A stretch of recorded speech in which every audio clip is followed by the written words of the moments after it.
Hello everyone, my name is MJ Vilches and welcome to another probably a lot of hours of stream because as the title says, I won't stop streaming until I learn something new, creating special effects in Unreal.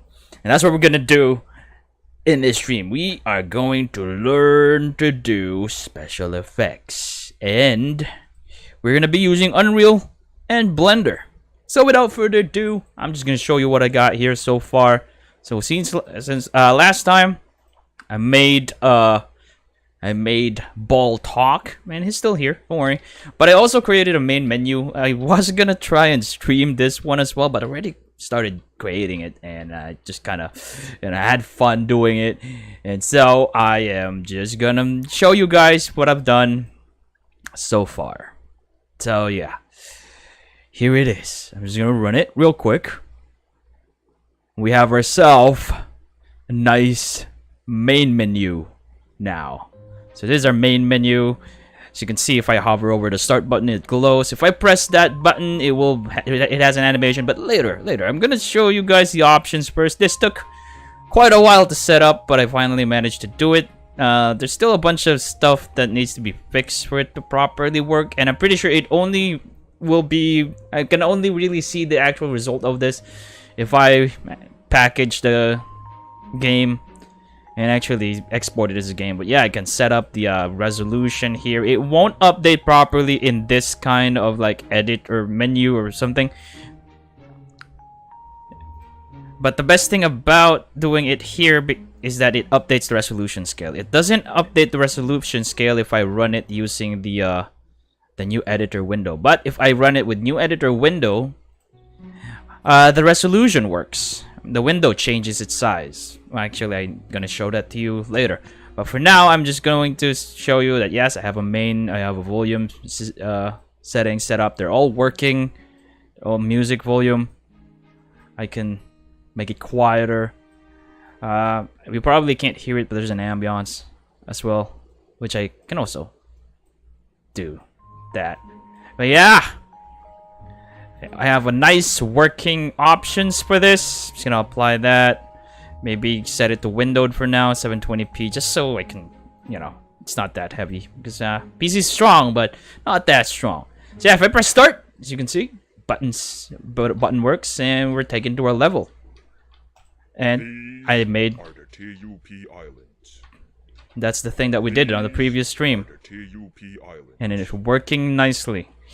These are the TUP Islands. So yeah. Now if I run this in a new editor window, which should take not that much time, and I use this FY, as you can see, it applies the thing. But it doesn't apply the resolution scale for some reason here. But it applies it on the other one. But anyways, enough of that. What we want to do right now is we want to learn. Wait, let me just do this because I like running it in the standalone game one, like doing some tests and stuff. Oh crap! It's bigger now. That's not gonna be great. Yeah, I know. I might have to run it on the new window again and just set it to a 720p, 1280p, 720. I'm gonna set that to high. Apply, and then exit. As you can see, it saves the settings apparently from previous. I think it puts it in the game user settings file, which is I'm not exactly a stranger of because I've been tweaking that file in Arc as well.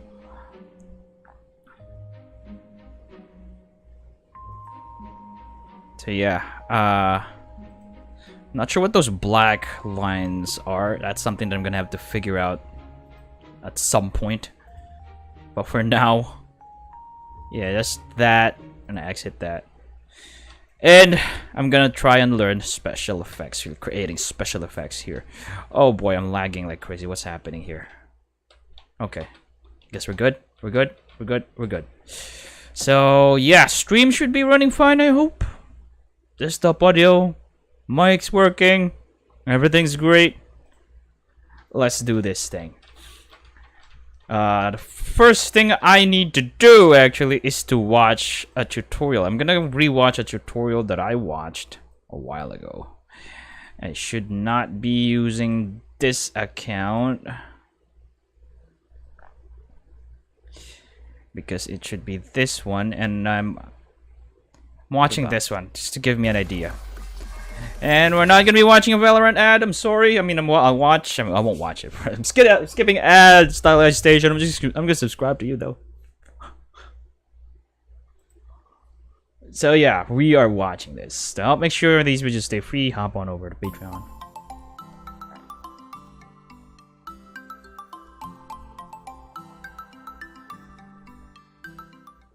Hi everyone, my name is Pavel and I am VFX artist working in games. So VFX, special effects, that's what I'm planning to do and learn here special effects in this stream. With use of Houdini and Unreal Engine. I also do breakdowns of my special effects on my art station. Those look good, and I want to learn how to do those. I've been doing a lot of projectiles, and in this video I wanted to show you actually some for my personal. I'm gonna have to skip here because I watched this already. Engine. And also I like to add some of the Houdini simulation to it. So in this video I would like to walk you through how I've created these effects. Kind of have an idea how and my he's doing this. The task I gave myself was to develop a single melee attack, a buff and a special attack for this character. Something that would fit into hack and slash or RPG fantasy game. Oh, I want to learn how to do this. And we have a new Valorant ad. I'm not sure if I'm allowed to show ads in the video. I'm not exactly sponsored by this thing, so I'm gonna skip ad. First, right there. I like to On explore the skeleton that I'll be working with, so I can create sockets basically to attach my part. Now I don't need to worry about this during the animation. So I'm not going to be using this ball socket, and I've located it in the center of this weapon. But this is an interesting. Next step, I like to create the whole sequence before I start making special effects. So Unreal Engine got this amazing tool called Montage, and it allows you to chain few animations together into one single sequence. I don't really need to do that, but so I might have to. Part, I'm just scrolling through, and I've added a default attack. So here, you created a montage, raw, which I'm start, actually swing and not kind of familiar and then of. It goes back to the idle. I've also placed a couple particle systems, and I timed them to the animation. So as you can see, the character is about to swing his weapon, and I wanted the trails of sparks to start at this time, and those markings, yeah, notifies I those. also put them into the ball socket, which I showed you before. We'll discuss all those particle system, and I'll show you later. This is just like a layout or a plan of what he's the same thing planning I've to do. done to the buff. However, I did attach it to a different socket. Once I'm happy with the animation setup, I like to take a break from Unreal Engine, and I usually go to Photoshop and update some textures for the. So yeah. But this time He also did a simulation somewhere. I think I know how to do this in Blender. So basically, when you press a B button on your key effect, is it actually a tutorial? Because I mean, what is this part right here? So what is this? What is he using here? Is this a montage or? So basically, what it is the 4 particle systems. What is the this? First one is the trail that travels across the plane, which I've made in 3ds Max. Basically, what I've done. Oh, what is this? This whole thing right here. Traced. Dude, you gotta be more specific here. Does he have other videos explaining this more in depth? Because how water works in Sea of Thieves. Come on. Come on. Visual effects. Here, how about this one? Oh, it's in Unity. Never mind. Look, I don't hate Unity, but I'm learning Unreal right now, so gotta focus on the thing that you're learning, eh? Visual effects. How to create real-time VFX. There's a bunch of Unity stuff here. Any Unreal stuff?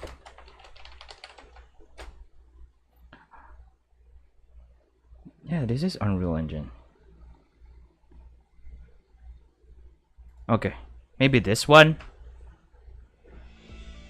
This tutorial is sponsored by the 3D Coloring Book, a project Yes. specifically designed to help empower artists who are struggling with texturing. I'm gonna have to skip sponsored segments.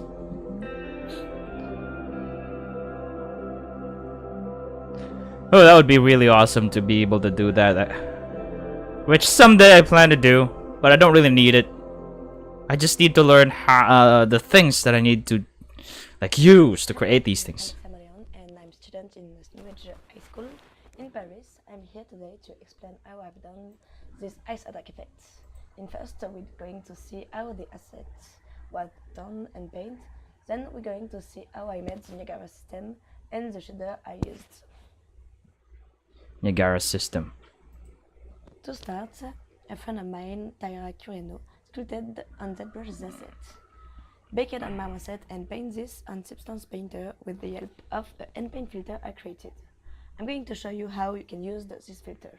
This filter. Okay, I don't have that. I'm going to have to skip this. It's basically the model. Going to put and after I combine.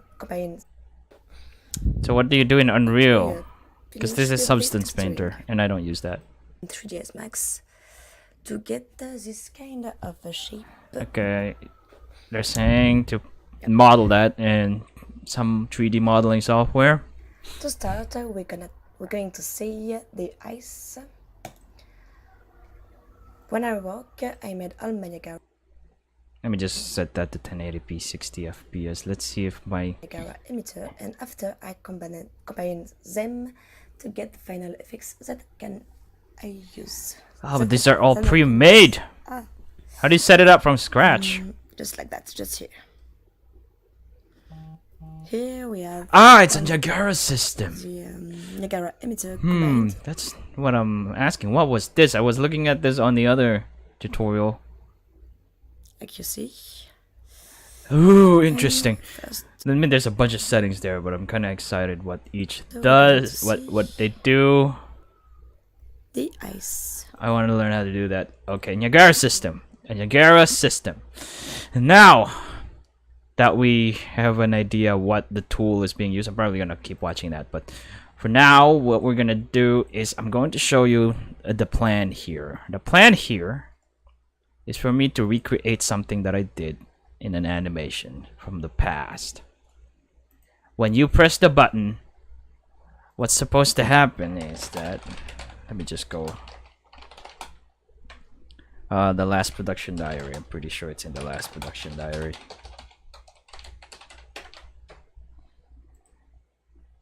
See at the last part here. Yes, this is my ad. This is the ad running on my videos, so I'm still gonna skip it, or I can't skip it. Everyone loves spreadsheets. You know what? There's already ads running on this live stream, so I'm not gonna go make you watch an ad inside the stream. Entry number It's this one right here. notes. See, I press the button. That's how you enter the world to awesomeness. Okay, particle system. I think it's pretty easy to do it using Niagara. Okay, that circle thing right there, that swirly whirly.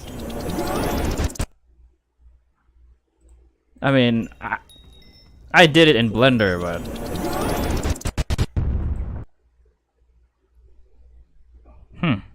might be pretty simple to do in Blender, like the texture and stuff. But Go, guys. Hopefully this makes I mean, I can even grab the the model that I use for this swirly whirly thing. Here we go, guys. Hopefully this makes me.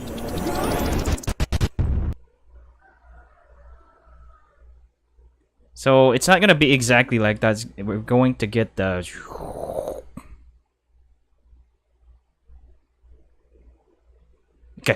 Okay. We got this. First thing I'm gonna do is I'm gonna edit the sound. That's gonna determine the length of these special effects. So I'm going to go and get music here. Music that I, collected over the years. That's free and awesome. I'm gonna go with explosion large distant. Just gonna put that there because that's the first thing we found. And I'm also gonna put sound design. I'm pretty sure I put it there. It's going to be the reversed explosion, this one. Because once you press the button, this should play. I'm probably gonna tracks, mix down stereo down to mono. Do that on the same. Gonna make them mono. Down to mono. And then how do you move this again? It's been a while. I haven't used. Okay, how do you move the tracks again? Ah, there you go. I think it changed because it was different before.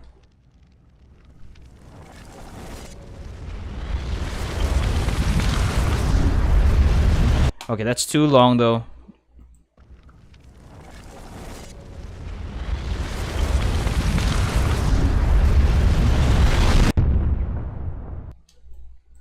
Maybe it works. Let me just go to the very start here.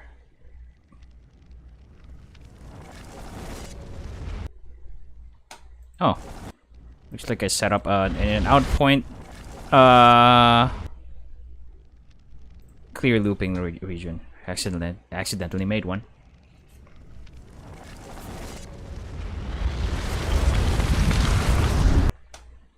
I can probably cut this to like portions. Let's see, can I just do something like this track? It makes and render to new track. Nope. I'm gonna add a new mono track. Cut this part right here. I think.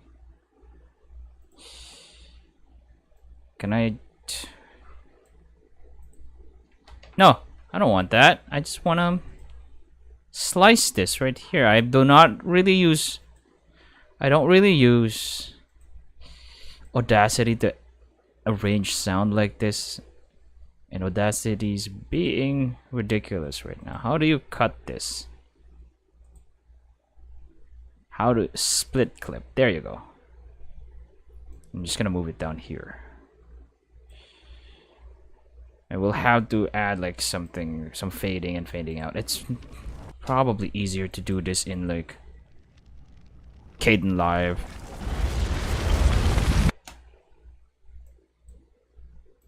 Okay, I just need this to start it, and then I'm gonna fade it out. Effect, fade out. Then I'm gonna fade this in. Effect, fade in.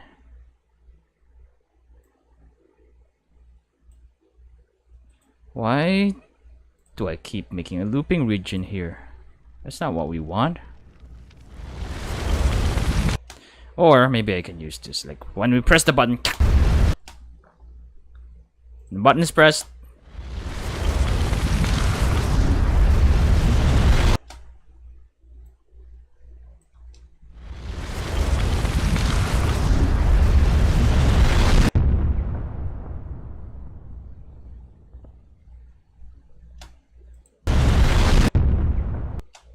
I'm probably not gonna put a cut there, maybe just.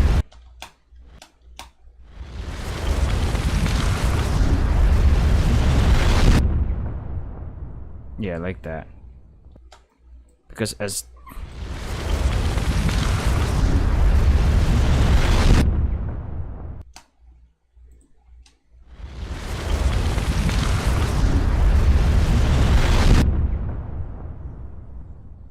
how many seconds is this?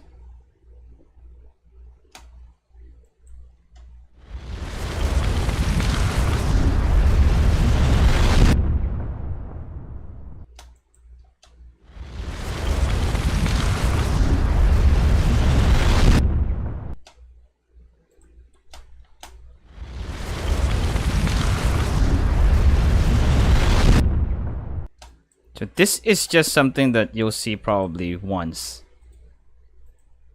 You'll hear once in the thing that I'm doing, because I want this to be like the main menu that I just showed. I want it to be just a one-time thing. It's only going to appear at the very start of when you open the game or the presentation, and then it will be gone. It will be replaced by the here and there button. That's something that I'm also going to implement on this thing.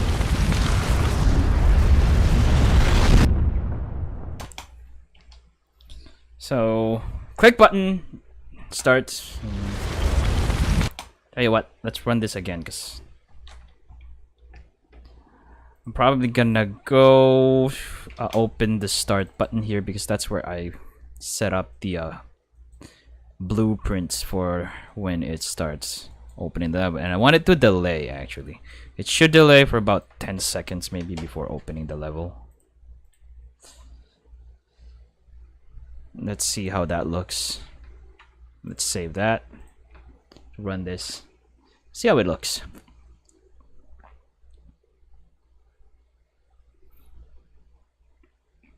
This is just a delay, so you click.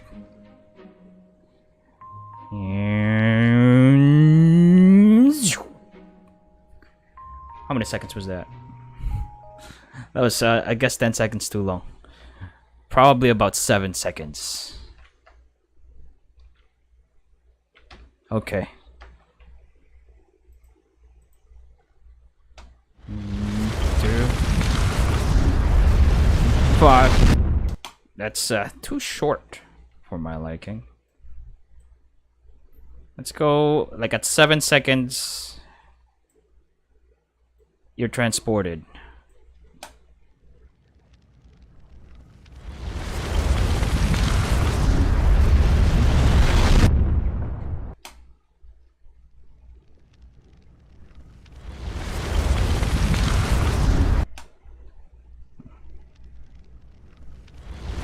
I'm probably gonna fade it out from by that but by that much.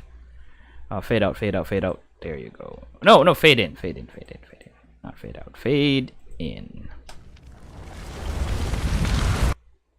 There you go. Now let's see.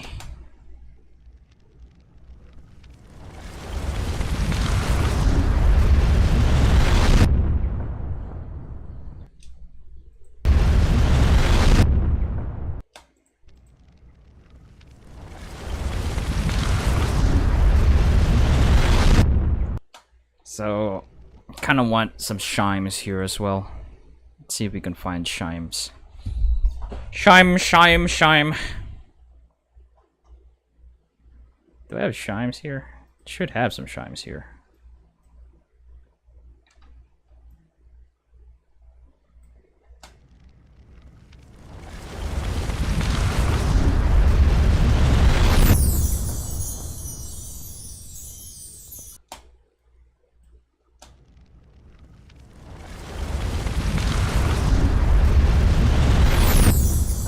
No, not that. Not there, probably here.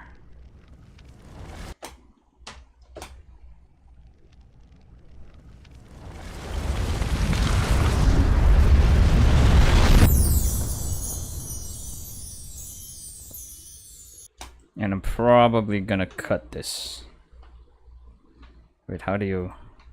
Pretty sure like that. Gonna zoom it. I'm gonna fade it out.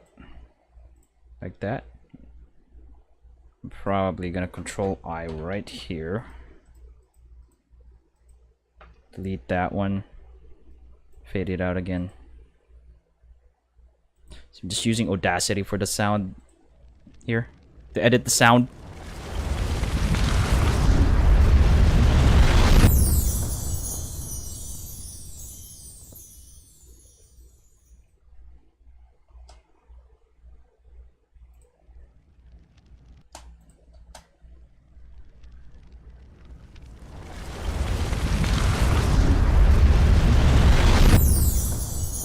These are the TUP Islands.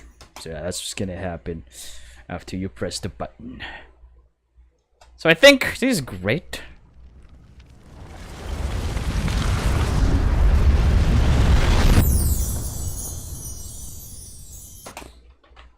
Okay, I'm gonna save this. I should save this somewhere.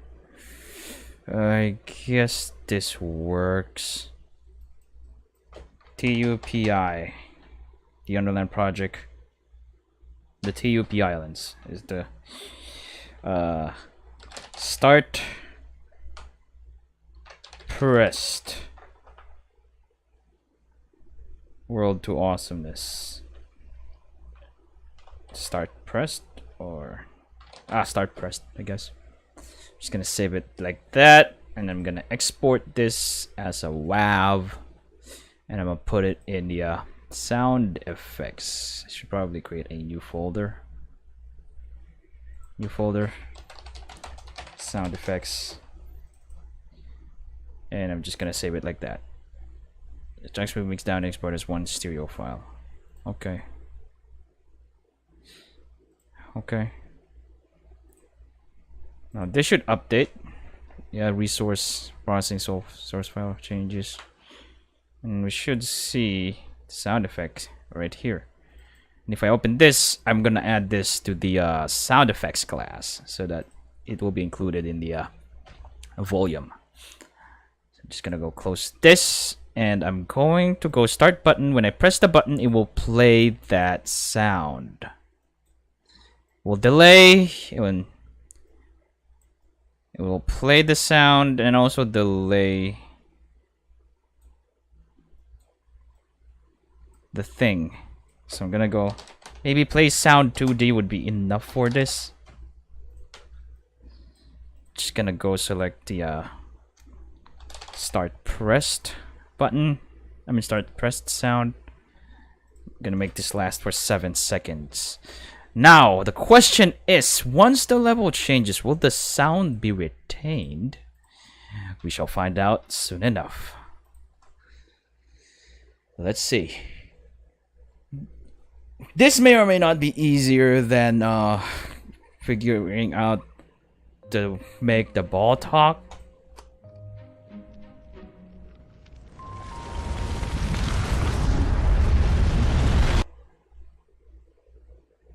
It doesn't retain it, which means there's some tinkering that we need to do. Like, how do we make the sound play up to the next level? I wonder. Pretty sure it's possible, we just don't know it yet. Unreal Engine, how to make sound still play to the next level. Music across levels. Maybe this is the one.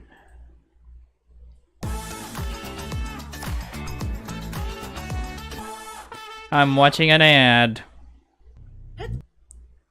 And it's unskippable ads.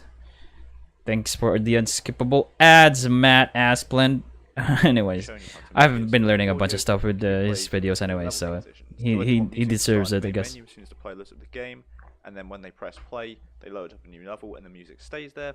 I'm going to show you how to do this. But it could be any time. So if you just got general background music in your game, and the player then goes to a different level, you want the music to stay there. So let me open up my main menu and show you what we're going to create today. So if I hit play, you can hear that we have music in the background. We've got our main music, which I'll leave a link to in the description down below. This is copyright free. If I hit start, we're going to get the loading screen, and the music stays in when we load into our new level. So as you can see, and you hear there, the music stayed persistent throughout the level change. How do we do that? Different level. I want to know! Use a normal play sound 2D, it will end when this level ends, because it's only playing that one level, so when you change, it will stop. But with this method, it stays between each level transition as well, which works perfectly for us. So without further ado, let me delete this code and I'll show you how I've done it. So the first thing to take is you want to Teach me. create a game instance. The reason we're doing this is because a game instance is a blueprint which stays persistent throughout each level. So otherwise, whenever you change a level, each blueprint gets reset. This includes the character blueprint as well. So each blueprint gets reset upon level change, apart from the game instance. That stays the same until you exit the game. So until the game is quit, nothing is reset in that game instance, unless obviously you tell it to. Which is why it's useful to use for playing the music, because then when we change levels, it's not going to stop. So to create one, what we're going to do is right click in the content browser here, wherever you want this. Mine's just in BP Blueprints. Go right click, go to Blueprint Class. We're going to open up the all classes at the bottom down here, search for something. I'm going to search for a game instance. Select game instance there, hit select.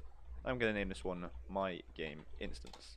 You can name this absolutely whatever you like, just don't name it game instance, as that will then confuse you in a second. But again, name it what you want, and then we need to set it up so that we're actually using this. So to do that, we're going to go to Edit, Project Settings, then we're going to go down to Maps and Modes, and you can see we have Game Instance here, and Game Instance Class. We want to change it from Game Instance, which is why I said don't use Game Instance, because we already have one named that. So we're going to change it from Game Instance to My Game Instance, or whatever it is that you named it. We're going to close that, and now this game is using this game instance we already have. Again, if you've already created one, you can just use that instead. And then we're going to open up that game instance. Maybe I can use this game instance many times too. Little amount of code. So we're going to hit the plus function here to create a function. I'm going to name this one Start Music, or you can have this as Play Audio. Anything along those lines. So actually I might change it to Play Audio just so it sounds a bit more generic. It's probably possible to call that from the start button. I'm going to create sound 2D. So create sound 2D there.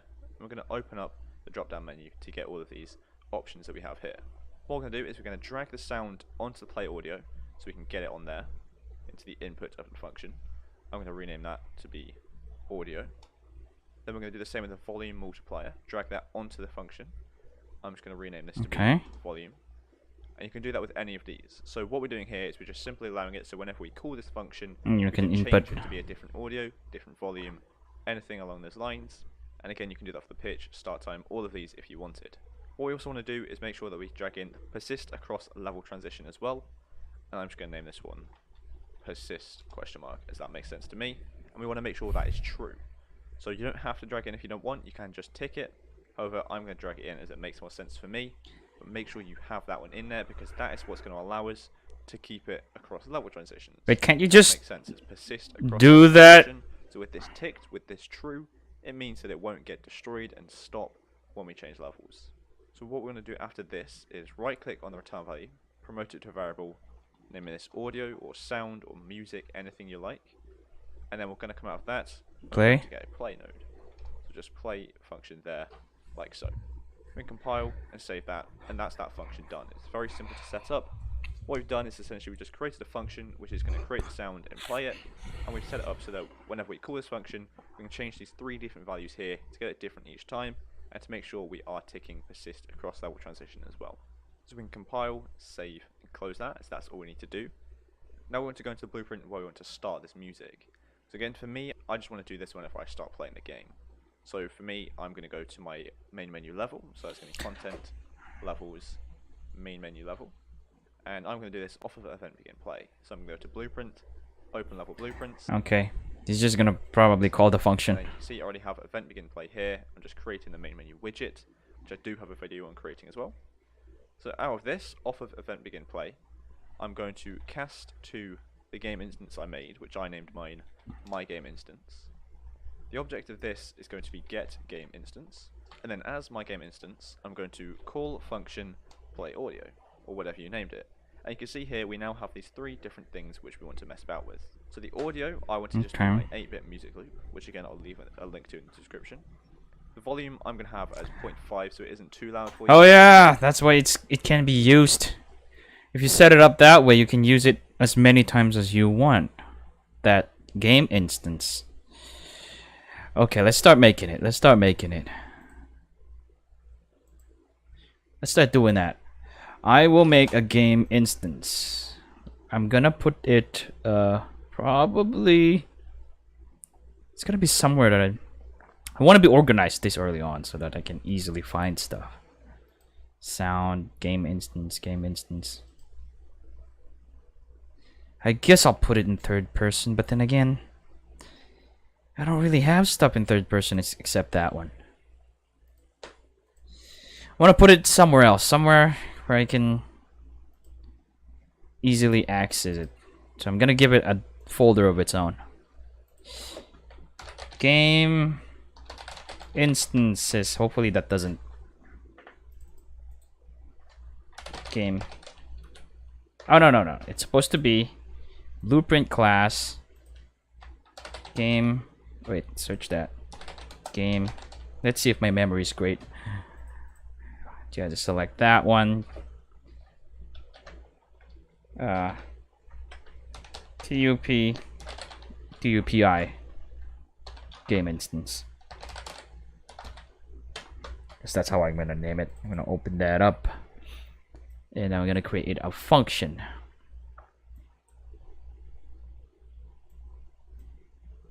Create a function. Keep music transition or sound transition. I'm gonna create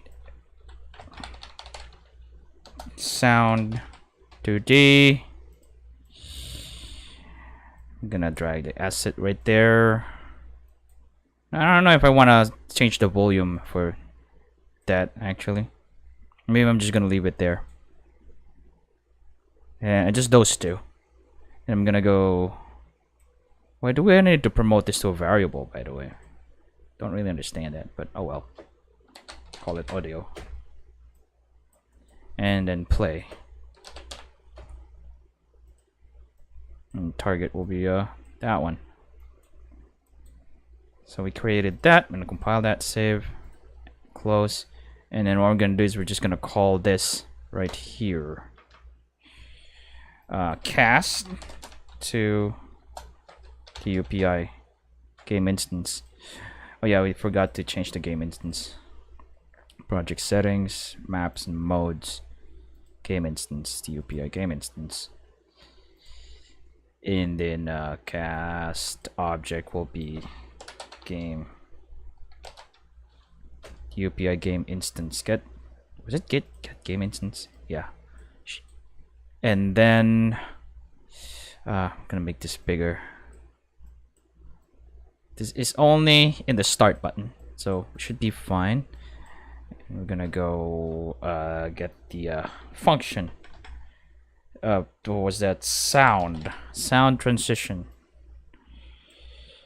I'm gonna select the start pressed, persist across level transition, and play. Now I'm pretty sure once we press this, once we play this, it will work. So that's one down for the transition from the menu to the game.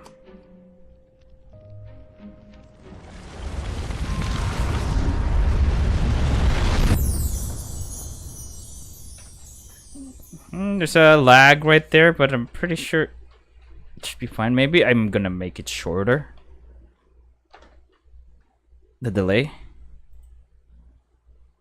Maybe about 5 seconds will do. I'm not sure though. We'll see.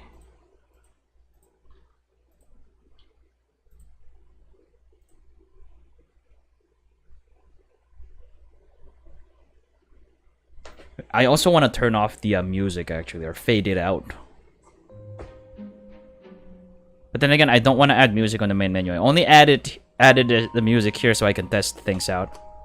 But I don't want music to be playing here.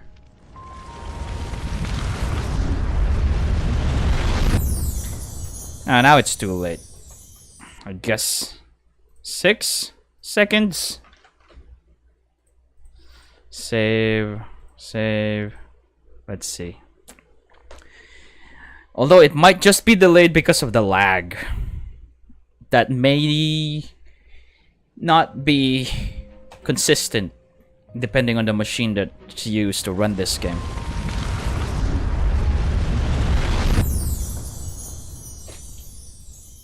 Okay, there you go. Now what we want is a transition, a visual transition. We have the audio transition. We need a visual transition. I also want to stop all the music if I can.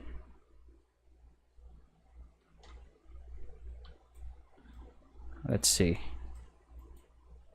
So I'm playing a music at the beginning here, but it's not here. It's in the.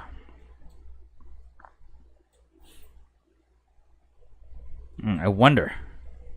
Like I said, I'm not gonna be using music. I'm not gonna make that a problem right now. I'm gonna continue to the visual. How do you fade? How do you fade to white? Like transition the camera to white when you press the button. I'm pretty sure I saw kind of just skimmed through a video of it, but let's see. It's probably. I'm gonna try something. I'm gonna try to just see if if this is something that I can do myself. Camera. Good.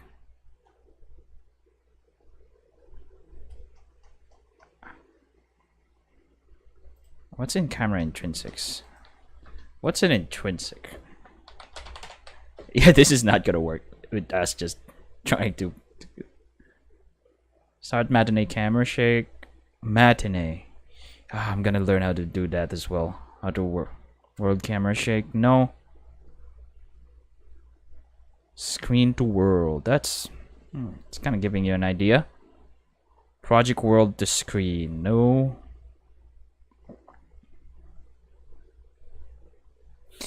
Okay, time to watch another tutorial. Unreal Engine, camera,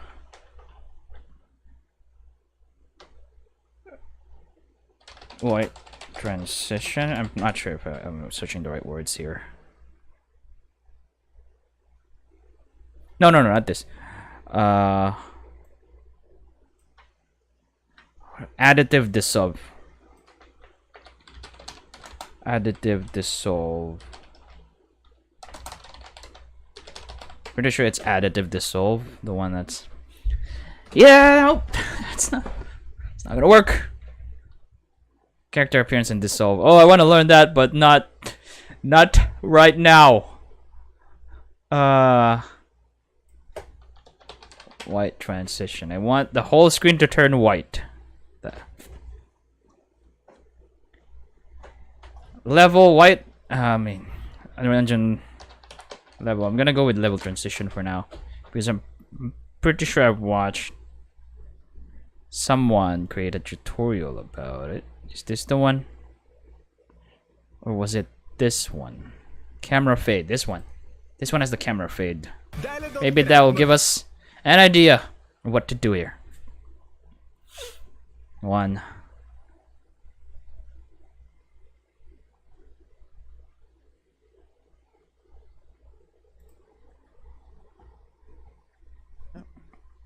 And this scene component, make sure it's not attached to anything separate from here.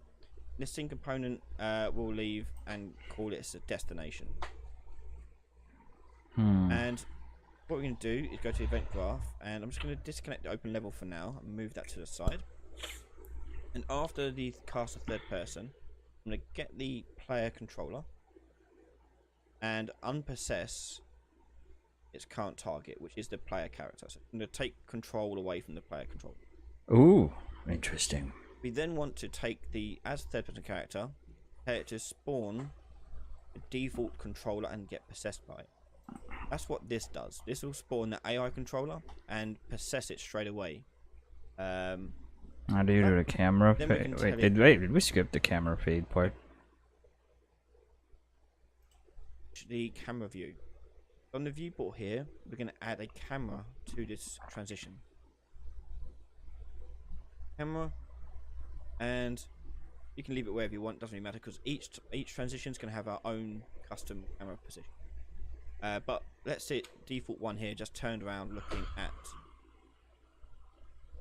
boom here. Okay. How do you set up the camera fade? Okay, nothing special. Just doing this. So the next thing is we want our character to automatically walk through the door.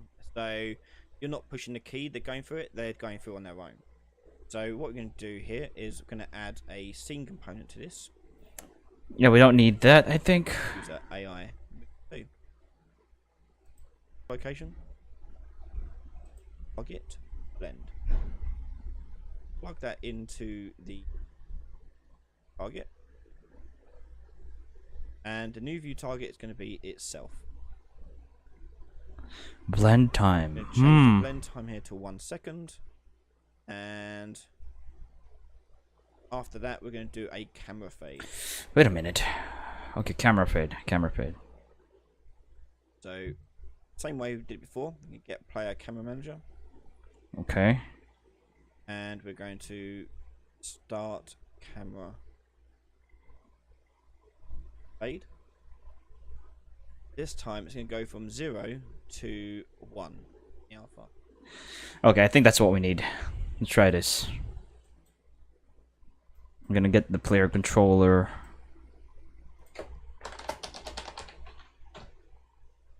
So it is camera manager. Camera.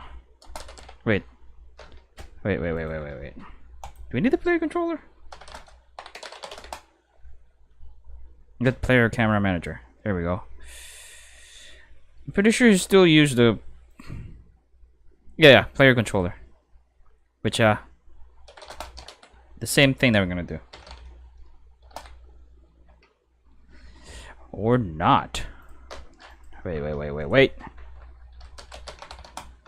Player controller. No, it's not it is. It's not where it is. Never mind. Get player camera manager is what we need. Get player camera manager, which is kind of the same as that. And then from that we get the camera or camera fade maybe. Set manual camera fade. Fade amount. Oh, what? Can you actually? What is this? It's a boolean though. Does the thing have like its own fade audio? Anyways, I'm gonna go set the color to white. That's what we want. Fade amount. What's the fade amount? What's this? There's no information about it. What did he say? What that was again? The duration is still going to be 1 second. Start camera fade. I'm using the wrong thing. Start camera fade. I'm so tempted to add a camera shake, but no. There you go.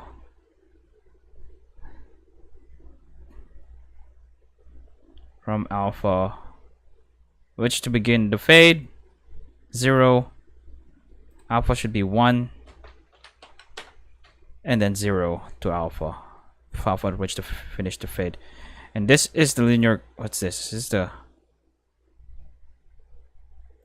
It should go for like after the press, maybe 6 seconds.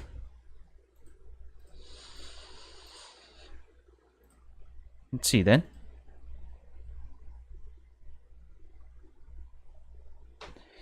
Not sure about this though. It's probably not gonna work the way we want.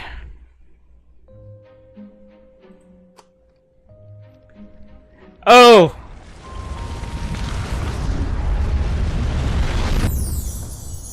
Oopsie. Okay, I know now. I am going to go back, and I know what to do now. It's supposed to be reversed. So apparently this alpha it's the color, not the thing. So I'm gonna go compile, save, and this should work the way I want now, where the camera just turns to white. And then I'm also gonna do the start camera fade on the next level after it, so that it also starts with white.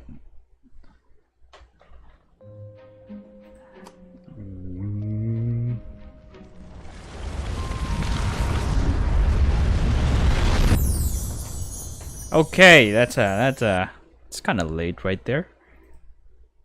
I mean, it's the same time as the delay, right?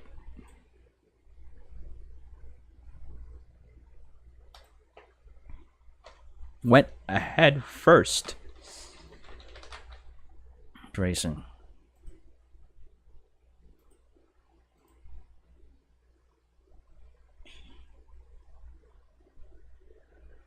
Color structure.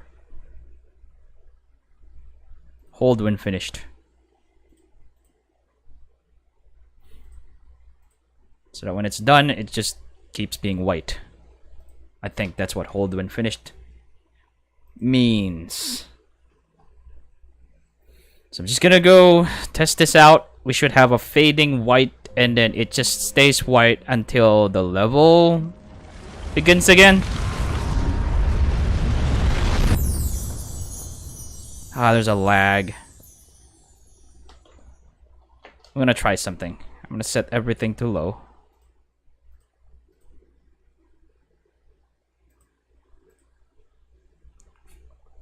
And let's see. Maybe that will reduce the lag. Can't exactly view it in real time. Probably need to do that right here, actually. Low. Apply. Just gonna do this for now. Maybe set the... Why is anti-aliasing not updating with it? Should probably do something about that.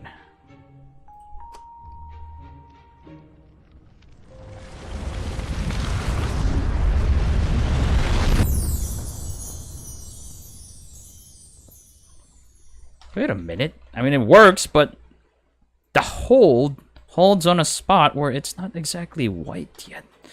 Let me turn that off. Let's see. It holds on a non-white spot. I mean, not entirely white moment in that transition. Okay, so that's definitely not lagging now, I hope.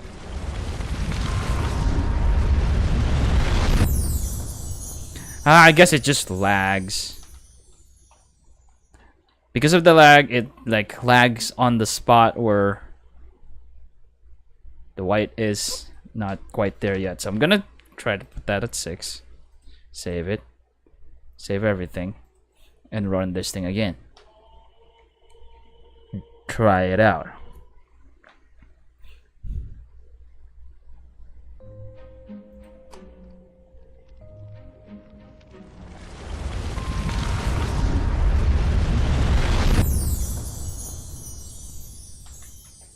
Okay, just for the fun of it, actually just to test it out, I'm gonna go to the TUP Islands level, which is the next level that we transition into.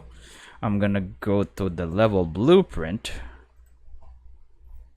and when the when it begins playing, I am going to get player camera manager, and also do that here. Start camera fade. Gonna do this, connect it back to there.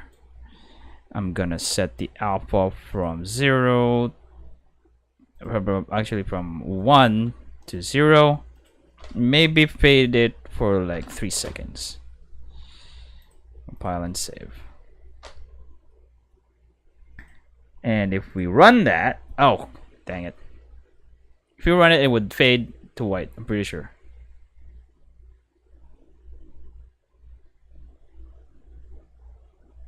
Ah, there we go. There's a fade, but it's not white because we didn't set the color to be white. Okay, save. I'm gonna go back to main menu.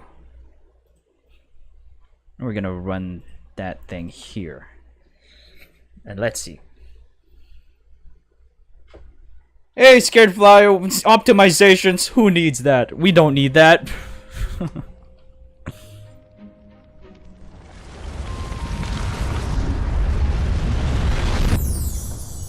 There we go. That's a smooth transition there. Now we just have to add some visual effects. But yeah, that's the simple. That's the simple part. We did it. We did the simple part. Now for the challenging part, and it's to create those particles using the Nugera system and everything else. And my idea for it is is I'm going to open Blender.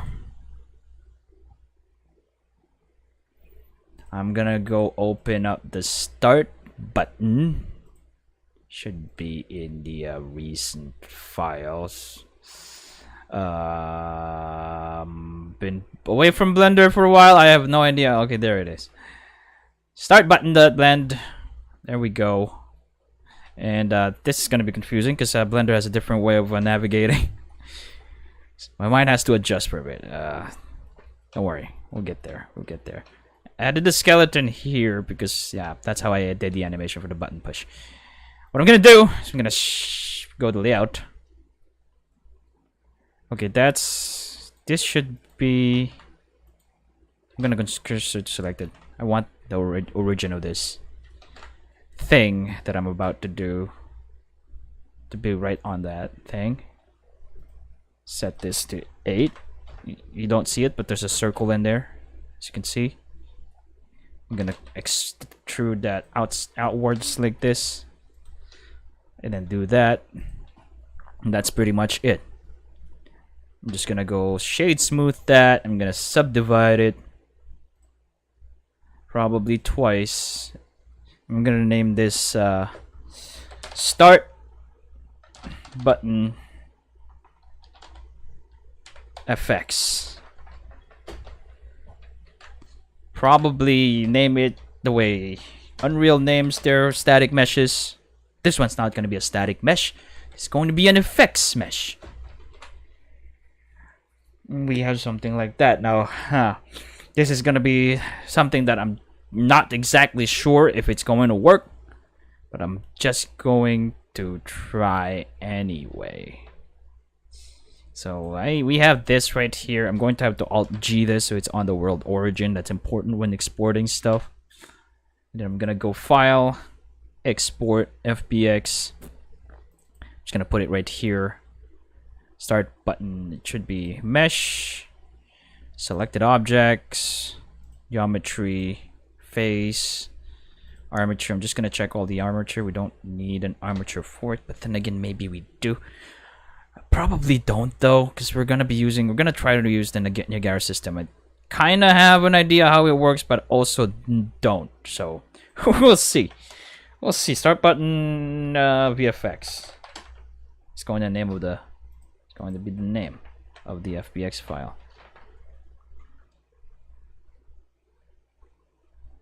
And then just export that. It shouldn't take too long. It's a pretty small, pretty light effects there. I'm gonna go to the menu elements because that's where we put all of our main menu elements, and then I'm gonna go templates. I think for sure. FBX, no, it's not here. Blender, pretty sure it's in my blend. Start button FBX. There we go. Start button VFX. I'm just gonna drag and drop that, and I'm going to make this into a. It's supposed to be a. What is this? Nope. Static mesh LOD group. Is that a Vista? Not level architecture, not a large prop. ID, no. Volume, no. Deco, nope. I'm just gonna set it to none. And I'm gonna import that. I hope I'm doing the right thing here, because yeah.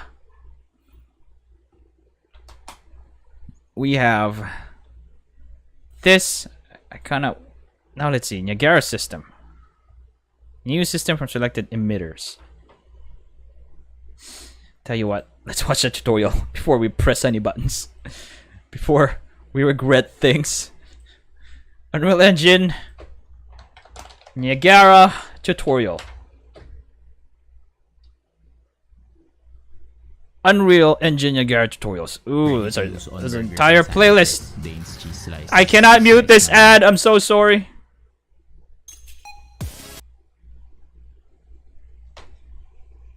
Okay, CG how?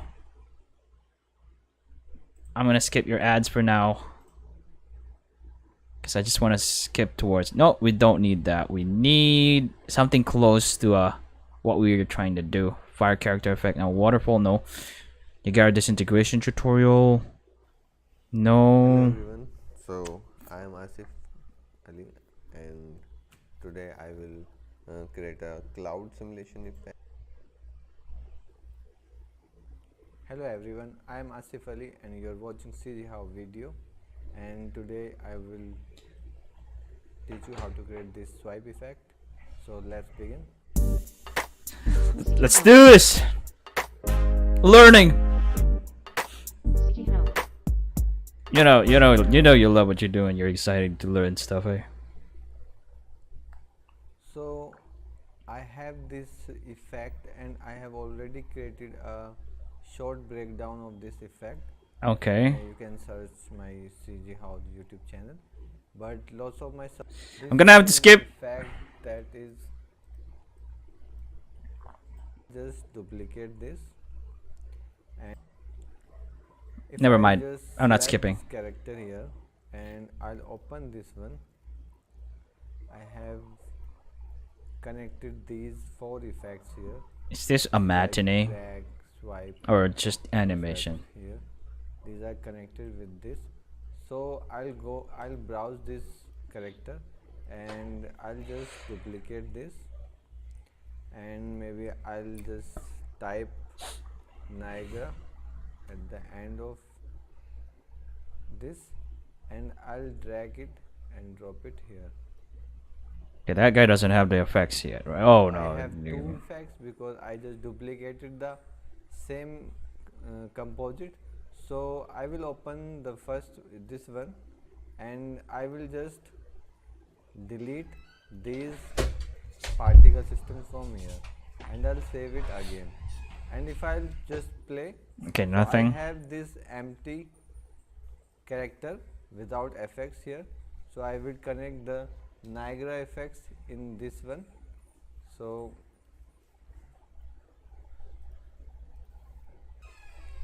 you have one with effect and one without. There's something odd. I think I should increase the tile of the ground. This is not matching with the proportion of characters, so I guess that's I'll makes sense, but you don't need to. Just teach us. Fine. Fix the tiles. Still not good. It's gonna go. It's gonna keep changing it.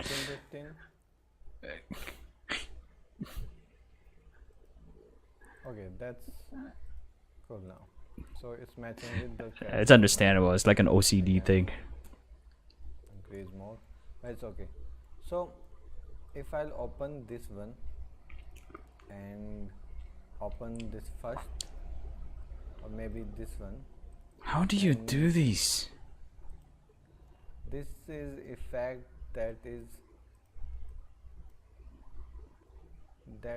this character is shooting this one. Yeah, but how you do that? So I'll just create the same effect in Niagara. Yes, So I'll please. browse this effect. I'll just browse this. So I have this P swipe. First of all, I will create a folder, and this effect name is swipe. So I will type swipe. Please do it from scratch. And I will create a Effects, okay. Niagara emitter and Niagara system, and I will open this emitter, and this emitter name is P swipe. So I will just name it swipe A different name. P swipe. Okay, and I will name it P swipe emitter. Okay, I will open this system and drag this emitter in this one, and I have this function. One by one. In this swipe, in first emitter is swipe, and this is this shooting effect. So I will How you do that? swipe, and from starting this is using a mesh Okay, it's using a mesh, which is what I expected. Yeah, it would. That's kind of why I modeled that thing. And in my Niagara, I will go down and turn off this sprite emitter, sprite render, and turn on the mesh render, and just minimize this one. And in mesh render, I will open this override material, and I'll use that disk here. So it will start spawning the disk, and now I will use this material. In this material, I'm using this texture, this swipe, and it has channels. Looks like I need to use a texture. Okay, so I have just take these channels and using in this material, and I have this dynamic parameter for erode and rotation. So I will just directly use this material in my Niagara, and I have applied. That shader part. That's gonna be the thing that's gonna kill us. So it has compiled, and okay, so it's burning. So I will check the this emitters. Okay, then let's see. I mean, I'm not done watching the tutorial yet, but kind of getting the idea. Although, not exactly sure here, to be honest. Just want to see where do we have? Wait, where's our? Ah, right here. Apparently, we need to set up a material for this thing. That's something that we're going to have to do right now. It's using a world grid material, which it's not supposed to be doing.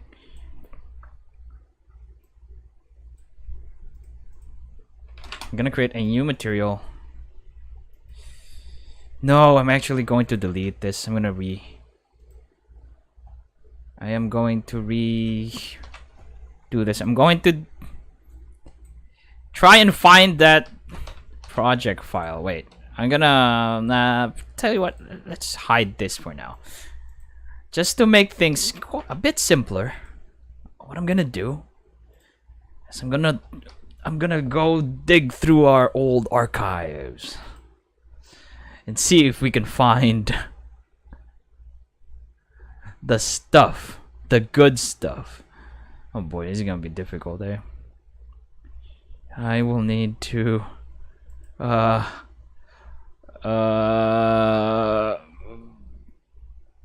need to find a very old blend file with that thing. I either do that or just do the texture myself. I guess it's faster to just redo it. Let me just shift S. Whoa, whoa, whoa, whoa, whoa. Oh no.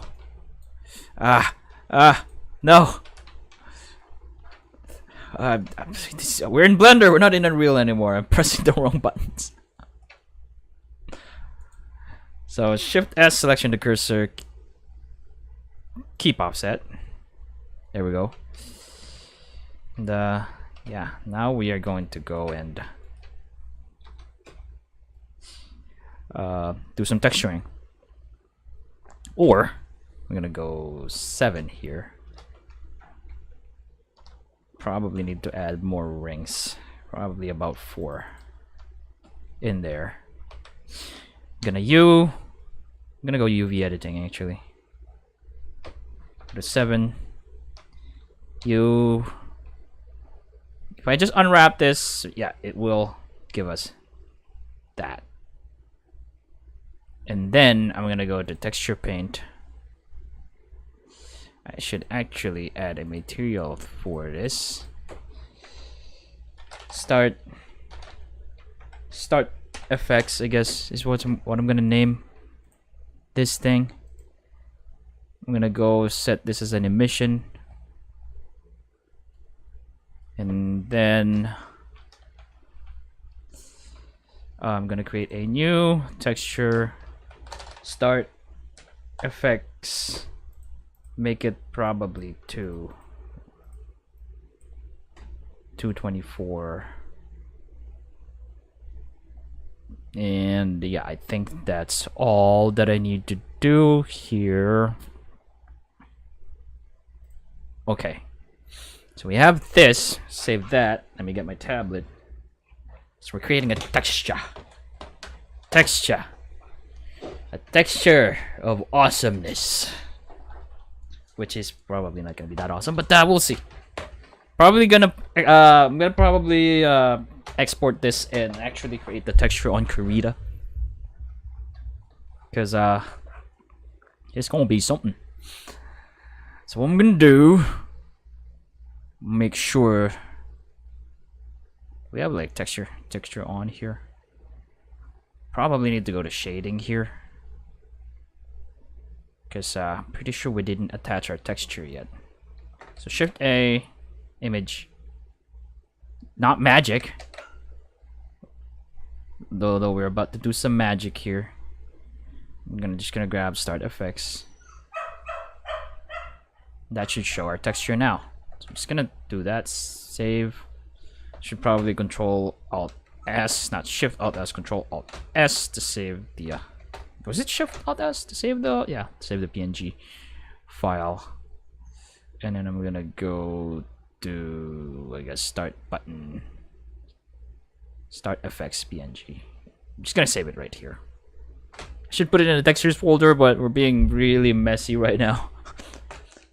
I don't exactly know if we're going to be more meticulous about things. Do I have white? I don't think. Might have to restart because I don't think our tablet's doing the thing. Or I just don't have the radius turned on. Yep. Never mind. So I'm just gonna start from the middle there. Just do something like that. I'm going to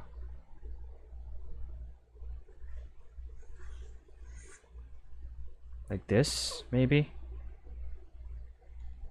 Or is it too much? Do I have to make it?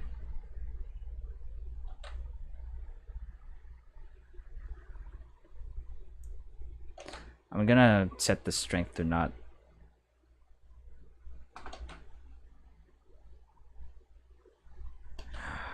Go to sleep, Scared Flier.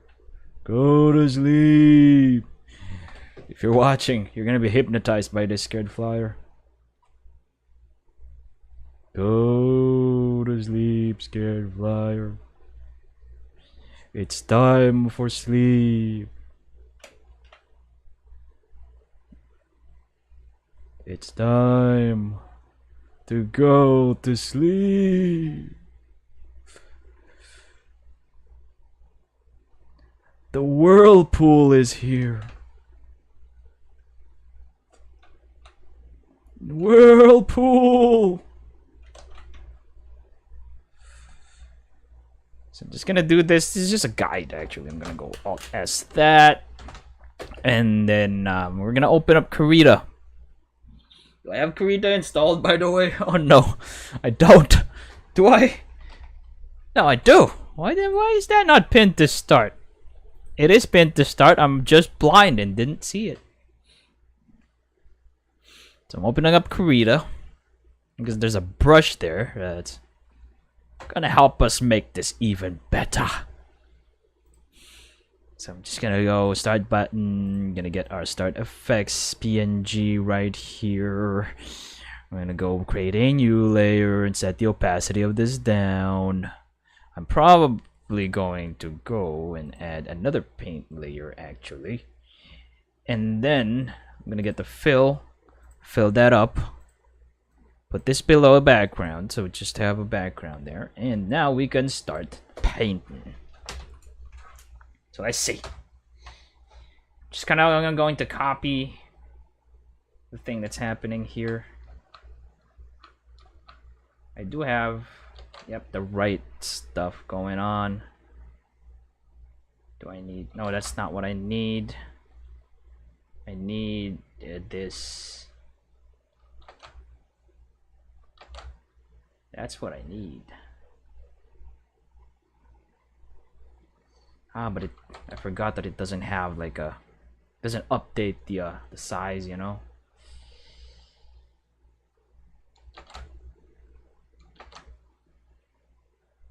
Might have to delete. Actually, set the size to big. Not that big.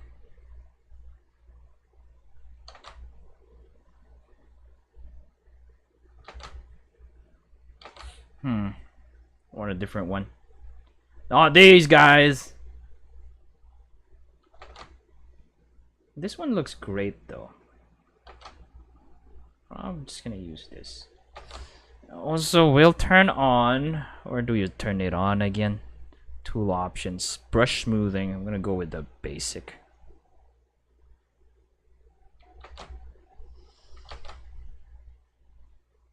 Just try to be more steady with our hands here.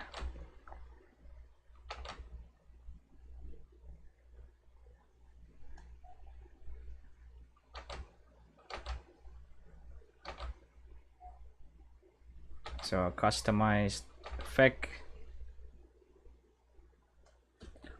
Although we can probably use a spline or something. Let's do this manually, because but the thing about World to Awesomeness, things are doodled. That's why it's gotta look more like a doodle than an actual real good looking effects.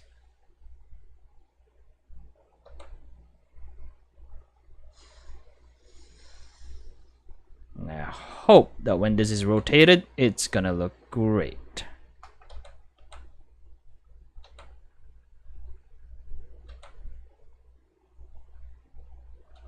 So just something like this. Need more stabilized. Need more stabilization here. Control Z. Now that I've got stabilization, I'm gonna go stabilize things.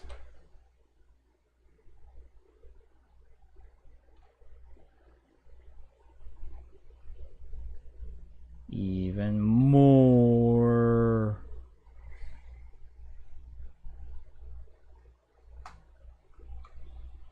Oh, I do hope that will look great.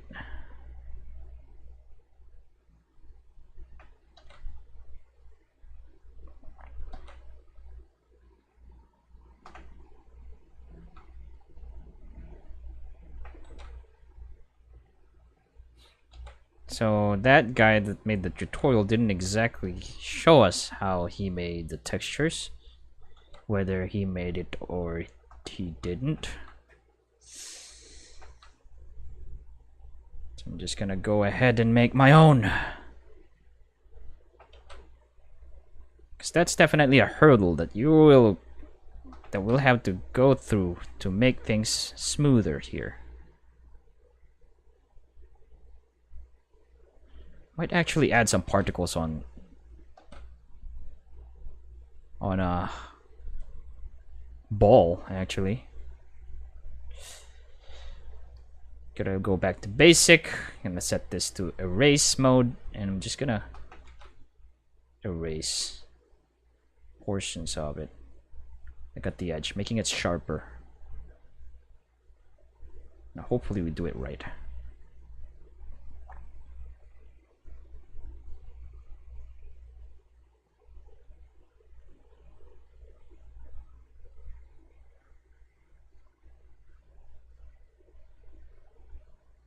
So yeah, just erasing those stuff. I'm probably gonna delete this.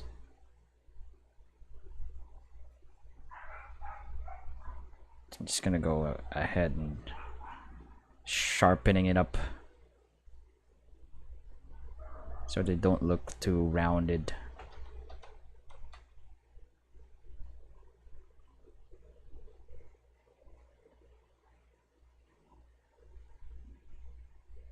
And just hope that this is gonna look great, but we do need to export. Probably just white will do. I don't need it to be as complicated as that fire material. Just a glowing white thing, because that's exactly how it looks on the video that I made of this, and it has to kind of look the same. So I'm gonna delete portions of this. Oh boy, that's kind of hurting the eyes right there. Something happened to my eyes. Was broken for a bit there.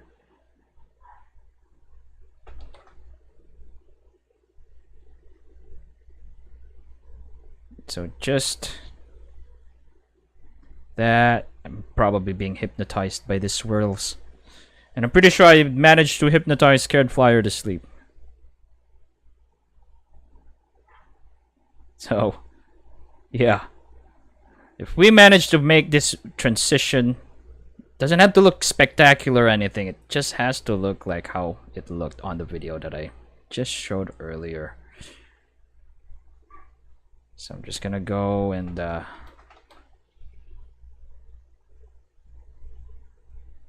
do this just to give that pointy, like the tapering end. It's probably the best way of doing it now.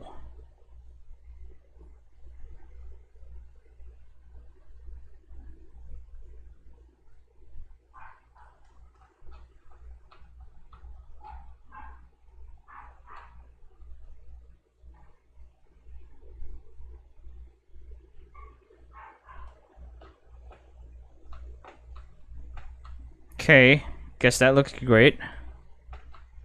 We can probably just export this file. I'm gonna save this. Can I save it? No. Tell you what. Yeah, save it.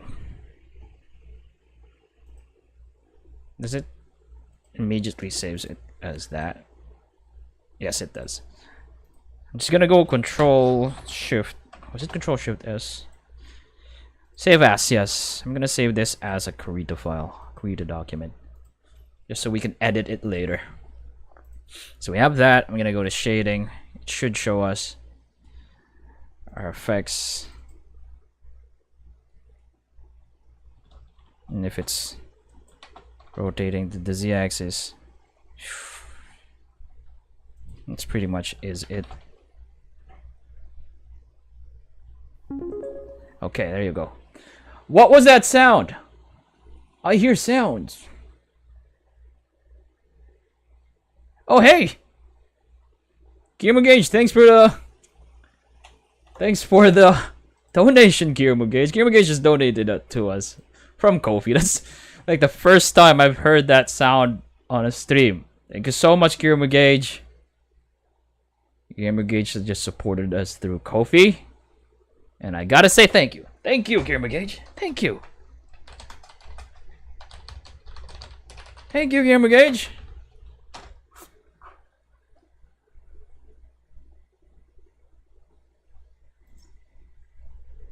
You just got that's the first KoFi donation that was actually caught live. And that was awesome. Thank you, GulliermoGage. GulliermoGage has been a supporter of what I'm doing for many years now, especially the Underland Chronicles related. And the project could not have been completed if, you know, they didn't support as much. But yeah, we're gonna keep going here. We have our texture. We can probably now export this again as an FBX. Let's go back to layout, file,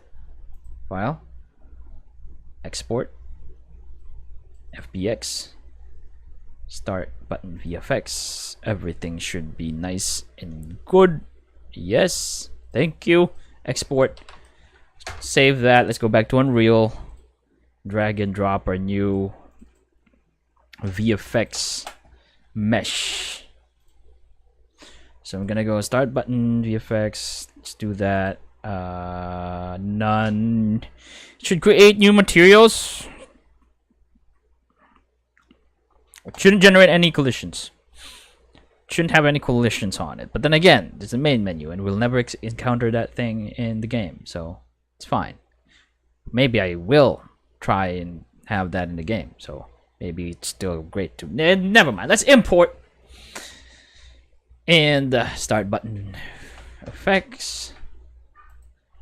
I'm gonna go open that up. Start effects.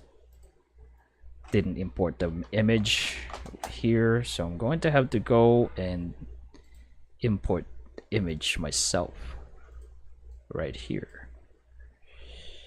So I'm just gonna do that. Failed to re-import. What? Where'd that material go then? Control Z. Might be here. No. Why? Why don't you want to import it? Oh no. And now we have a dilemma. We have a problem. Because now it doesn't want to import. I should probably go Control Alt S. Save another one. Start effects.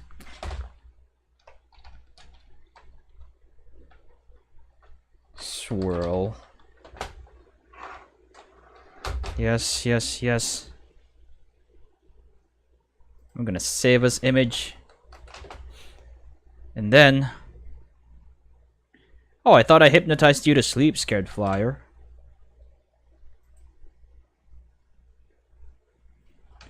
Why are you still awake? You're not supposed to be awake anymore. You're supposed to be sleeping. Let's see. That should have imported nicely. Thank you. And now I can just put that there. And we can use this as an emission. Emissive color. I'm probably also going to manipulate the alpha of this if I can. We need this to be a light function.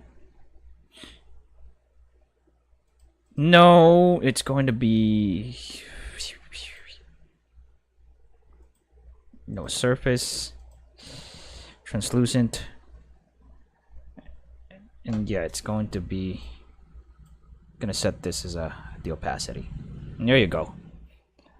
And then I'm gonna add a multiply node here.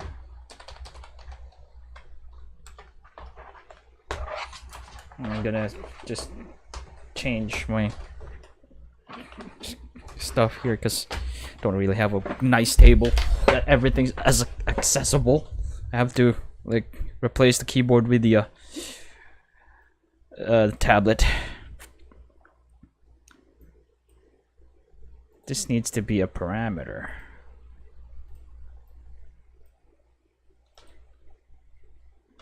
F2 value or intensity. I'm gonna set this to a lot, probably about 100. 50 might do, or 40. And there's probably more I can do here. Let's try and check the tutorial this time.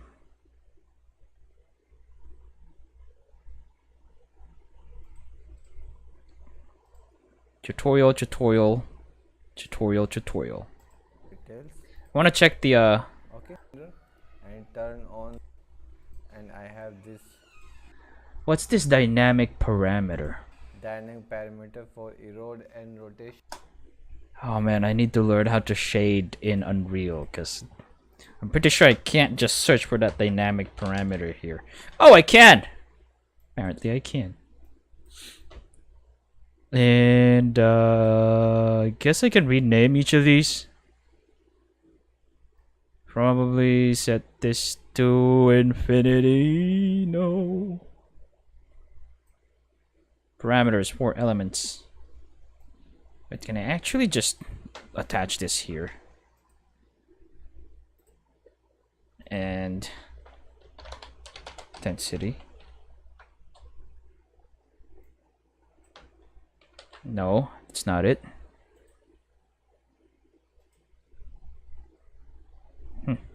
That's actually not it.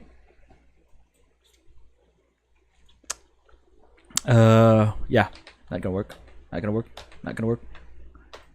Not gonna work. I'm gonna keep watching. See what he does here. It is not a moving image.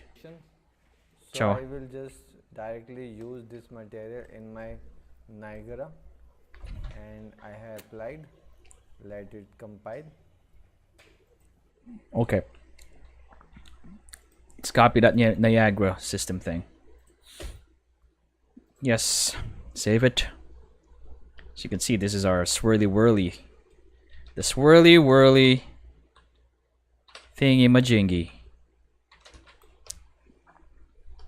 The swirly whirly. The whirlpool.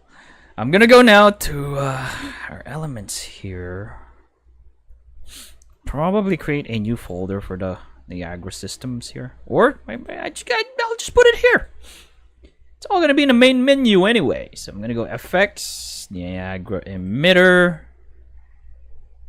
Create a new emitter. No, we don't need an emitter yet. Or was it the emitter? I already forgot what he did. Niagara effect type. Right? No. Delete that. It's not what we need. Let's go back. Back up. Back it up a bit. Wanna see what he... Oh yeah, it was an emitter. And this effect name is swipe. So it's just kind of different, but Niagara emitter. New emitter, yes. Next. And it's going to be man, there's so many good stuff in here. What am I gonna do? Omnidirectional burst. Static beam upward mesh burst. Single looping particle. Emits a burst of sprites in the specified direction. A looping fountain spray. A mostly blank emitter template. Directional burst. Dynamic beam. Empty. I mean, he did use fountain. Is that what we need right now? Fine, fountain it is. Start effects. Niagara emitter. Okay. Now I need to make a new Niagara system. New from selected. New from selected emitters. Yes. Wait, I thought. Wait. Watch. Just watch. Type swipe Niagara, and I will create a Niagara emitter and Niagara system. Create an empty system. Created an empty system. Niagara system, create empty system. And start effects Niagara system. Oh, he opened it, and so I will too. And we shall keep watching. I'm gonna put this on a different screen for now so I can follow along. Emitter, and this emitter name is P swipe. So I will just name it swipe. Ooh, so much stuff to learn. P swipe. Okay, and I will name it P swipe emitter. Oh, never mind. Okay, I will open this system and drag this emitter in this one, and I have this. Oh no! Fountain now. I need access. In Give me swipe, access. In first emitter is swipe, and this is the shooting Give me access to the timeline effect. so I can drag and drop this in there. Swipe and Slow down there, boy. drag this emitter in this one, and I have this fountain now. So one by one, in this swipe, in first emitter is swipe, and this is the shooting effect. So I will it's a shooting effect though. That's not what I want. swipe, and I want the circular starting, one. this is using a mesh, and Wait. the mesh, a disk.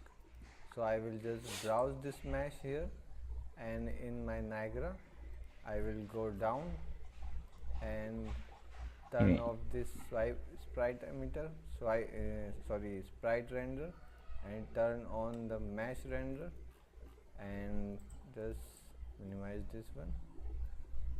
And in mesh render I will open this override material, and I'll use that disk here, so it will start spawning the disk. And now I will use this material. In this material I am using this texture, this swipe texture, and it has channels, green and red, different texturing. Mesh render. Okay, Where's so the mesh I render? have just Wait, how do I? Okay. Okay. I guess you're gonna be great with this. How do I change the mesh renderer? Where be the mesh renderer? Render. Ah, there it is. Source mode. Was it emitter? No. Particles? No. Wait. Huh? Ah, there it is. Actually, I don't need another one. Delete that one. Just need to go start. Button effects. And what good will that do?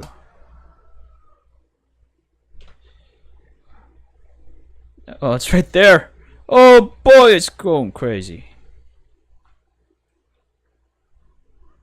That's not what we want though.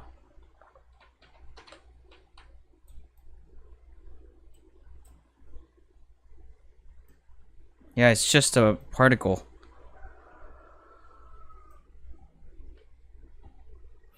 But we have something here.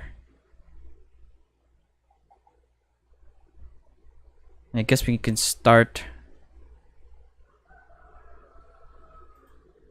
in cone. Okay, I'm gonna keep watching for now. Let me pause that for a while. take these channels and make it one tails. So in required erode and rotation, so it's burning, so I will check the this emitters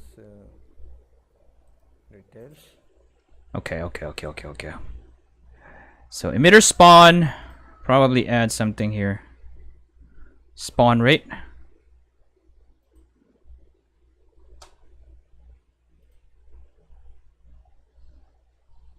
Module has unmet dependencies. Move module spawn rate after fix issue. Oh, I already have a spawn rate here. Never mind. Number of particles per second to spawn. Probably about... Let's try 4 for now.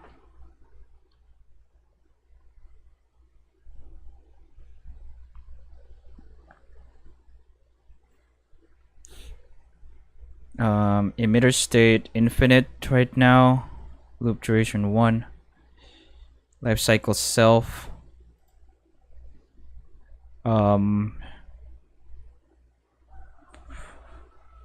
Is there a way to rotate it from here?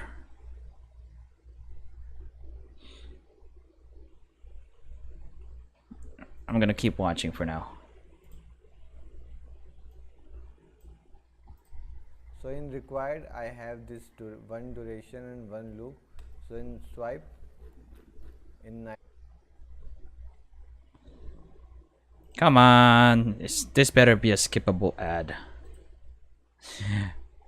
Because it seems like a long one. Max loop.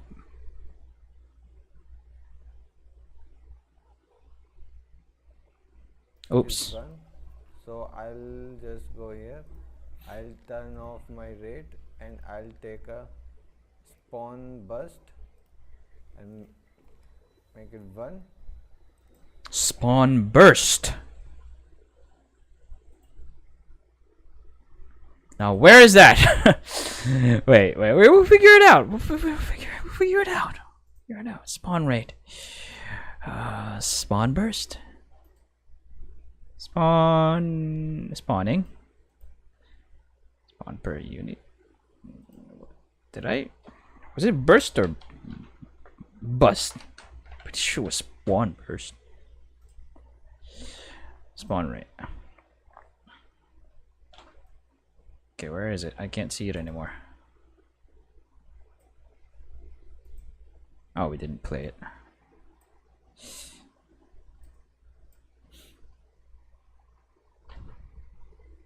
Yeah, but I kind of want this, but I just want them to rotate while doing it.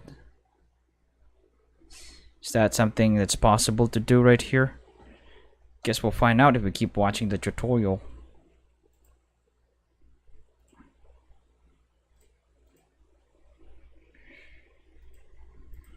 Then life is 0.3, so go down here. Life is 0.3. Particle spawn.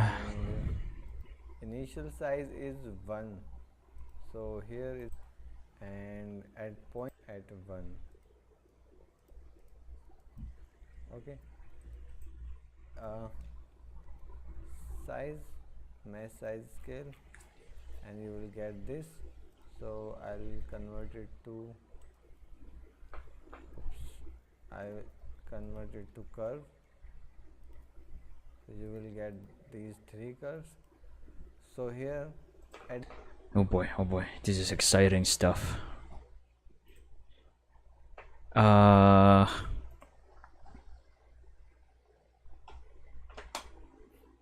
of wanted to also do that.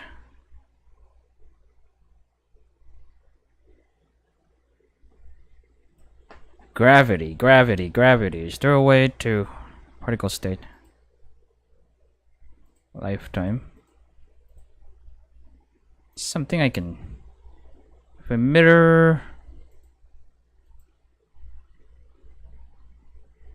Emitter spawn.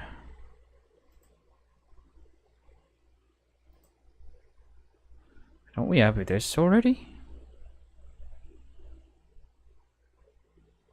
Loop duration. Loop infinite.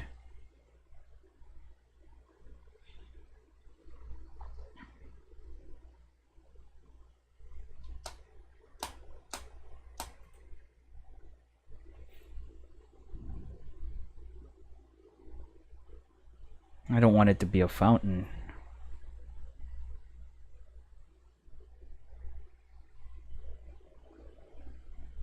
Sprite size.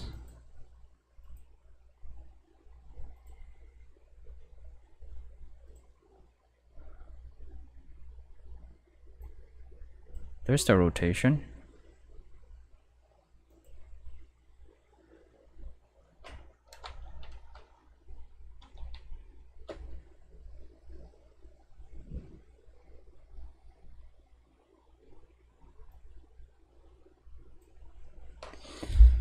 Okay, uniform size, sprite, rotation mode.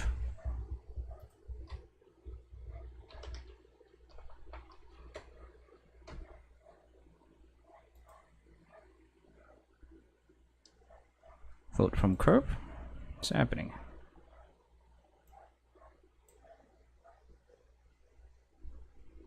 Yeah, we're not following the tutorial, that's why. No.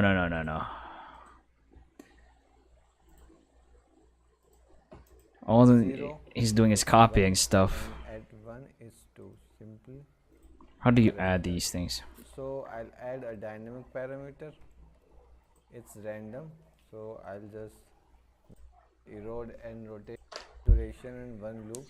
So in swipe, in Niagara, I will go to the life cycle and make it one loop and Hey, Gamiron. Not sure who you're referring to, me or the guy talking. his rate is off and spawn burst is 1. So I'll just go here, I'll turn off my rate and I'll take a spawn burst. And Why don't I have that? Why don't I have a spawn burst? Spawn per unit? Is that the new spawn burst? I'll fix the issue then.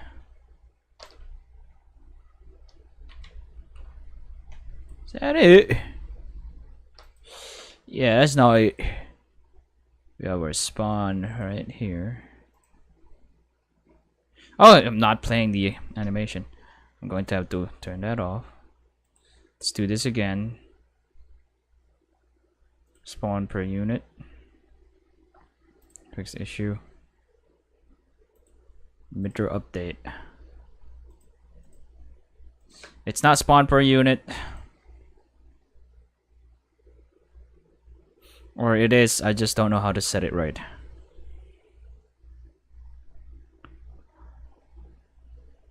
Is there...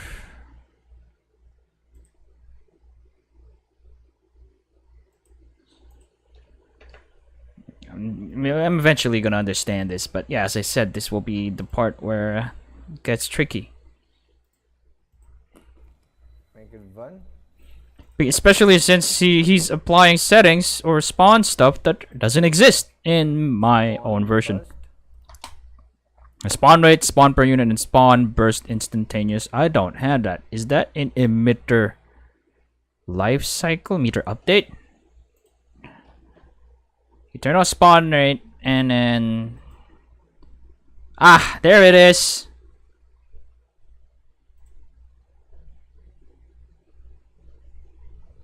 Spawn count too. Yeah, but that's not what we want.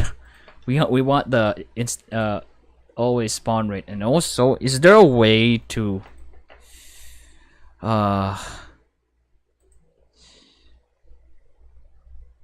is there a way to gravity force? There we go. How about 980 this? So that it just goes up. There you go. Not negative. Because I want that to happen. That's what I'm aiming for. I also want the particle state. Was it particle? Okay, now what we need to do is to rotate it and change the size of it. Or fade it in. If that's at all possible. Pretty sure it's possible. I just don't know how to do it yet. And make it 1. Then life is 0.3, so go down here, life is 0.3 and initial size is 1. So here is in size of mesh. Kinda don't like tutorials that are copying settings from previous. 2000 in y direction. So in velocity it's It would be nice if he's just setting these things up from scratch. and 2000 in y direction. Velocity. Also really fast. Doesn't slow down one bit. Trying to keep up. I'm pretty sure I can keep up. We can keep up. Lifetime, maybe 1. Yeah, like that. We have sprite attributes, uniform sprite size. Scale mode. Uniform. Can I go do this instead? Is that something that can be done?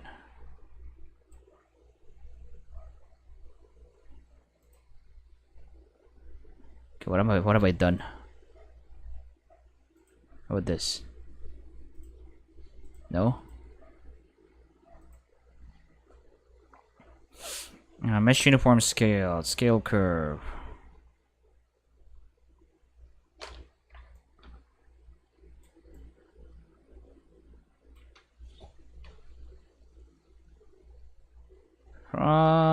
It's not really doing anything, so I'm probably just gonna Control Z that.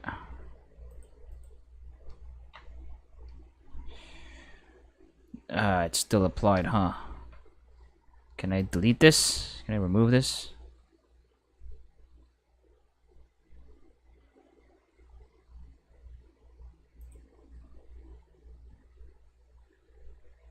Ah.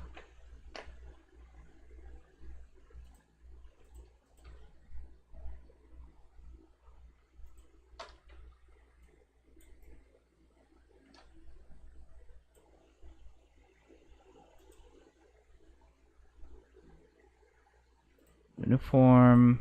You're gonna go do the float from curve instead.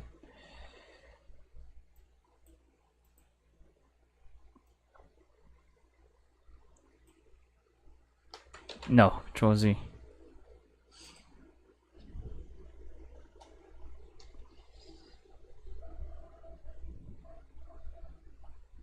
Wanted to start from small to large.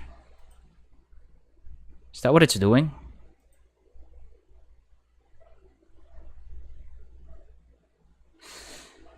It's not exactly doing anything, so I'm just gonna have to reset this. Reset that.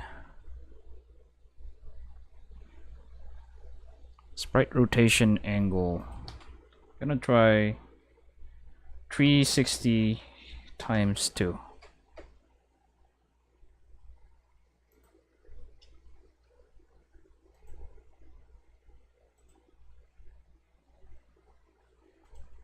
What is this? Random X? It's random X. It's even rotating. I'm not sure if I'm setting. I'm not sure if I'm tinkering the right stuff here.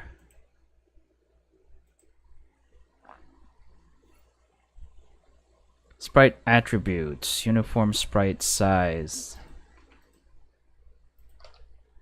0. Am I manipulating the right things?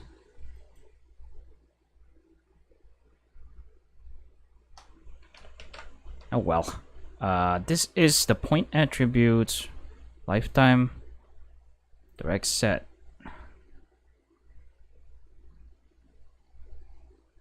Actually, random looks good. Simulation position, mass mode, never mind. Sprite size mode, uniform, right rotation mode, direct angle. Definitely not changing the right settings here. We'll figure it out. We'll figure it out. Okay. Then color overlay. So go down and open the color. Create a swatch. Make it times 0 and choose the color. And in Come on. Is 1205. So. The switching from the other thing to the mass rotation, initial mass rotation, and okay, there we go. Particle update, particle spawn, render, particle update, initial particle, mass rotation force. Fix issue, where should it be? Mesh rotation, simulation. Should be local. And then rotation on the Z-axis. I'm gonna try T60. Ooh! We're getting there. Here we go. We're getting it. We're getting it. It's happening. It's happening. 60 degrees maybe. 30.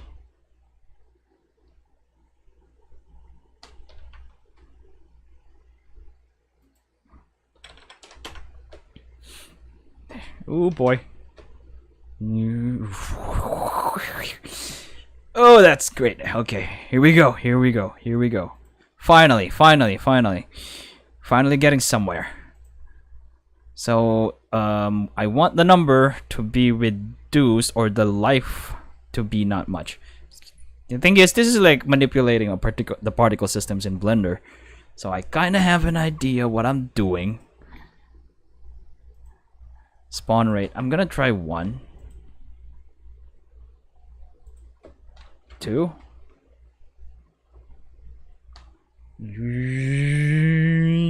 But I want it to be negative. So we're going to have to go mesh rotation force. Should be the other way. Following the direction of the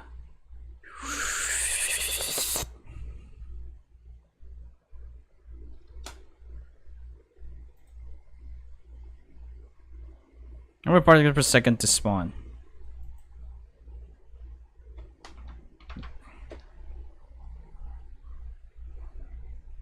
No! Okay. So now we have mesh rotation. We also need mesh scale. Is there a mesh scale? Scale mesh location. No. Because I want it to start small.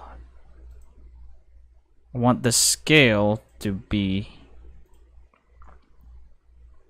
mesh rotation force, particle state, drag. We don't need drag. We don't need to do that. Scale color. We don't need the scale color. But yeah, I think we do.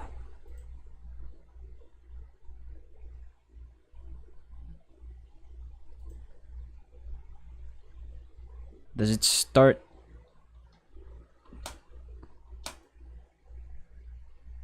I don't want it to just pop in there. I want it to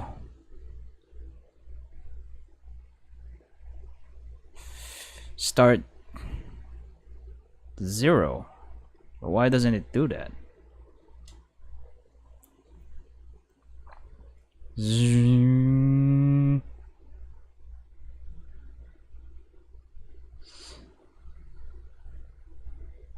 So yeah, what can we do here? Is it the mesh color? Or alpha? Material, dynamic material parameters. This one. This is what we need, I think. Oh, that's right. Oh, hey there, can you dig it? Welcome to the stream. I'm fine. I'm figuring stuff out in the dynamic parameter. I'm figuring stuff out here in Unreal, and we're getting there. Just making this VFX right here because this is like a transition from one level to another.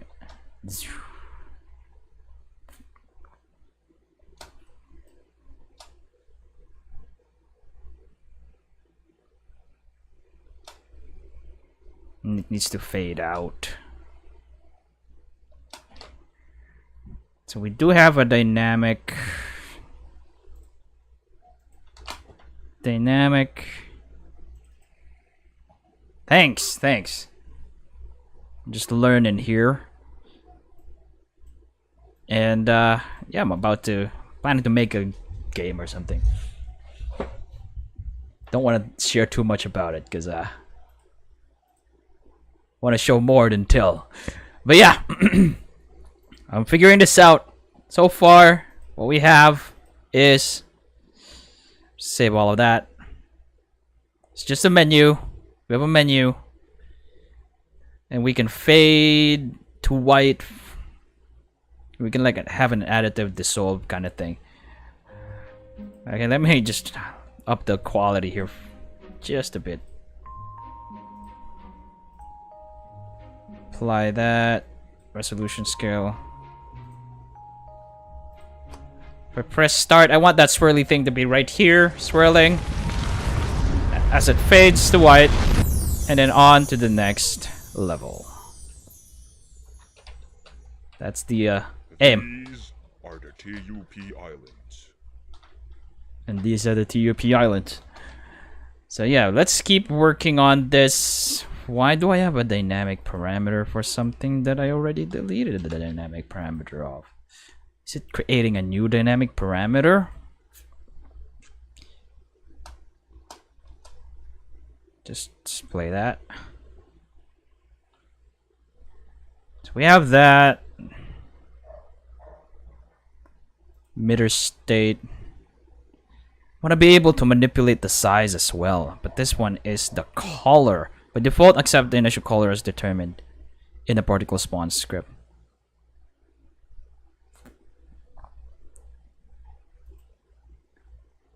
Update mesh orientation. What is this? Update mesh orientation. Oh boy! We have 2 to 0. Oh! Wait. I don't need this. I can just update the mesh orientation right here, which has the scale. I can bring it back to like -5 or... Oh. I guess this one doesn't... There we go, rotation rate.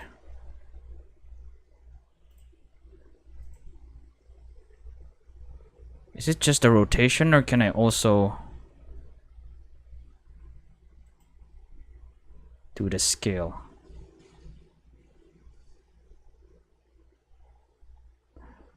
Scale factor and delta time for global speed up. Well, I can speed it up by changing this.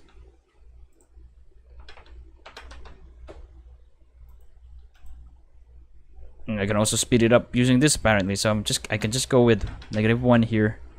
Speed it up using this.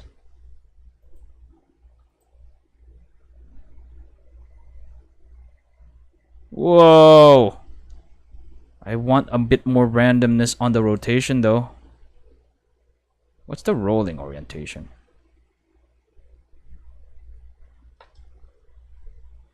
Okay then, I don't want to do that then. Rotation rate. Going back here. And I want to manipulate it more from here.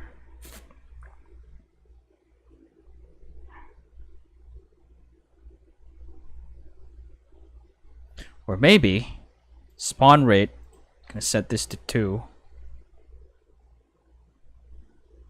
or 1 per second. Nah, 3 is the best number to kind of achieve what I want. Particle state, gravity force drag, maybe add drag, so there's like, if I uncheck drag, it's probably gonna be so uniform. Definitely the rotational drag right here. I'm gonna set this to 2. Let's see how it looks like.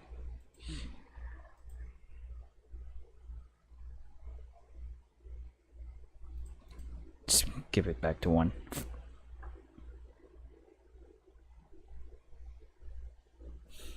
Or just there doesn't seem to be any difference.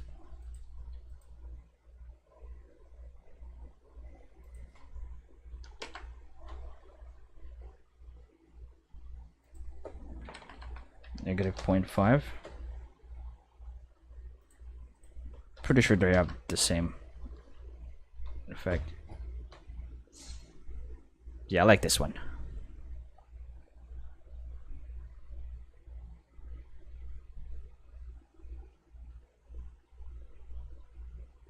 Okay. What else? I'm still figuring out the scale one. Can I go scale mesh size?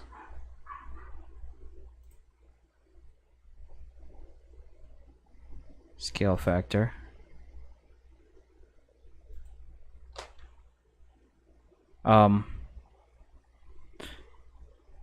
Initial mail. Where is this? Curve? Vector from curve?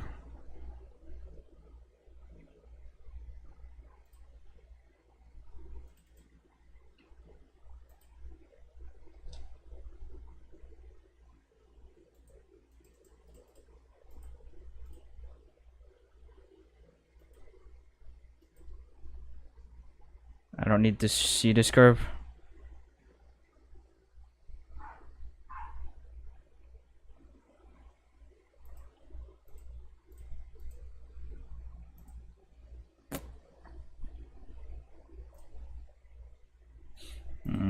Timeline.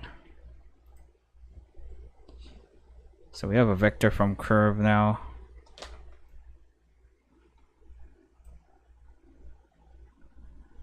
I need it to be reversed. Why is it not reversing?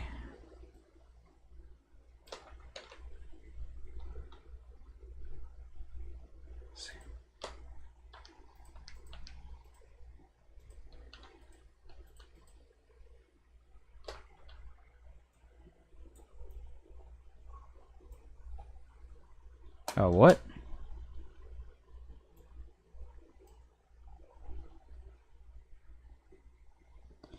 Why is it not reversing properly?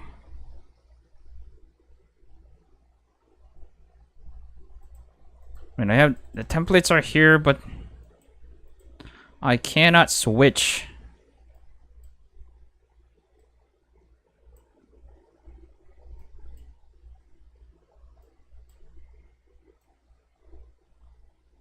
It's supposed to be from small to big.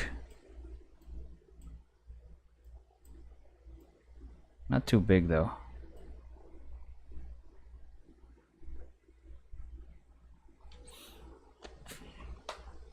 Okay, reset that. Reset. Should the vector from float? No. Curve, vector from curve. Scale vector by curve.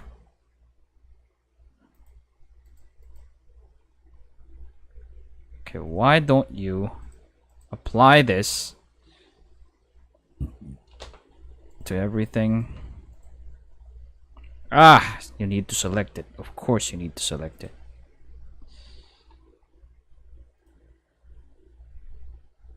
There you go.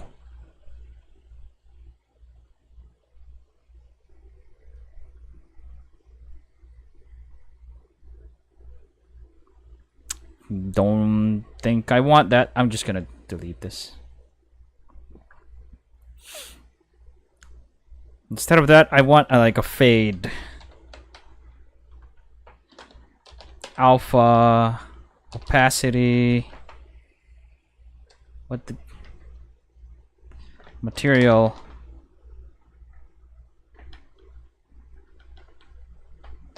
Let's see, color. Scale color. We already have a scale color here. Scale alpha. Scale RGB, I'm gonna uncheck. Scale alpha.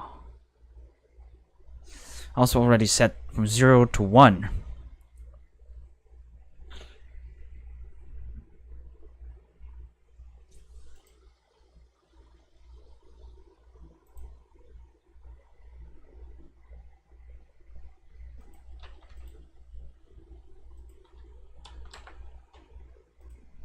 Just 1 then. Curve index.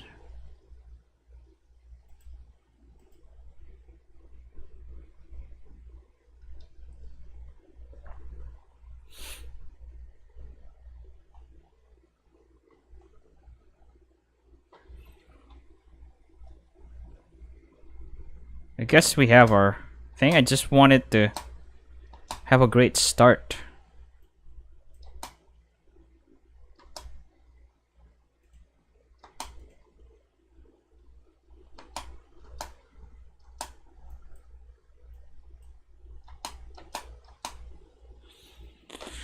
Okay, apply initial force to velocity.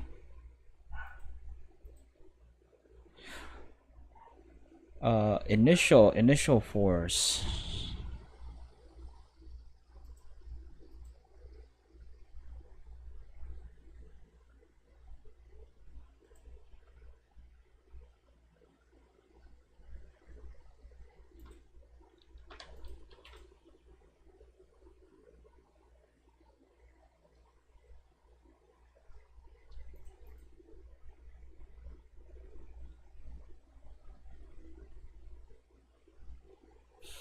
Okay. I just need to do something about the alpha here. I want to be able to scale the alpha.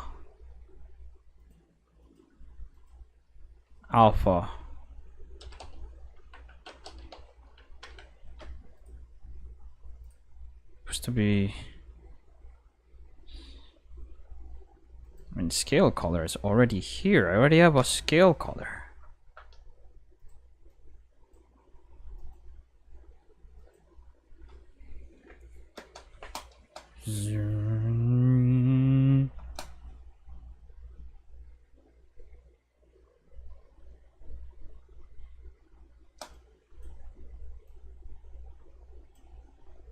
Can I change the timeline? No, I can't. Oh wait, I did.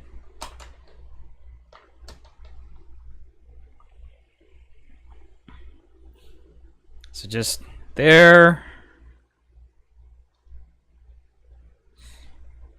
That just needs to go until. So it needs to.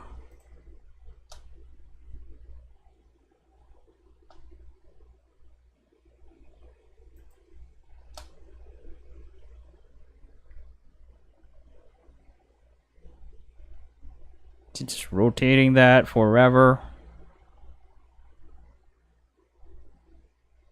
But I need it to fade in. Can I manipulate that in the game? Like when I press the button.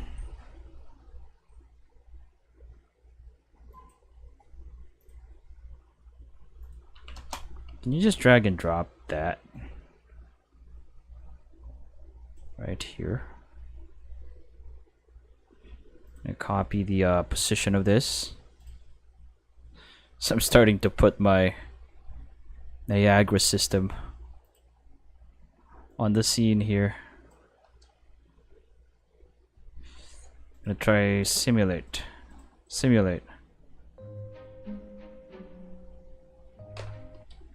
Doesn't work, of course. Does it need to be triggered? Time to watch a tutorial.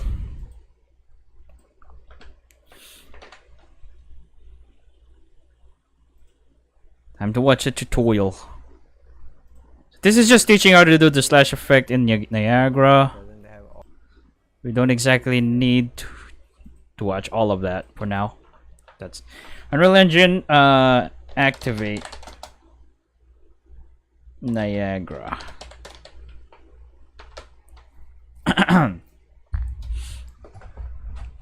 Niagara system. We're gonna join Unreal Engine 5.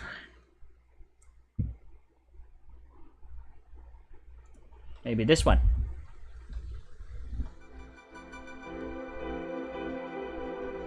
Dude, it's so nice.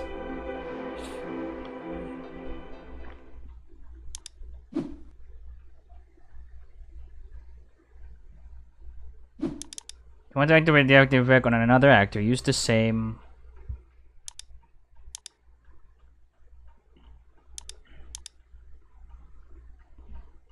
Oh, you need to add the Niagara on the thing.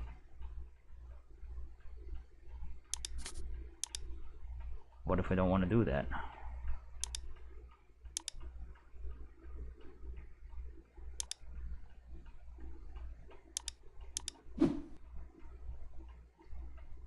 Allow CPU access.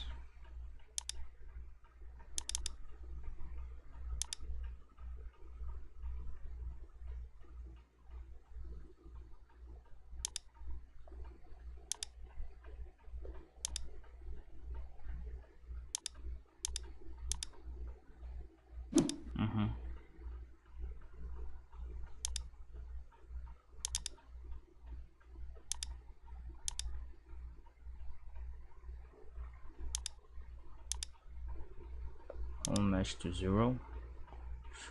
I'm not really planning to do something like that though.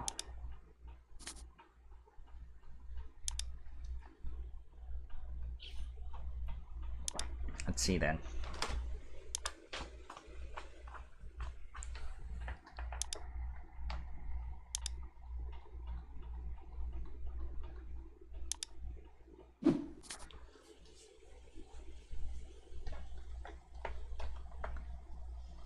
So how do you activate it with the press of a button?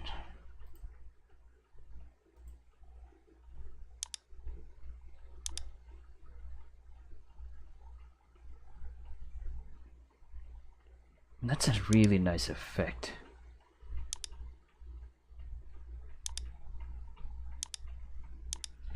I'm pretty sure there's a bunch of presets of that here in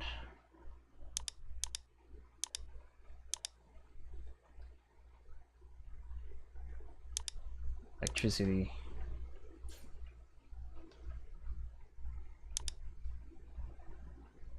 You don't really need to do this. You can just press E. I guess if you want your game to be more available on more platforms, you can do that action thing.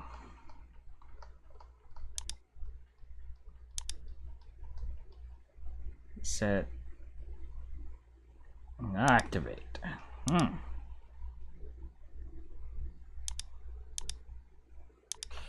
Okay. But it needs to be added onto here. The Niagara system.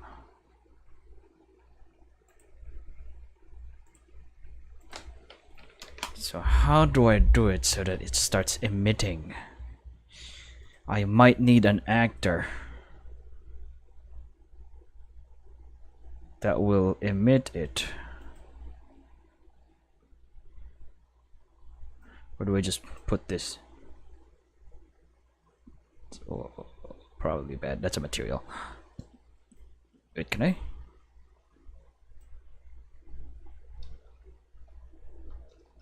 No, Control Z that. Wait a minute, where did I... This is a static mesh. For some reason I don't see... Ah! Why are you up there? Oh, I forgot something very important.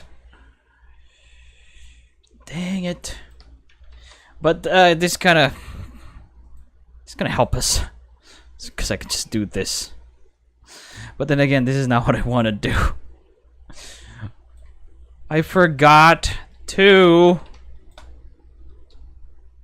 This is not what I want to do. I'm gonna delete that.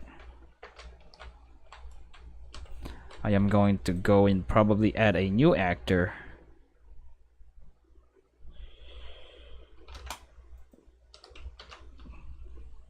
But let me watch other tutorials first before I go with my own ideas here. Unreal Engine activate Niagara.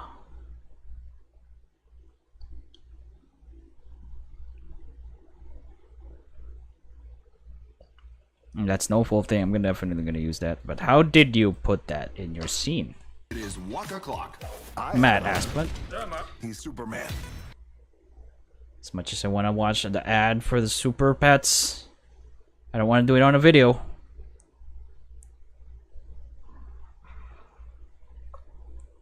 Okay.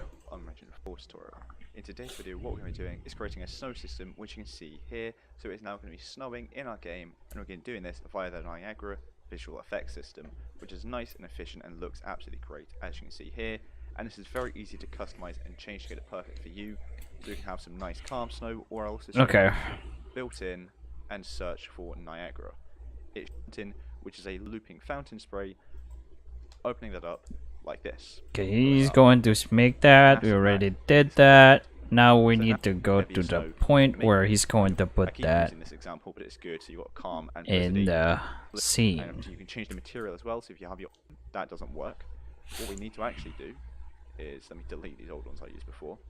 Is we need to right click on this and just simply create Niagara system, and then just drag that in, and you'll see this should be working, although it isn't for some strange reason. So let me. Oh no, it was just taking a while to load. Sorry. So there we go. Okay. It's working. You'll see we have. So I guess the Niagara system worked when I dropped it in, but because our mesh is wait, drop it in. Yeah, because it's up there. I knew it was working. It's just it's up there. Anyway, I'm gonna paste that right there, I guess. Scale it down. Where is it now? scale it down. Even more. Negative 0.5. Oh, is it always gonna be there up there now?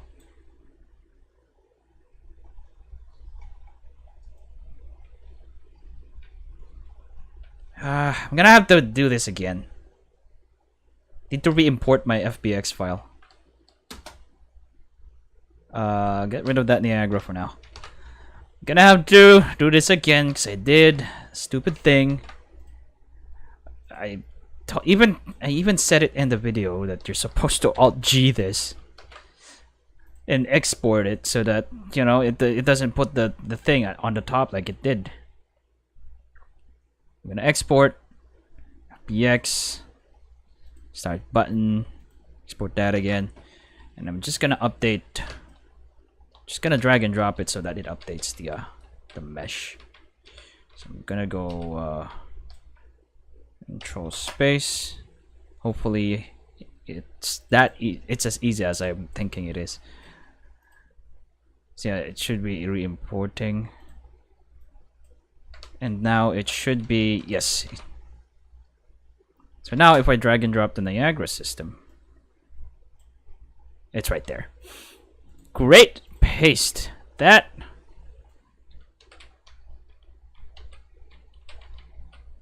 I'm gonna scale it down if I can. 0.5. 0.2.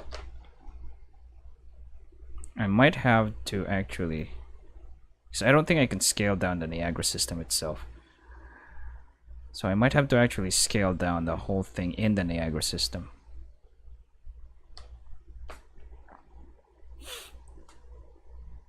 But for now, I'm gonna go 20 degrees.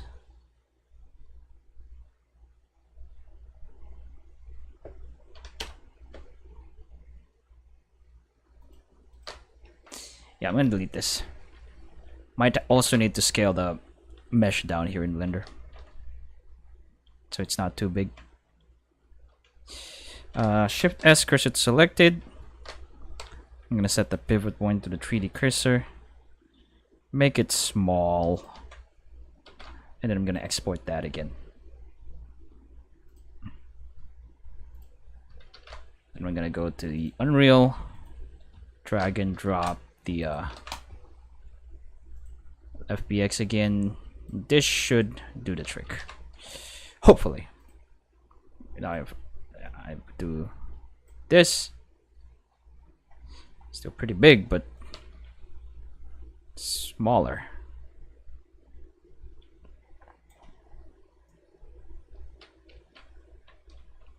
Might need to update the Niagara system as well.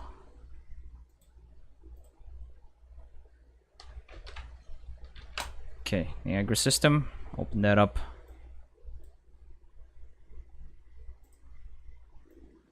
I can probably just real time change this. Pretty sure I can.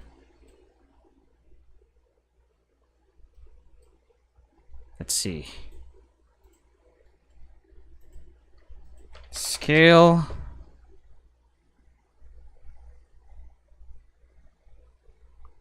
Do you have anything for the scale right here?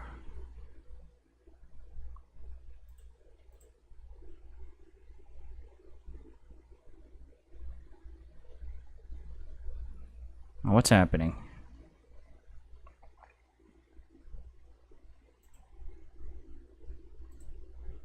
Never mind.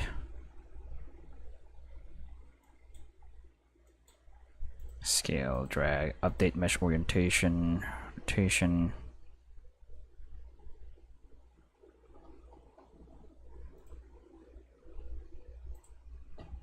I guess I'll do it here because it's not supposed to be that far from each other. So gravity force.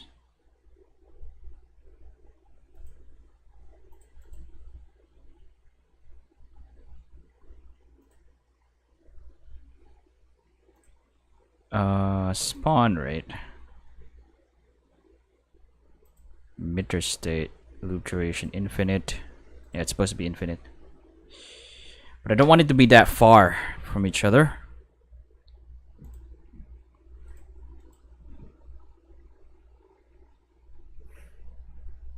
And I want it to face towards the camera. Rotate scale, rotation scale.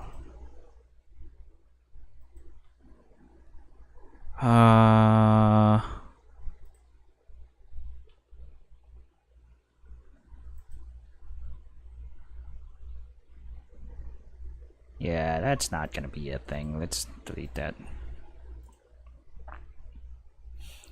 It's the position that I need to. Shape location.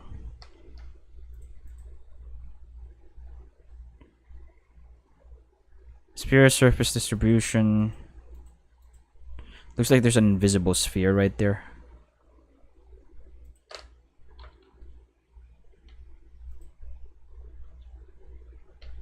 Is this the one that sets the scale?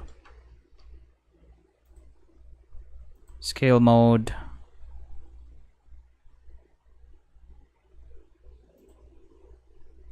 I want to try something. Vector from curve.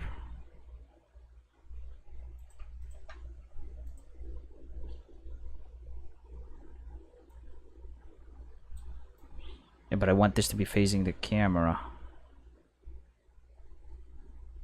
So I'm not exactly sure what's to do here.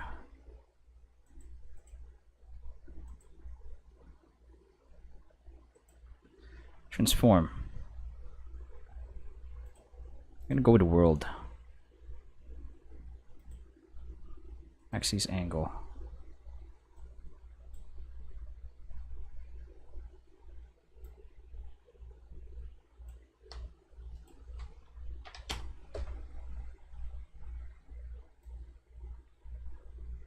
So I have the rotation, I have the effect, I just want to apply it on my scene.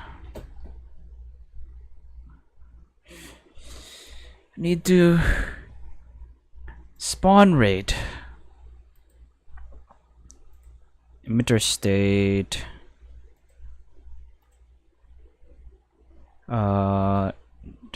Initial particle, lifetime color, mass, mesh scale mode, uniform.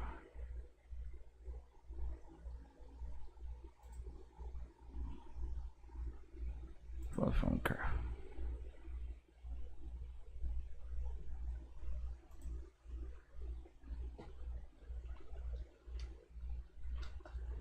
It's not doing anything.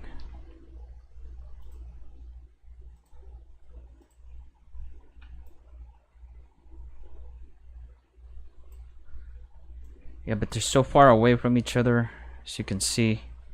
That's not what I want. I want them to be closer. How do I do that?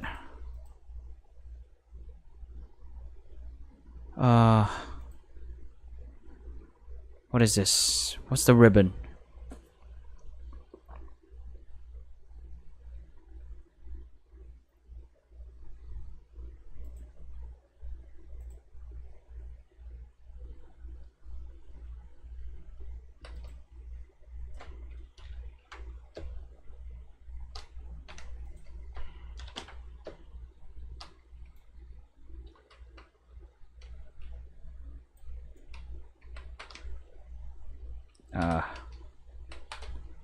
What am I doing here? I can't see a darn thing. Oh.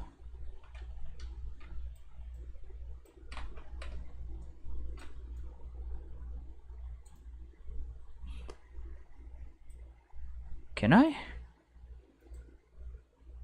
go with lit show? Okay, we have the effect. Just need to figure out how to change more things about it. Mesh scale.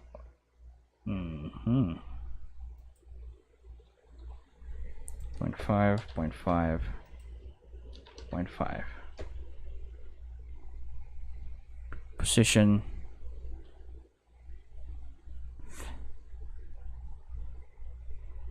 Probably gravity force. I'm gonna set this to about 100.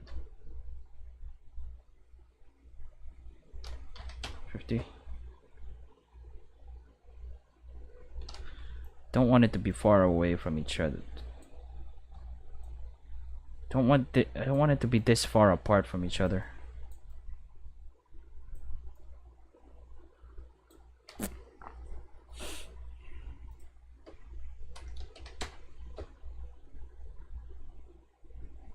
Okay, so it should be in the scale, soul forces and velocity.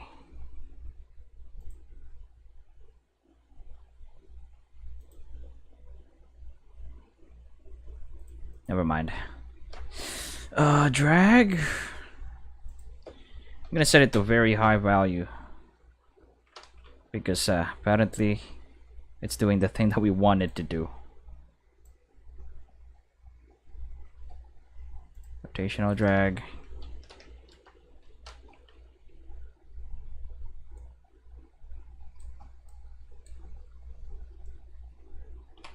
Wait, do I have collision on this thing?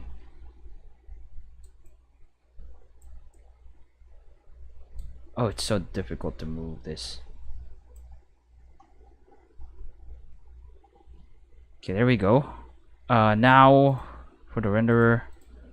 Mesh renderer. Rotating. Maybe slightly rotated.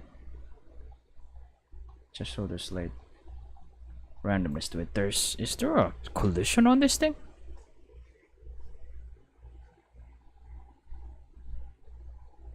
Just gonna save this, close that for a while.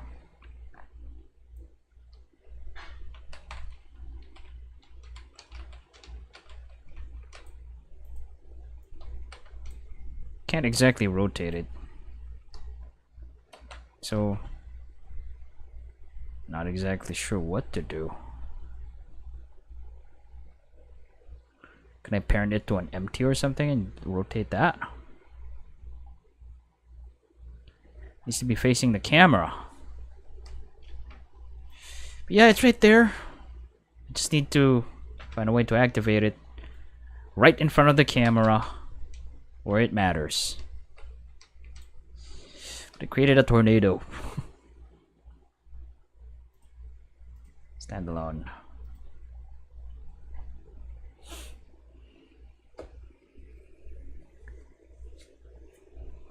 Come on. Give us a nice effect here.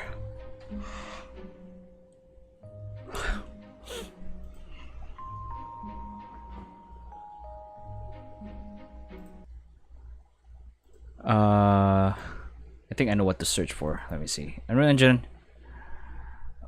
Spawn. Megara. Of course. There are two cameras, Scared Flier, because of this. You will see it soon enough. The first camera is us looking at the button in this from this angle. The other camera, just wait for it, I'm running Steam, is when we go to the options, it switches to the other camera. See? Just gonna apply that and switch back to the other camera, and I'm gonna exit. Now let's see. I need to run this on a new editor. It's not supposed to.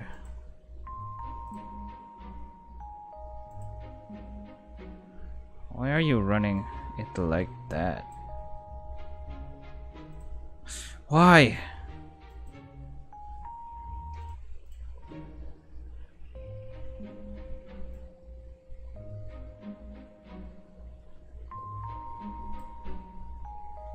Okay, now just exit this. And we'll see if the standalone game is going to copy that thing. The scale. There we go, finally.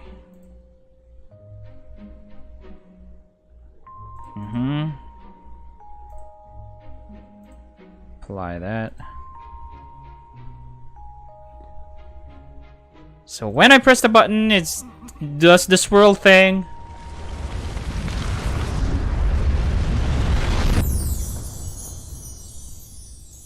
And this starts our game, but how do we add the swirl thing, eh? Swirl thing! How do I add you? I need to watch a tutorial. This is the last piece of the puzzle. It would be nice if I can solve this puzzle. Introducing air particles. No.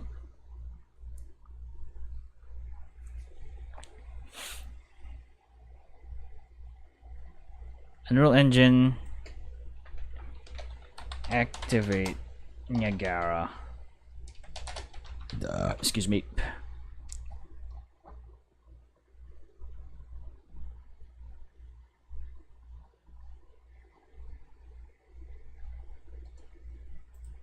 Okay then. Hi everyone, in this video I'm going to show you how to drive any parameter of your Niagara system with a blueprint.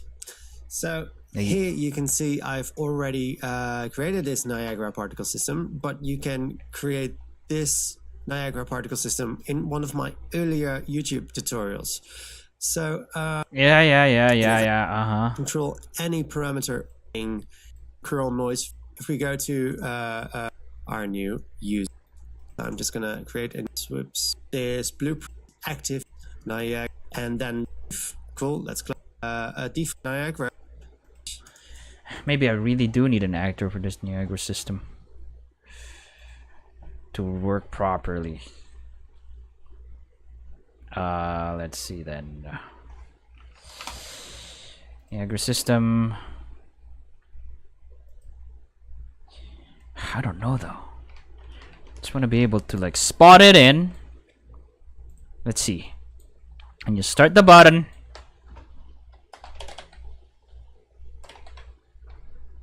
Niagara parameter collection. Tell you what, I'm gonna go to viewport here. I'm gonna add the Niagara right here as well. Pretty sure I can. Start.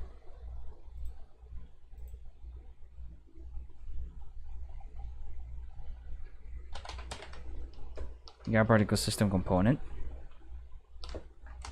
Start FX, maybe. And maybe I can call here the Niagara. I mean, where do you put it?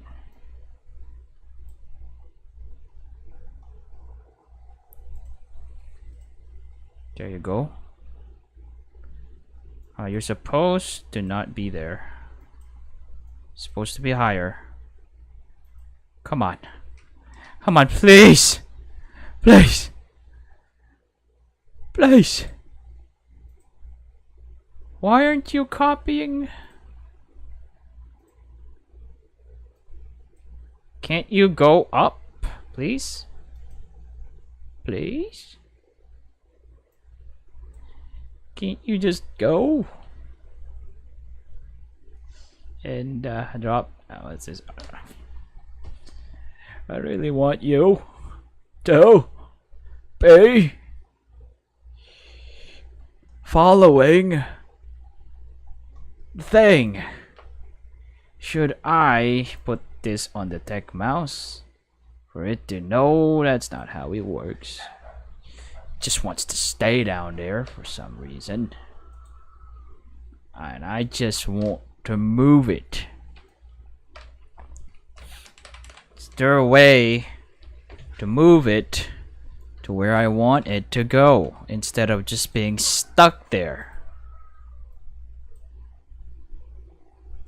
Because nothing I do here works. Or does this not update? It's supposed to be real time, right? Because that's just not gonna work, is it?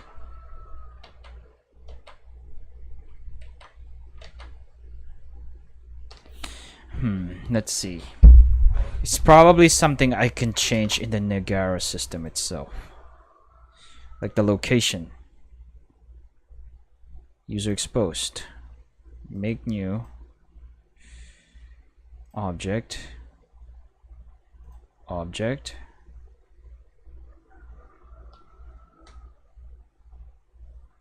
Wait.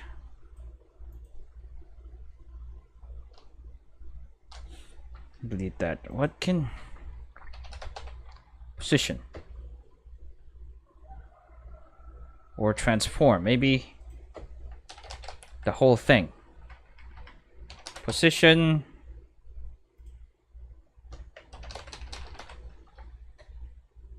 Scale. Rotation. Oh man. Maybe I should expose object, material interface, data interface, position array. No.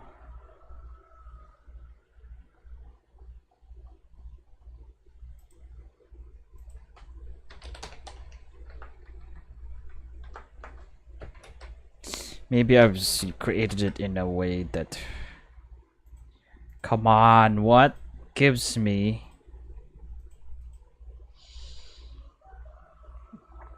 Direct base class for all UE objects. Common. Agara position.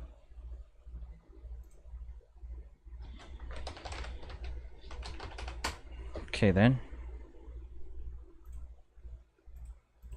If I have the position, can I...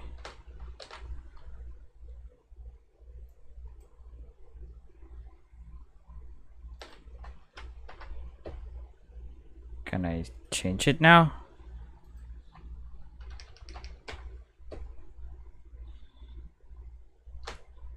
No, I can't.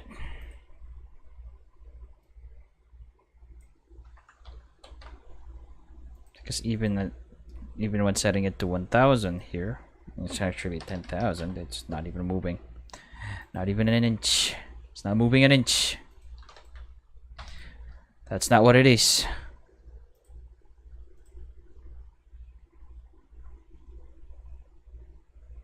It's not what it is. Let's go back here. Not position. Data interface, actor component interface. Now what's an actor component interface? Let's try a look at that. Yeah, that's not what we want. I just need the transform. I just need to reposition this without problems.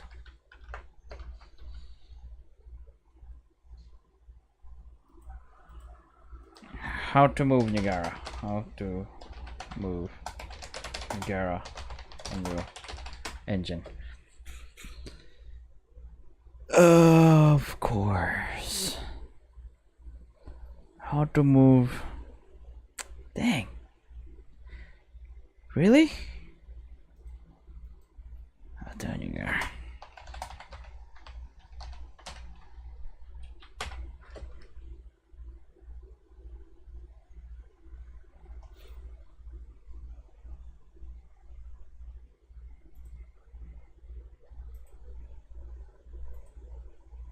Save that. I just want to be able to move the Niagara system, please. Thank you. How do you do this? Unreal Engine, Niagara, transform, move. How to move Niagara system in view port. You got a quick start? Maybe on the docs. We'll read something. Something useful. Installing on a great new project, enable the Niagara plugin. I guess that's all. Create a material. Create the effect, Niagara system. Fix dust. Mesh renderer. Edit the module settings. Meter state. Spawn. Burst instantaneous. Locate the color setting in the example color just to set the light tan color. Looks like dust. Scale mode. Set the following values for mesh uniform scale min and max. Click the plus sign for the particle spawn and select orientation, mesh initial mesh orientation. This contains rotation settings for a particle mesh. You can want to add some rotation to the shape so it's less uniform. What else? What else? Add velocity from point. We'll see. What else?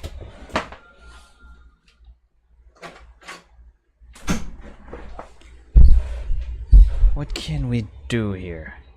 Finally, we'll edit the settings in the particle update group. These behaviors are calculated on each particle every frame. Click the trash can, delete the scale color. We'll not need it for this effect. Plus sign, probably got the dynamic particle material parameters. Erode. Drag. To a character.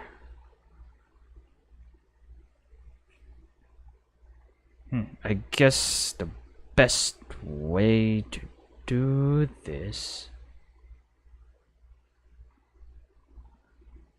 Get the notify section without.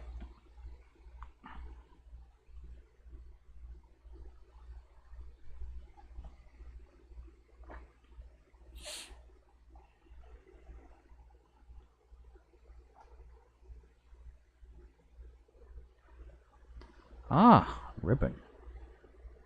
I'm being distracted. That's not what I want. So I guess the best way to do this, so we can do that, I'm gonna try to add a mesh cube. Let's go with a cube for now. Put that outside. Put this outside. I don't want to put this inside the start effects. Okay, so the cube does not do anything to do that. How do you move the Niagara?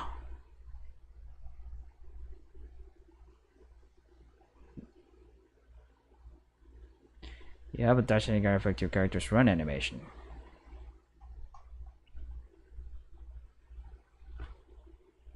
Not what we need.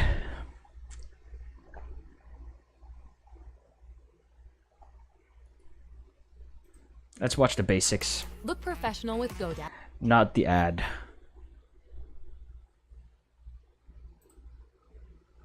So in this video we're going to have a look at the Niagara VFX system for Unreal. At the moment of recording we're going to have a look at the 4.26 version of it, and what we'll cover is the basics and also give some useful tips along the way. And this video is mostly aimed towards people who have never used it before. The advantage of Niagara is that it's very customizable and also is built with flexibility in mind. You can basically turn this off.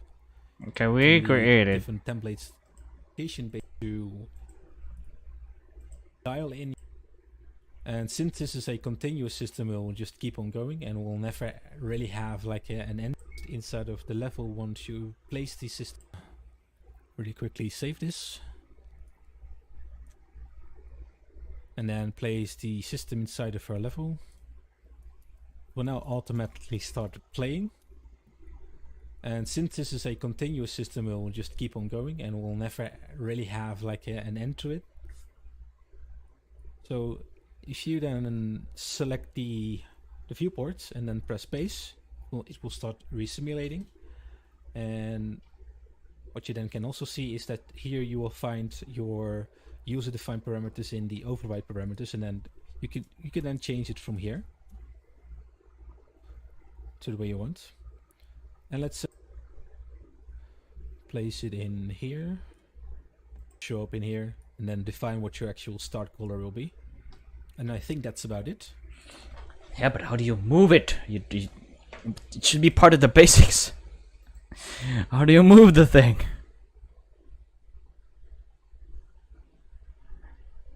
I mean, you can move it from the timeline, you just can't rotate it and stuff. And I don't want it to just start just like that. I want it to be triggered. Oh boy. I mean, we have it right here. Rotating this doesn't do anything. Moving, I think, is the only thing that moves. No? Why? Why doesn't it move?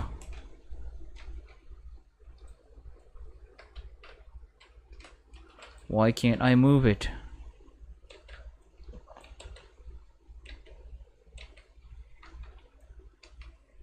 Oh man. Is it because it's static? Let's see. It's probably just a very simple setting. Or not. Override parameters.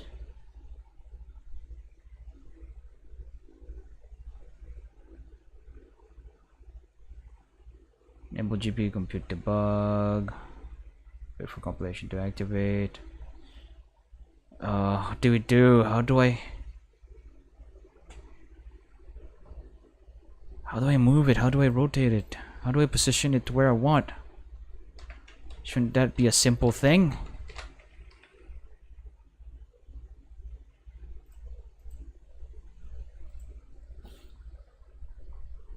How to move Nagara in viewport.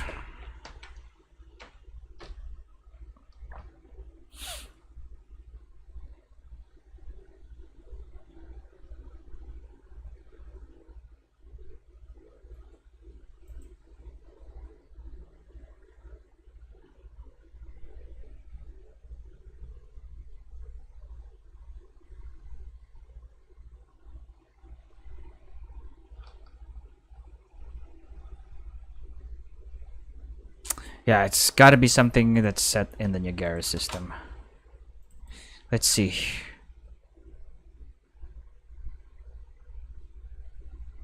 Shape, location.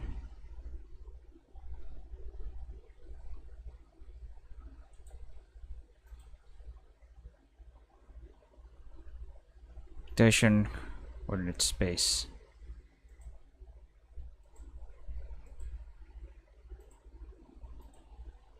Sphere. Direct. Is that it? Sphere distribution. Shape sphere transform.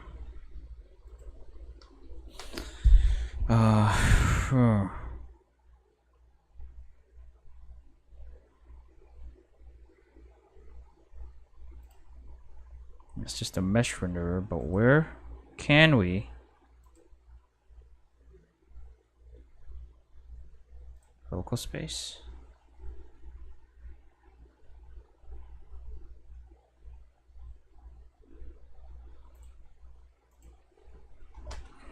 Set it to local space.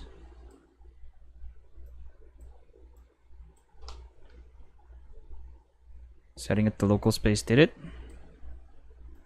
No? Yes, it did! Okay. I guess I've read the right stuff. Now let's just go and scale it probably about 0.5.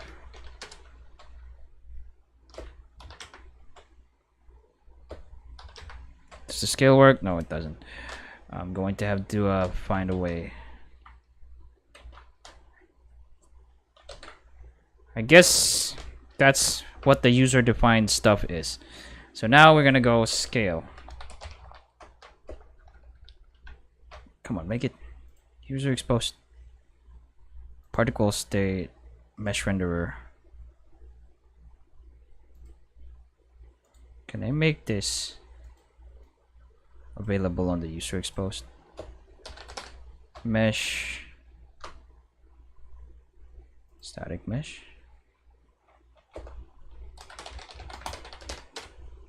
What does that do?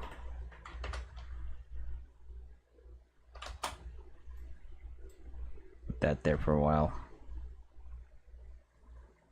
Oh, never mind. User exposed. common. Data interface. Scale. Run.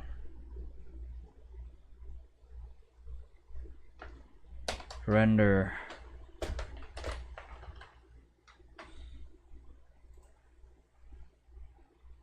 Emitter determinism. Toggles whether to globally make the random number generator be deterministic or non-deterministic. Any random calculation that is set to the emitter defaults will inherit to this value. Sim target, CPU sim.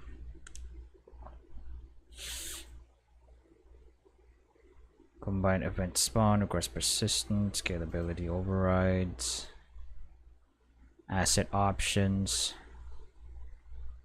What did I just expand? Nothing. Emitter summary.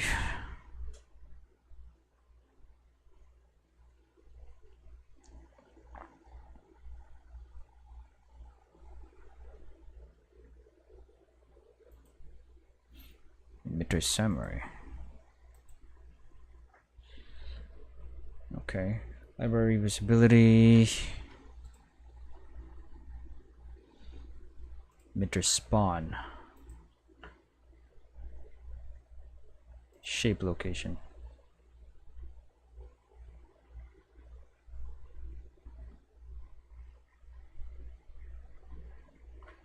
I have a shape location already. Spawn rate, initial particle size.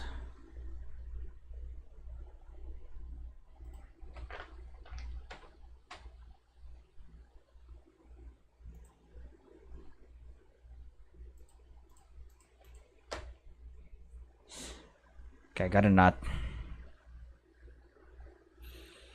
And how do you do this? How is this done?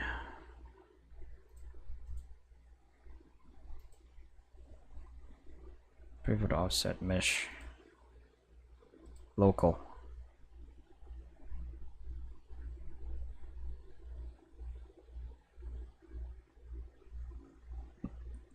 Mesh rendering. Source mode particles. Facing mode. Default. Wait, camera position. Should face the camera.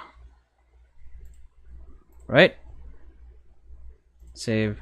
Compile. Or I guess not.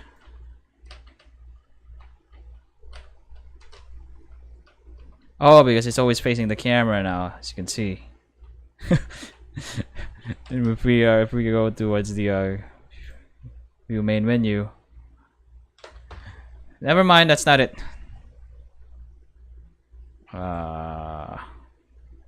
Default.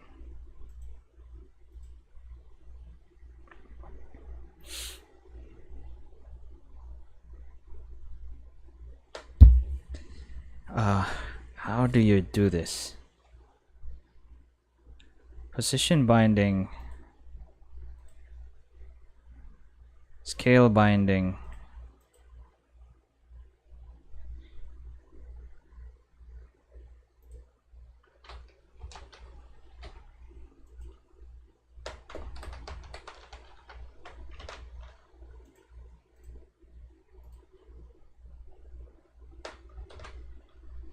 No! Ah, I repositioned the camera, dang it! Oh no! Why you do this to yourself? Dang! Now I have to go redo stuff because I'm stupid. Why can't you undo the camera position? Dang! Why? Why? Why you do this? I'll have to do this again. There's that camera.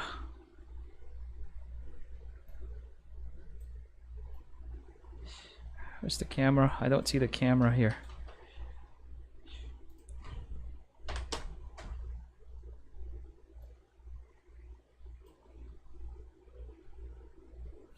I'm gonna have to copy the location of the... Dang it! I don't know how to control Z that to undo the things that you do when you're in camera mode. Oh, I have to do this again.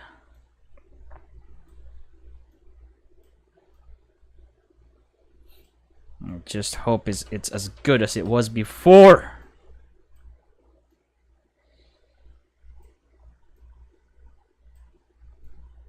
Maybe we can improve on it. We won't.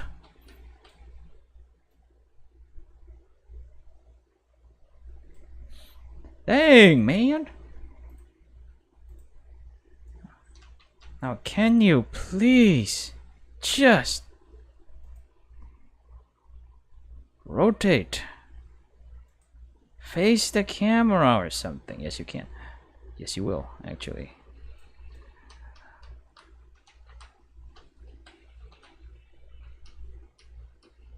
Now, where is the position of this?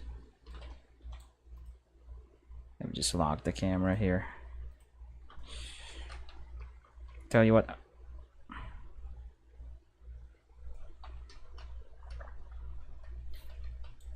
That's not the right position for it. Let me just copy the location of this. Copy. Select Niagara system. Paste. Gonna put that right there. And then we're going to go and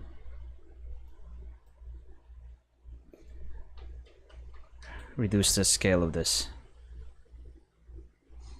We can't do this from here. Oh, we can? Now? Really? Been trying to freaking change the scale of that. 0.2.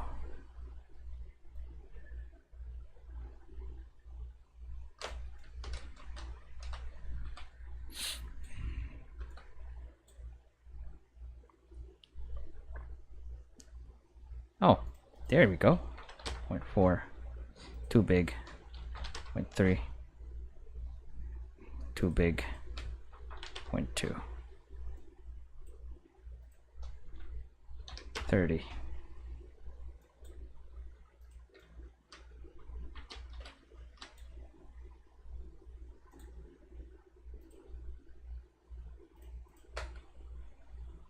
$60.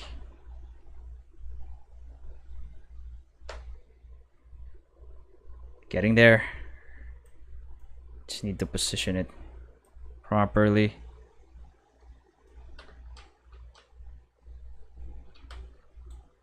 Probably going to go back here. Mesh renderer. Go back up. Don't manipulate the rotation of that in any way. Save.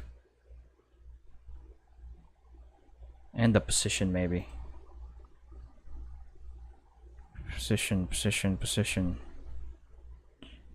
Scale, rotation, pivot, offset, nothing, local. What I'm gonna do is I'm going to go to mesh orientation, rotation rate. We're supposed to be seeing something like this, so I just probably need to really rotate this to a spot that just shows the middle part there. 30 should be the perfect. Or should it be 60?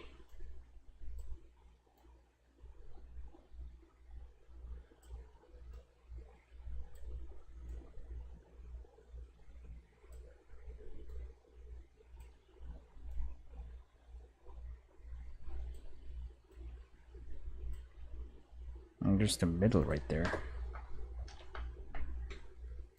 Getting there, 70. 80.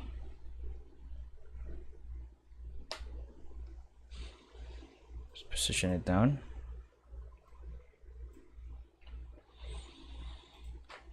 Point 1 scale. It's so random. 45 degrees. 50 degrees.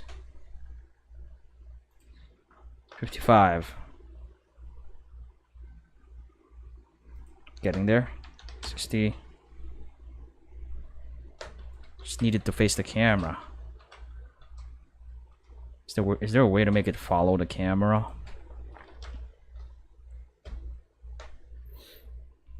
Let's see. Almost there. 65 degrees.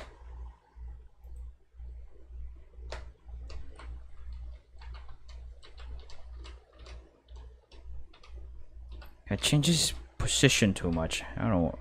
It's probably because it's going upwards.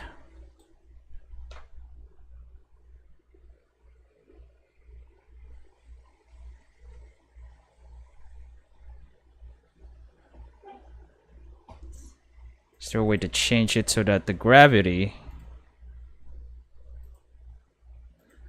follows the local coordinate? Yes, there is. If we look at this now, there we go. Oh boy. There we go. That's what I'm looking for. That's what I'm aiming for right there.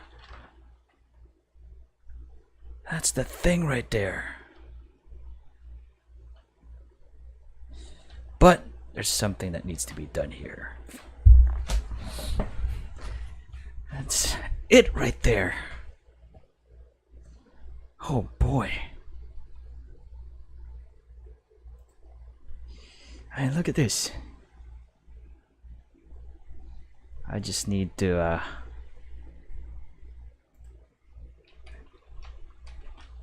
probably need to attach this to an actor. Okay, there we go. Now what I'm gonna do, I'm probably gonna create a actor, or should it just be blueprint class? Blueprint class. No! Dang it. What's a pawn again? Blueprint class. A pawn is an actor that can be possessed and receive input from controller. And an object can be placed or spawned in the world. I'm gonna go actor. Loading. Start effects. Start effects. Actor. What I want to do is I just want to add Nagara particle system component. Start effects. Get this one. And I want to add a lamp or light, point light.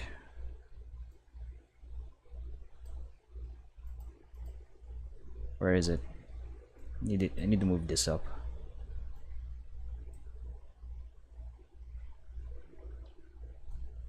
Probably. Where's the front here?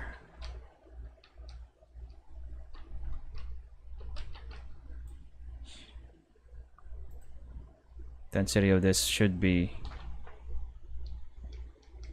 8,000, right? I'm gonna pile save that,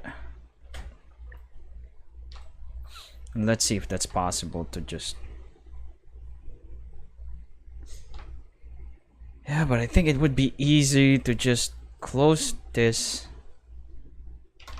delete that actor, force delete. Open the start button and just put the component right here, the Nagara. Start effects component.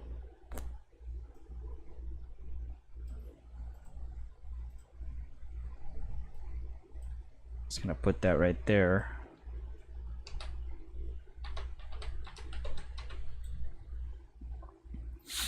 Rotate that about 45 degrees, I think. Just camera. If I compile this and look at the main menu, what do I see? I see something like that.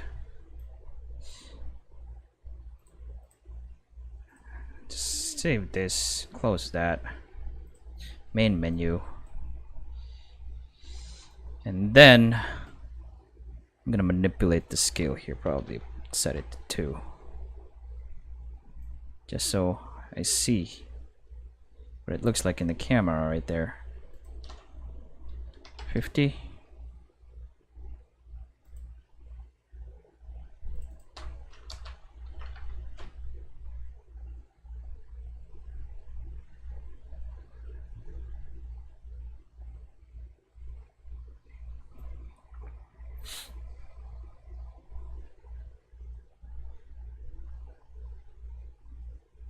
Okay, there you go.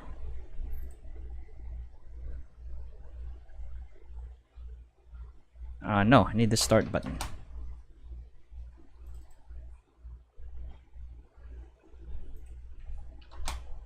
Start button, actor.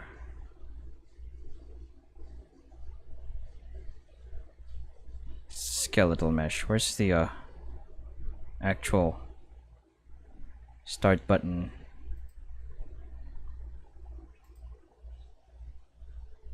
Wait. Okay, I'm confused. Maybe. This is not it. This is the asset. Where's the start button thingy? Button physics, button idle, start button. Blueprint. Is it this? No. Wait, where did I put it? Characters? Should be in the menu. Visible. It should be this one.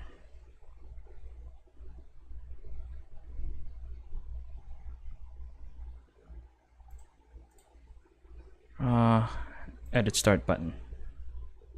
That is so weird. Where did I put this? Show in. I'm pretty sure there's. Browse the asset. What are you doing there? Go back to elements.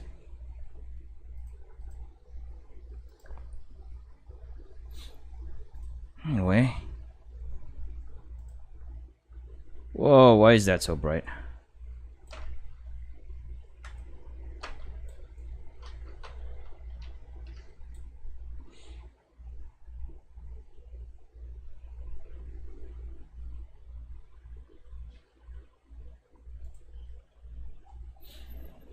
Anyways, let's see.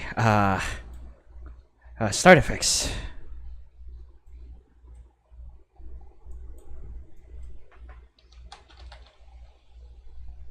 Start.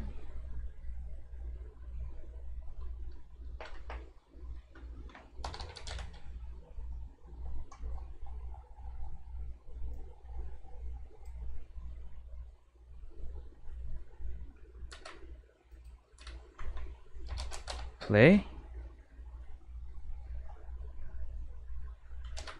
Simulate.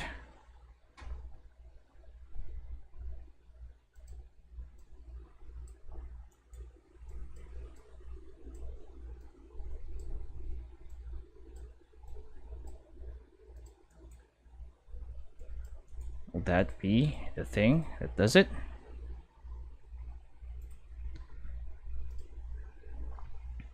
Or will it just forever rotate there, regardless?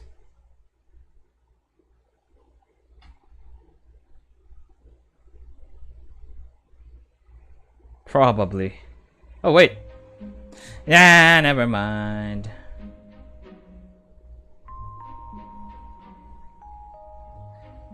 Not yet. I need to make you visible.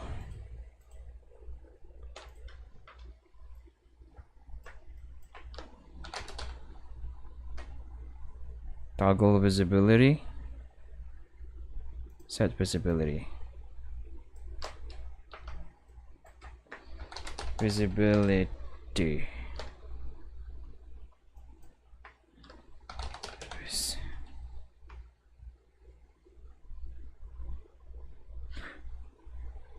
Stay dirty.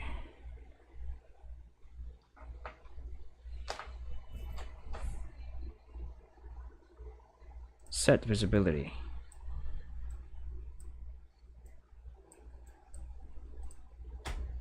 Is that it?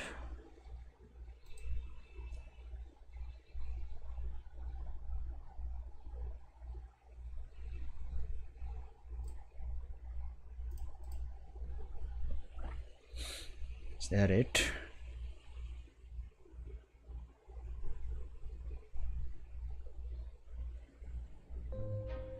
Nope, not it.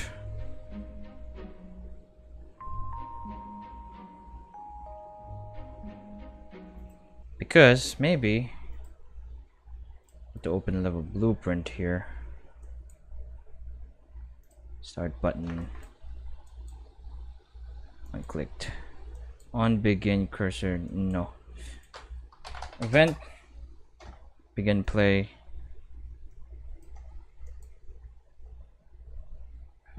Start effects.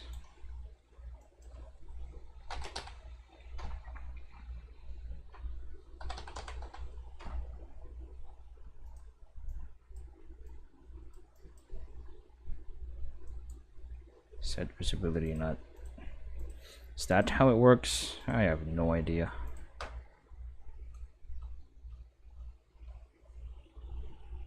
I need to fade in.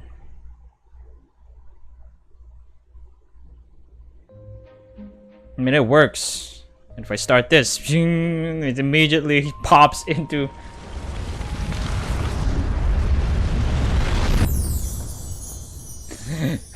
But that works. If only it will fade in instead of doing what it did, where it just popped into existence. Let's see. Is there a way to fade it in, you know?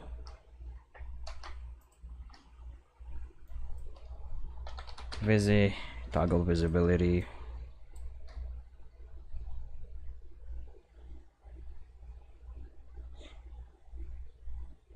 Toggle visibility, what does that do?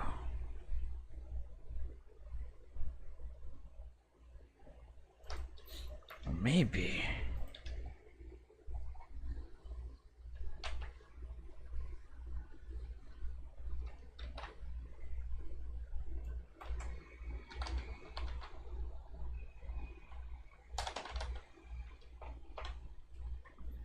Show? No, it should be the visibility works. I just want it to fade in if that's at all possible.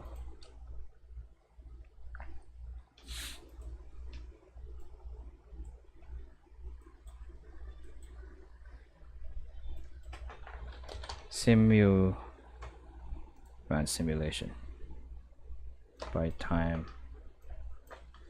Simulate.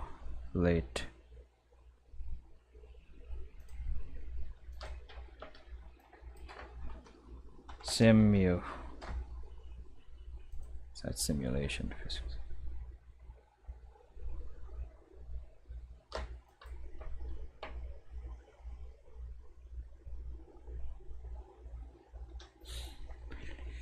Okay, so it's not visible, and then we pop it into existence.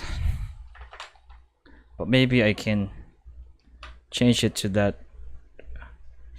Yeah, but dang, this is challenging. Emitter state, loop behavior infinite, scalability mode system, emitter spawn,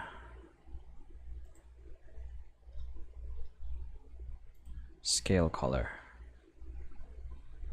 I mean, scale factor on the alpha component of the linear color.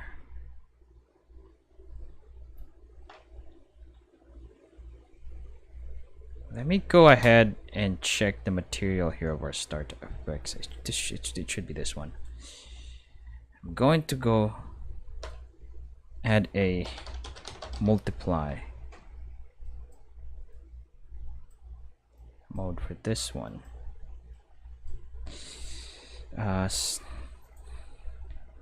Promote to parameter. Opacity.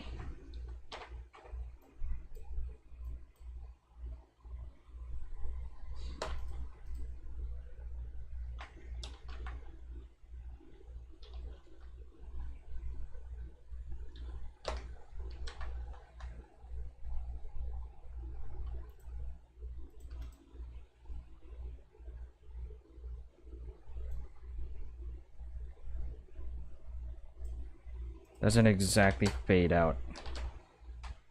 Just sort of pops into existence. Let's see. Maybe I can do an add.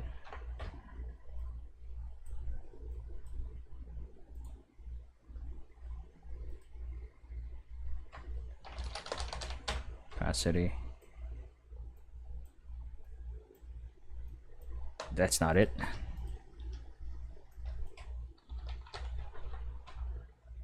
Wait, divide?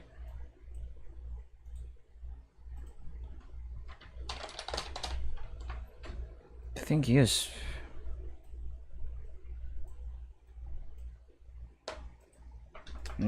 Let's multiply.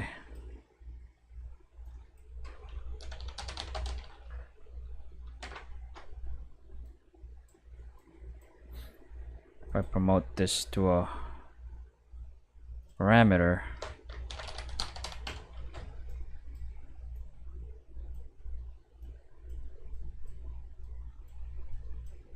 except it pops into existence, it doesn't fade in slowly.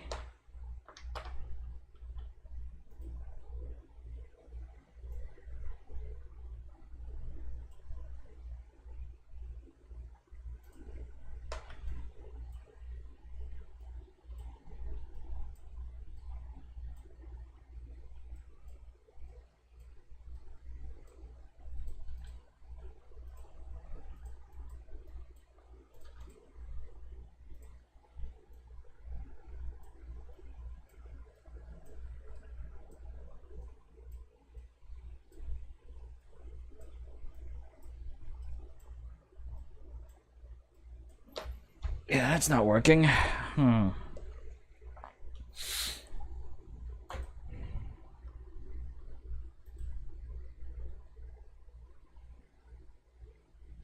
From a thin translucent. No default lit.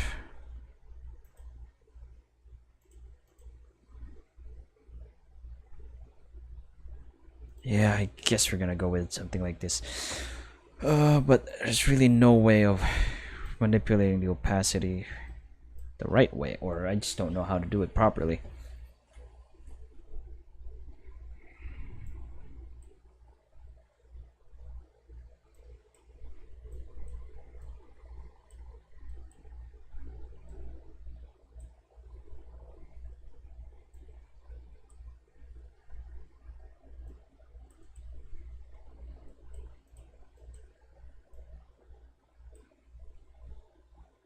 Yeah, I know. Should be the RGB.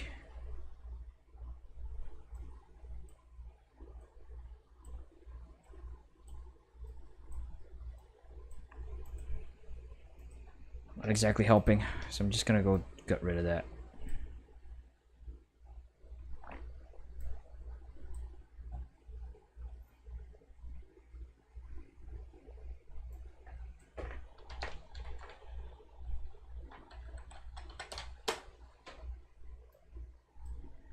To subtract do.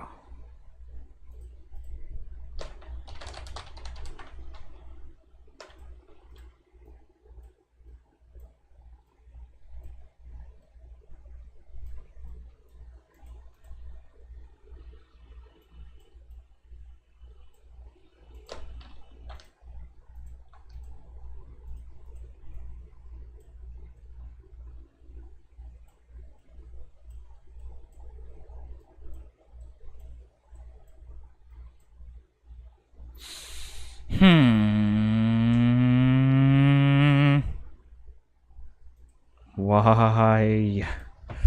Why the vertical?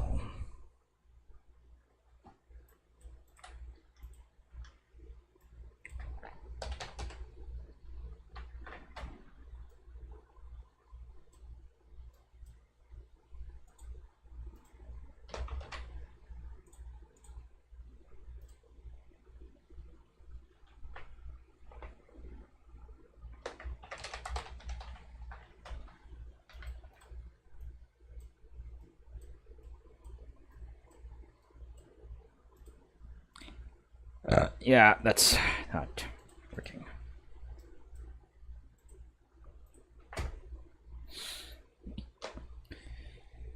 Oh boy. We'll get there eventually. We'll get there. We will get there eventually. Let's see. It's not gonna be the vertical. Oh, not user interface. Surface. Although it being user interface may be the best thing. No.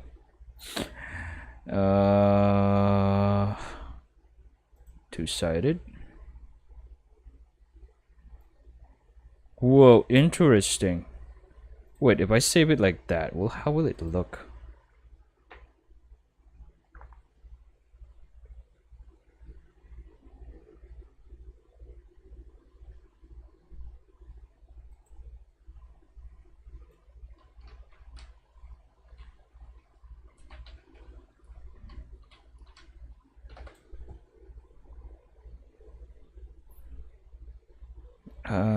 Start button. Viewport. Probably gonna set the Z scale of this to maybe 1. Then lock that. Then I'm just gonna probably 3. How does this look?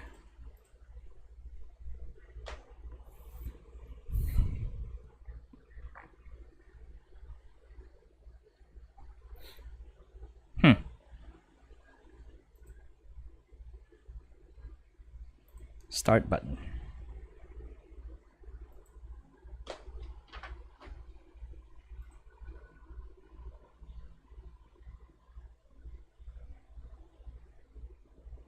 Interesting.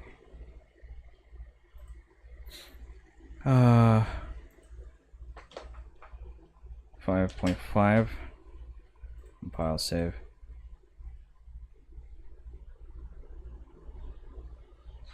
Now what if I can animate this?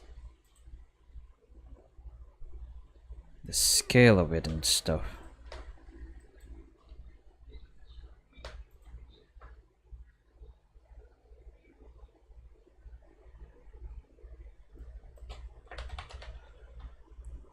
Scale.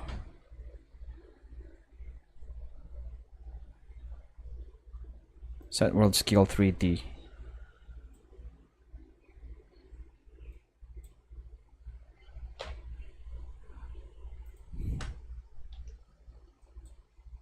I don't know about this.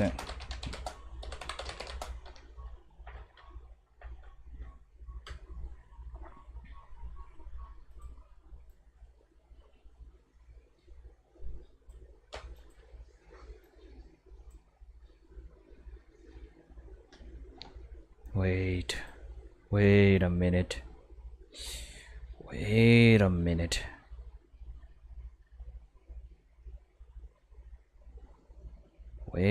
Wait a minute. Wait a minute. Wait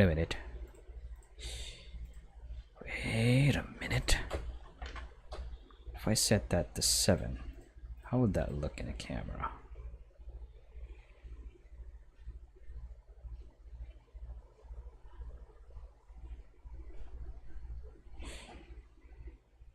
If I set that to an even bigger scale, how will that look in the camera?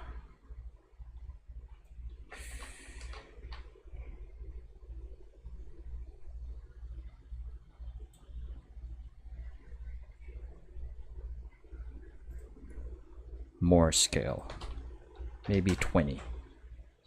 And I'm gonna set the about 5. Lock that. Pile and save. It's possible. It's possible to do it this way. I think.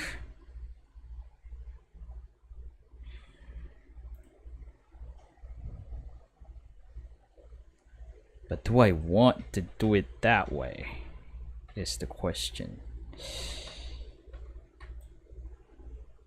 We're going to have to figure out a set of codes.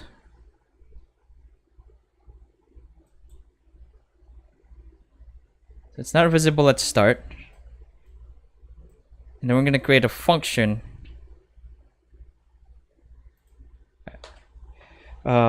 Start effects. Start effects transition. And get start effects. We're going to set scale. Set the relative scale of the command to put it at the applied scale in the world window. Set world scale.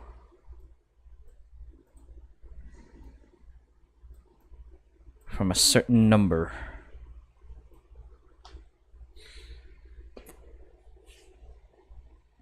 Up to. I could create like a while loop.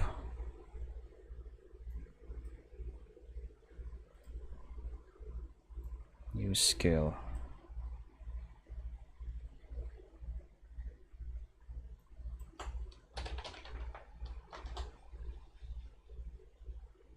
This is a vector.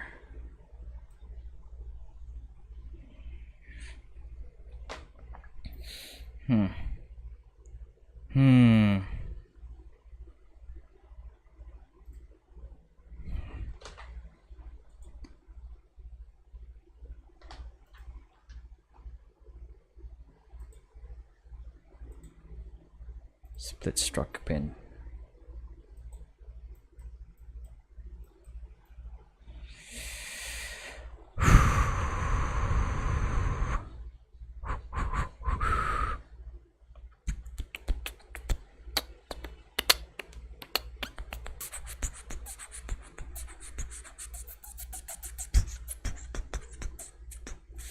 I don't know though.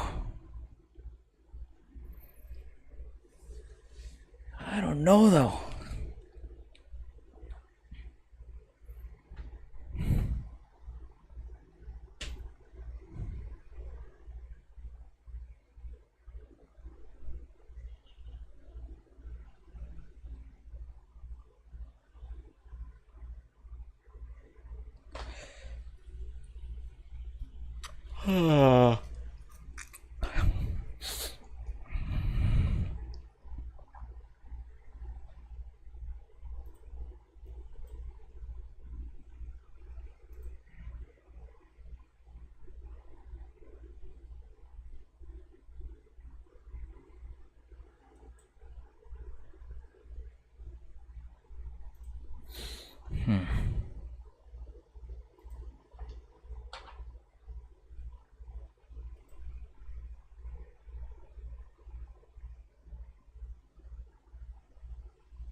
And get the world scale. Split struck pin. I'm gonna do this. And then this two right here. They should be locked.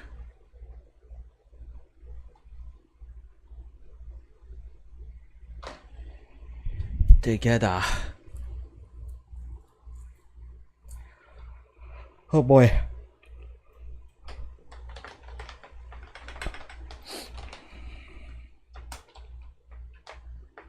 This is while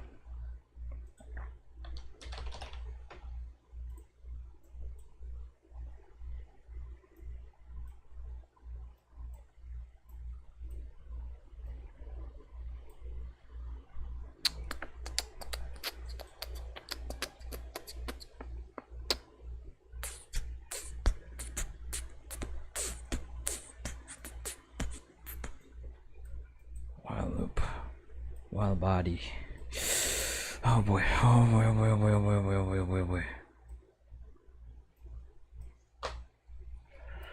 I don't think this is gonna work.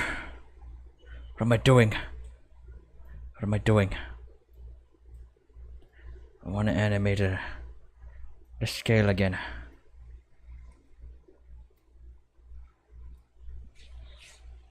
So I'm gonna go grab. No! By default, this will be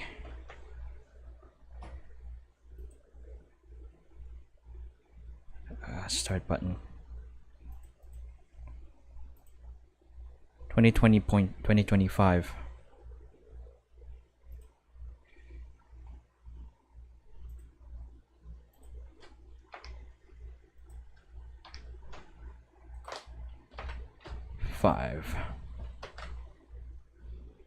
By default, scale, and then we're going to create a new vector.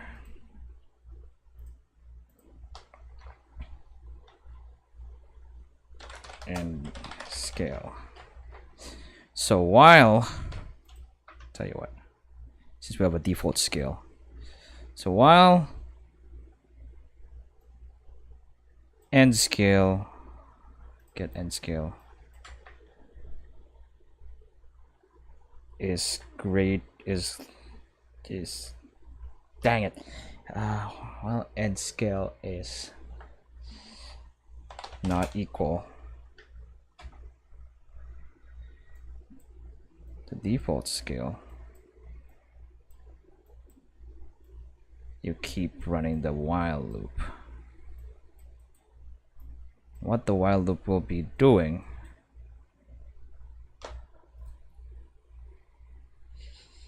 is set the end scale. You're going to do an add actually while this is running.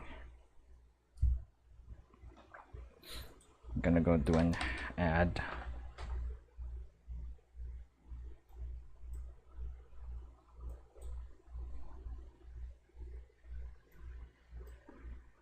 End scale 1.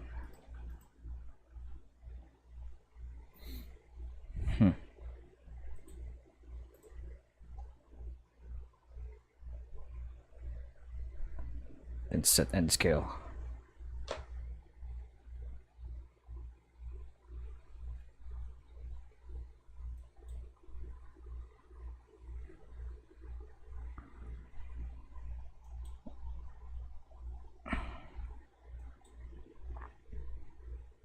I'm gonna go recombine struct pin and set that as a scale. Save. And what we're gonna do in the start button event graph, so we're gonna call that function. We are going to set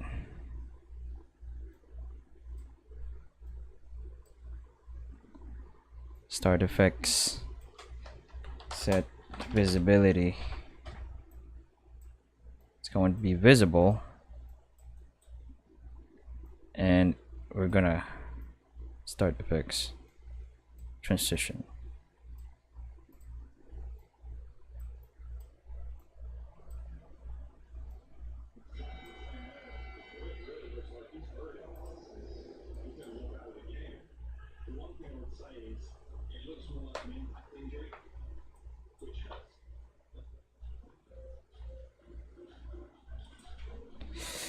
Oh boy.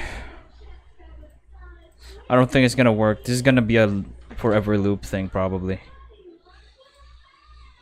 But I am going to try and run it and see how it looks. Oh boy.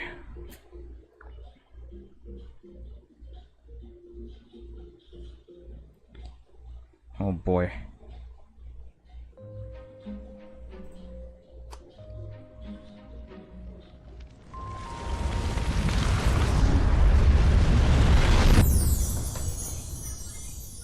Yeah, no. Did we get an error there? No error. That's surprising.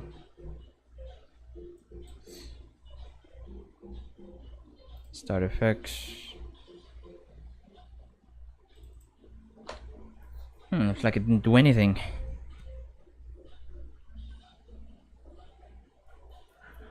While end scale it's not equal the default scale. You run this.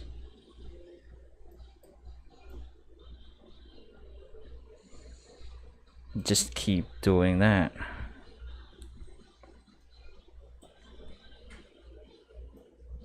Just keep setting the scale for start effects.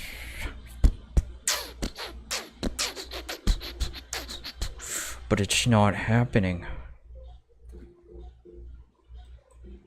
Is it world scale?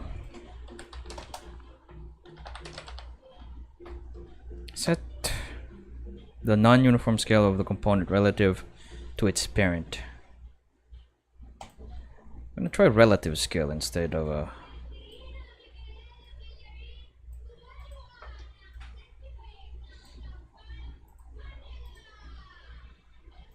Because it's probably there, I'm just not seeing it.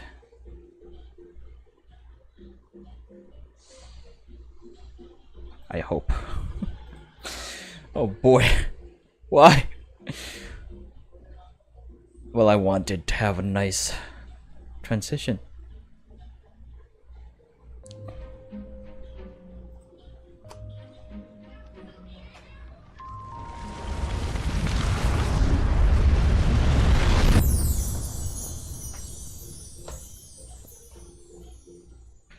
Yeah, no.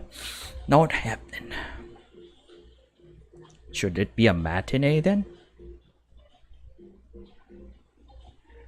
Okay, I'm gonna watch matinee.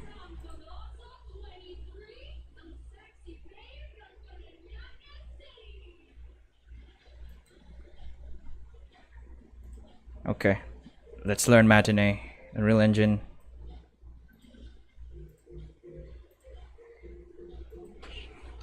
Unreal. What are these? What's a matinee? How to use level sequence matinee opening door. Let's see.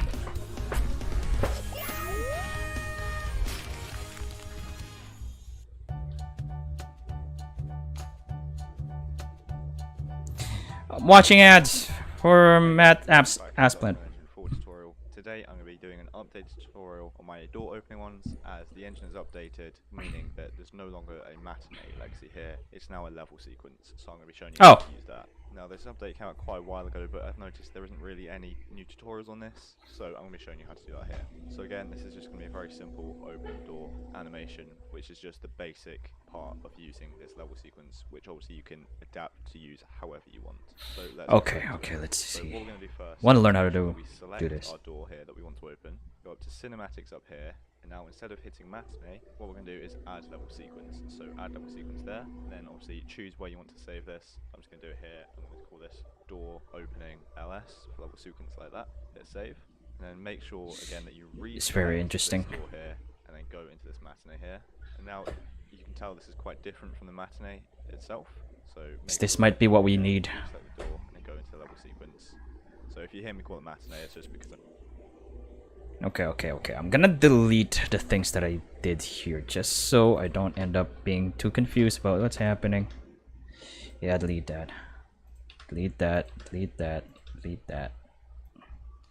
Put that there. Then delete this. Compile, save. Now let's see. Let's keep going. Let's keep watching. We're getting close here. If I just do this. Then you're going to hit the plus track up here in the top left, then actor to sequence, and you're going to add sm_door, which is obviously my door static mesh. So just select what you want to add and hit the add there. And this can be for a static mesh, a blueprint, anything. It just means the animation for this. And you see this is what I need. Transform here, but if you don't, then what you're going to do is hit the plus track here, go down, and then hit transform there. but I see I already have it. So then open up the transform there by clicking the arrow, and what we're going to be doing is messing around with the rotation. So obviously you can move it about with location, change its size with scale, but as we're just opening it, Okay. closed again, so our starting position is closed, so let's keep it like that, and then open this up again, and now we want to set how long we want this to be. So for the timing up here, this is slightly different again. This is now in frames instead of seconds. So as you can see up here, we're running in 30 FPS, which is 30 frames a second, meaning that for every 30 frames, so here, it's Yes, we know that. 40 seconds long. So 90 frames. Opens the door, okay. To the closed position, which obviously we don't want. So now if we hit the save button here, we should be done with this, and we can now close it. So now to fire it off, it's very simple as what it was before. So what we're going to do is get a box collision. Okay, collision. Box trigger there, drag that in, and just resize it to however big you want it to be. So this is that is going to be good for me. Now we're going to go to the level blueprint. So go blueprints, open level blueprint like this. Just going to make that a bit smaller, and we're going to make sure that we have this box trigger selected.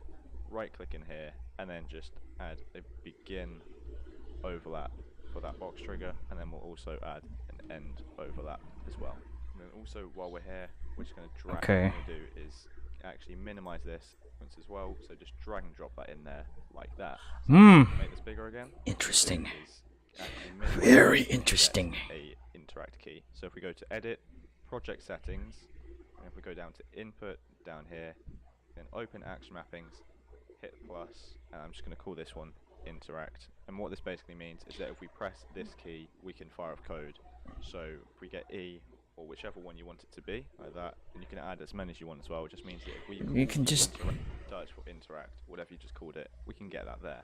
So if we just come straight off of the pressed, and then get a gate, like so, that should go into enter, the begin overlap should go into open, and the end overlap should go into close, like that. So if you are in the box trigger, and you press E, it'll fire off this code here, but if you leave the box trigger and press E, nothing's going to happen, which is what we want. And if we drag our level sequence over here, and then drag off of it, and get our sequence player, so get a sequence player down the bottom there, under playback, and then drag off of this. It's what we need. Just get play, so play like that, and we want to move that just down a little bit, and off of exit. Okay. We're doing this. We're doing this. Okay, so what I'm going to do now, I'm going to go to start button, viewport. I'm going to get rid of the effect right here. What I'm going to do is I'm going to drop the Niagara system there. Okay, gonna copy this on the position there, paste, and then it's not gonna be on you're gonna be on doing an all-nighter, Scared Flier, but I'm gonna be done in a few minutes here. You'll see, this is gonna be done in a few minutes.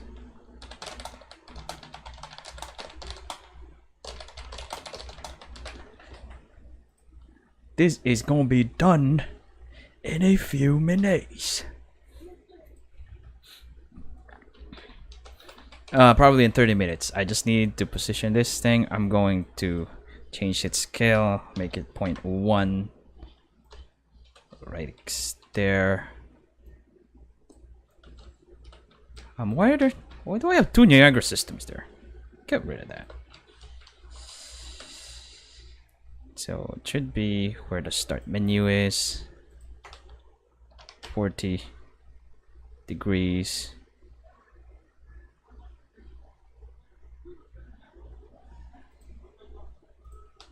Point 2. So I need to see which sizes will work for me. I'm probably gonna activate the Niagara system as well, so that our spawn rate is not that many. Let's see how that looks from here.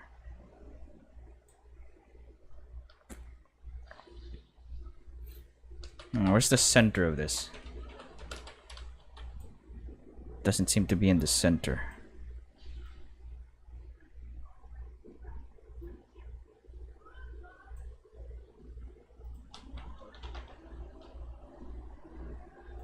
No, 0.2 is the minimum.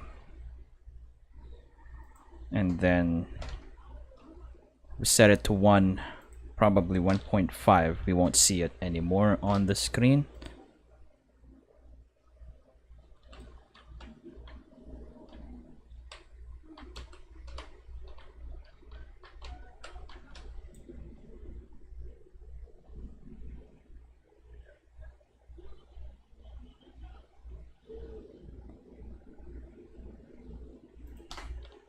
We'll do something about that soon. So I'm gonna add a level sequence, put this inside content, guess new folder right here, level sequences,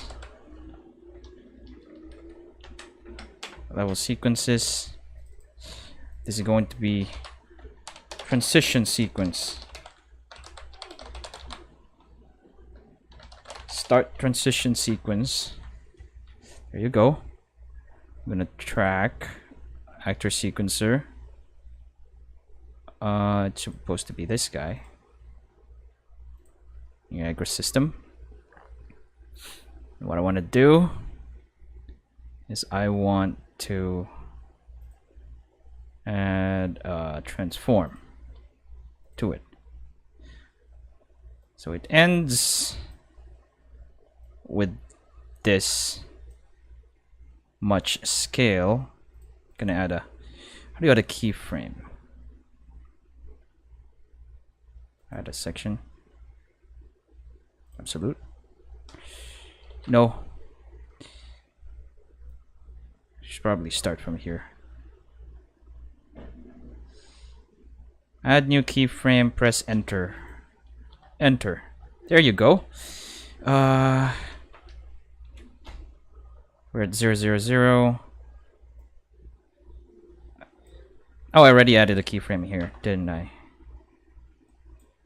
Now there's 2 keyframes here.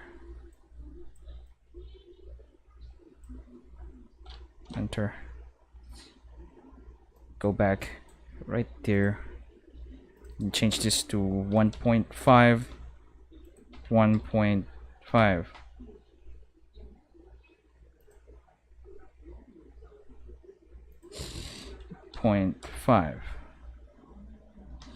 I'm probably also gonna animate the location. All of the location, add a keyframe on that one.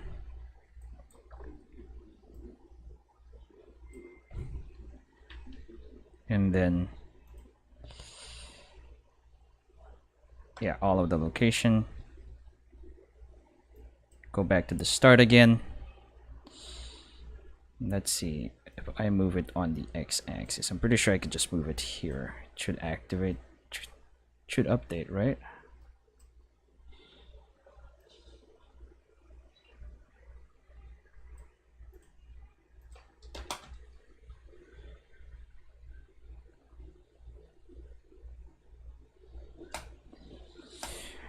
Now, can I add an alpha or something to this? To front. 1, 2, 3, 4, 5, 6, 7.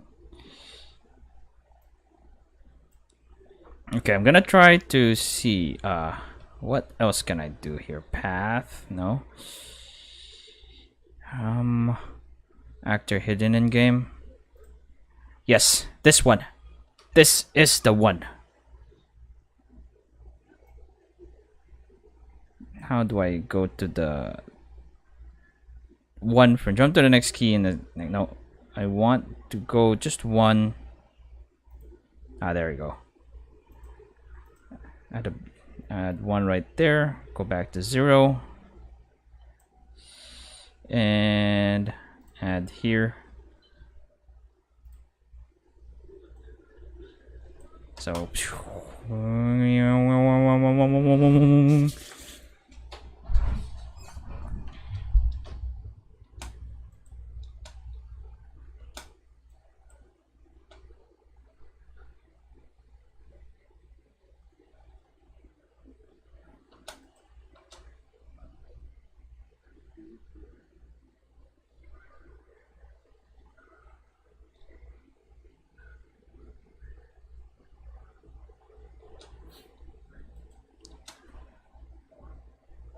So this should last for about 7 seconds or 6. Activates this. And I think that's all. I also want to activate the... I also want to animate the camera. Actually, now that we're here, now that we know that we can do this, I'm gonna go ahead and activate the camera. So we have both the Niagara system and the camera. So, because what I want to animate here is I want to animate the chromatic aberration. Oh boy, please, give me this. Give me this. Give me this. Aberration. Aberration? Gotta be a chromatic aberration here. Field of view. Yeah, maybe field of view as well. Come on, not just transform. Give me more. Give me more. Give me the Give me. Come on, there's gotta be more here. Film, no. Color grading, no. Lens. Oh, it's right here. Intensity. Offset. Can that be animated? Yes. Yes. Put that there. Oh boy. Oh boy. Okay, I'm gonna animate this. Start there. Let's go to the end of this. We're gonna set this chromatic aberration really high here. Can I see it? Can you show me? Probably in high. It's visible. There you go.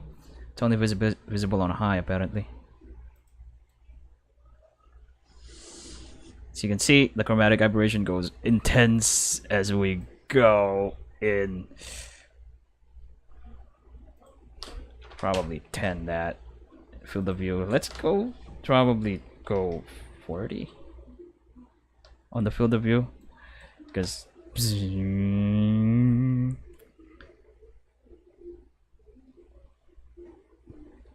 probably even going to move the... Oh wait, no.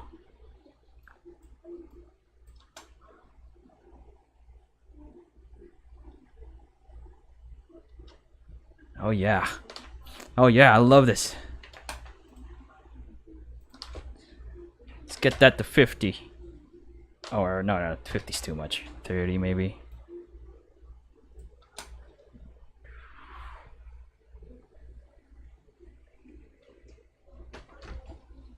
There you go. Now I'm gonna go back to the Niagara system here. I'm gonna move some keyframes. Because I want this keyframes right here. Hopefully I can get them. Can select them. Yeah. Move them closer, maybe at 75. So.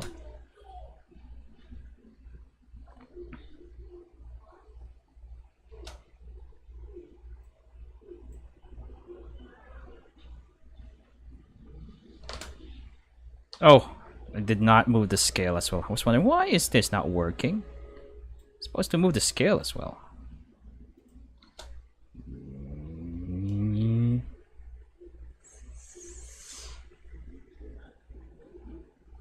Oh boy, that's trippy. So that's going to be something. Also probably gonna go and add the bloom from the camera. Let's see. Camera. Lens. Bloom. Method. Intensity. Let's see if this is something that we can also do.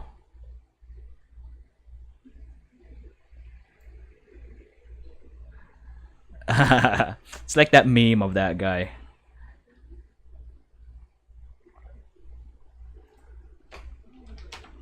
Ting! Ah, let's really go all out here. Make that 50. There you go. Oh, no, I don't want. Maybe slowly. Maybe not too intense right here. So now I can actually get rid of that camera fade in. Because once you press the button, this is activated. It goes all white.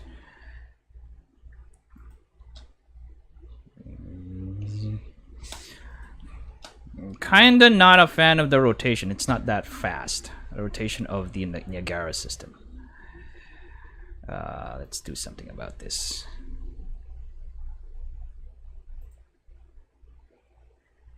You're not fast. I need this to be fast. So I'm gonna go shape. Where did I update mesh orientation? Set that rotation to 2. Save. There you go.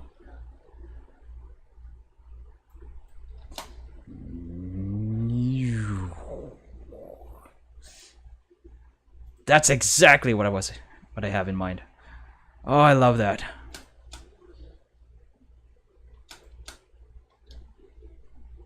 I'm probably going to move this further in.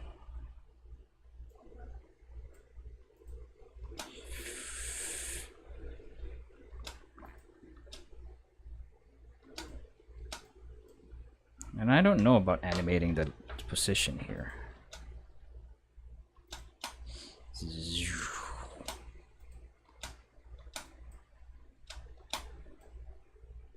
Fine, I'm gonna try.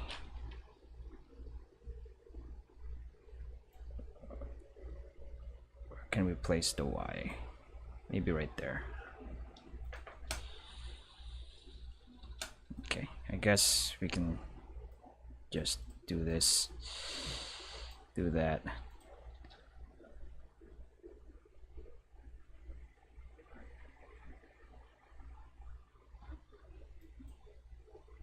So do you actually also activate the motion blur here? Well, I'm pretty sure not.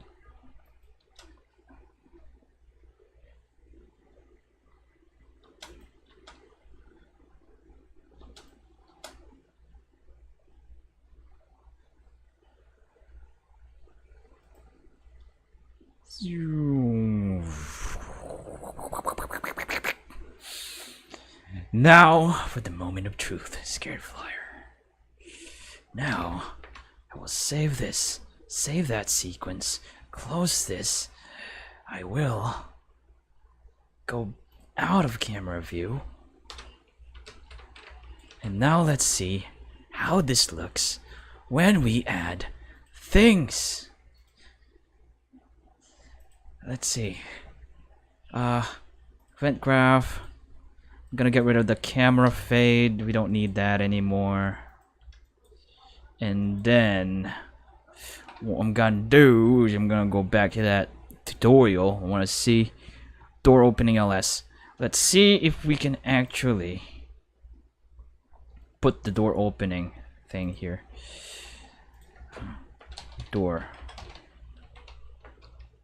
Can we actually put the level sequence here?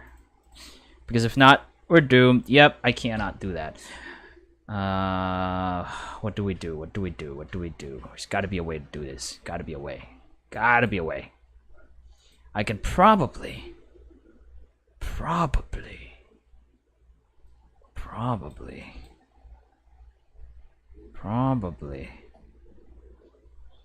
do an event dispatcher.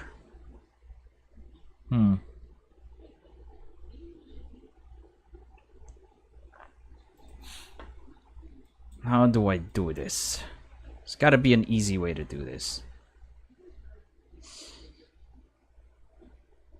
Because I need... Yeah, there's gotta be. Event dispatcher. Pretty sure I just need an event dispatcher here. Game start. I'm going to go and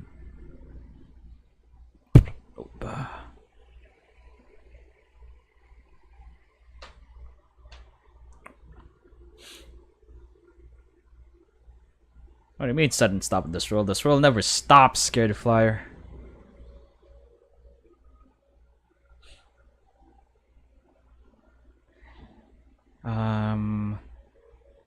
This is what I'm gonna call there.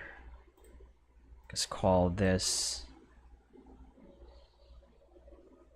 I am gonna call that. Dang. probably going to be from the start button. The event dispatcher right here. Game start. I'm going to call this one. Game start. It delays for 6 seconds. And I'm gonna put the level sequence. Is the target gonna be self? I'm pretty sure the target is going to be self. I'm gonna go main menu.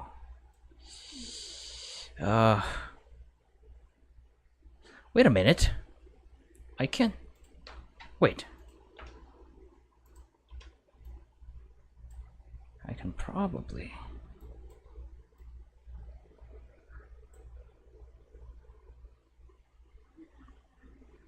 Create a variable. Game start.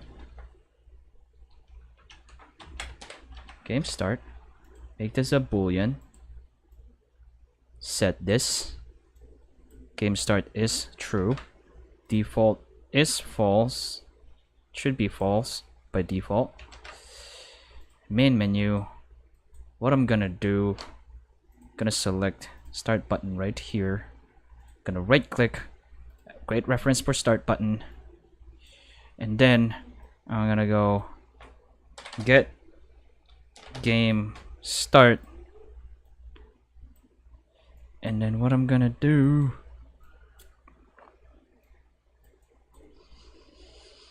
is I'm gonna add a custom event. Game start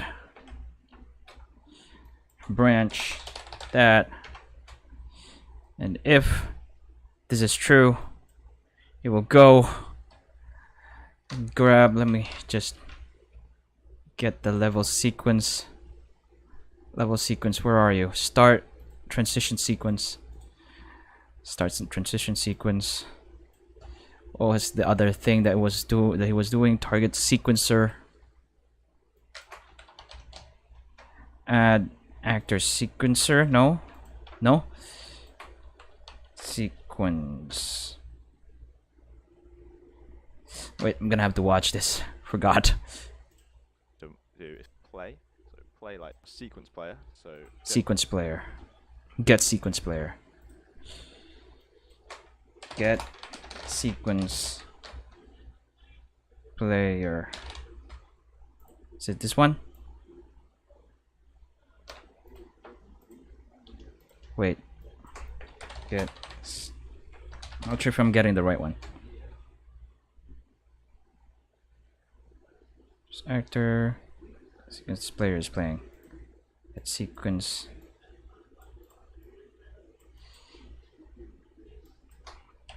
Play. Or is it this one? Did I get play? If it's true, it plays the sequence. False, it doesn't do anything. Now I'm not sure if this is gonna work. Not sure if this is gonna work. But I'm going to try anyway. Save that. And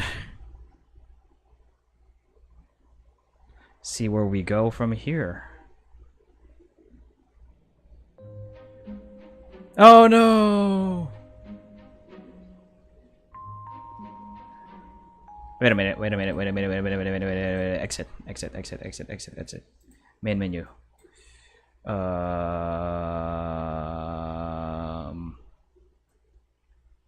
Event begin play. I'm just gonna go sequence this.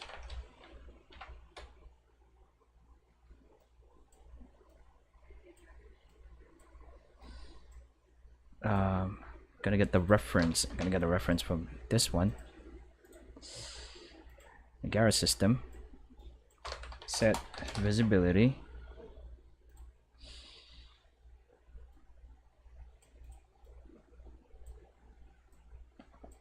It shouldn't be visible at the start. Let's see. Let's see.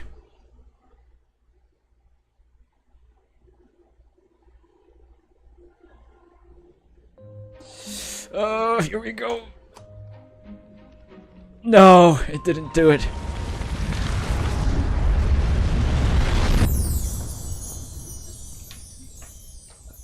We're doing something wrong.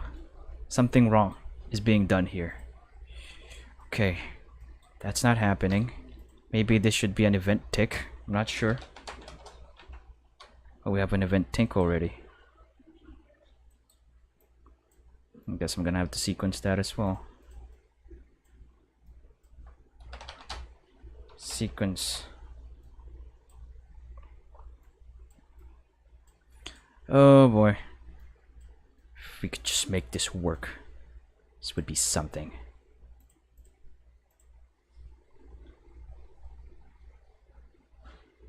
Start transition.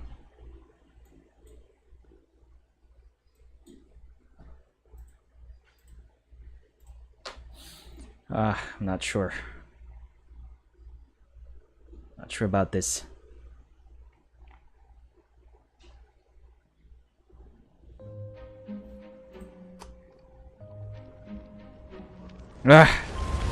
Wait, it worked!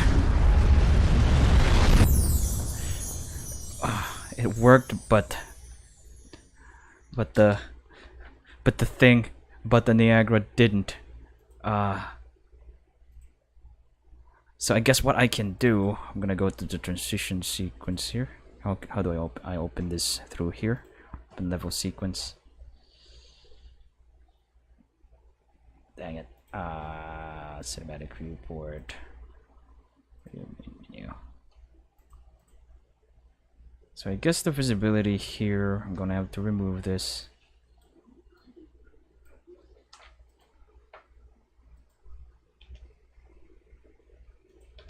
Move that. And I guess the moment it's true, I will also set the visibility. It's getting really messy now, but I don't care.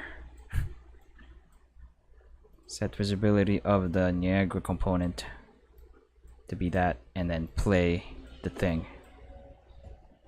Compile, save, moment of truth, moment of truth, default viewport. Play that.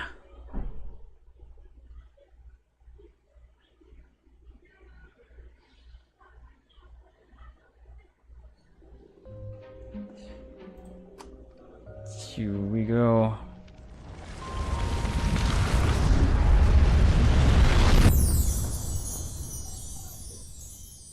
It worked. But there's some slight timing issues, but it worked. Oh boy, it worked.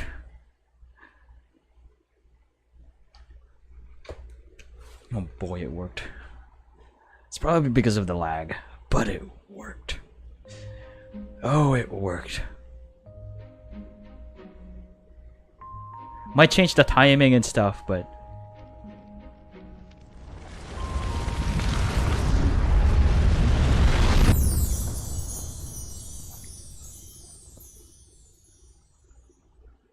maybe it won't hurt to add a particle at the start here as well, eh? Ah, but it worked! It worked! It worked! I just need to, sequencer. Just need to do something else here.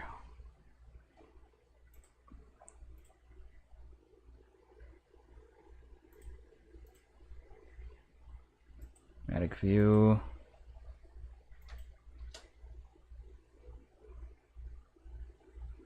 There's a lag for some reason.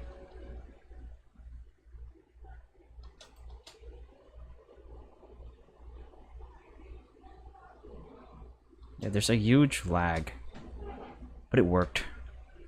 Let me try simulate doing this in the selected viewport.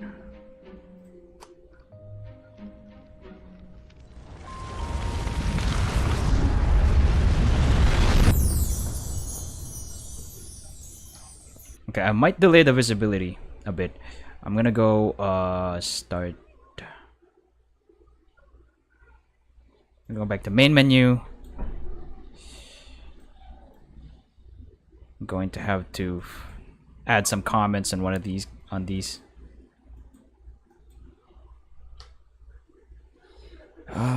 Let's see. I want the set visibility.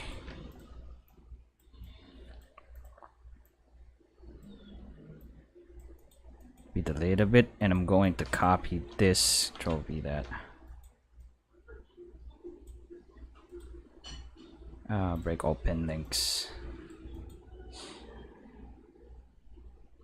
I am going to go and do this. Oh, can you actually just reroute? No, I need a then. I need a sequence.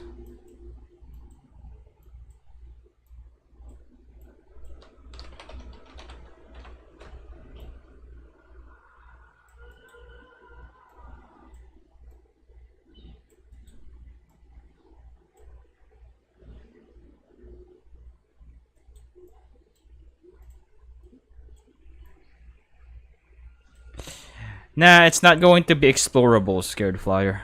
So there's probably no point adding Easter eggs.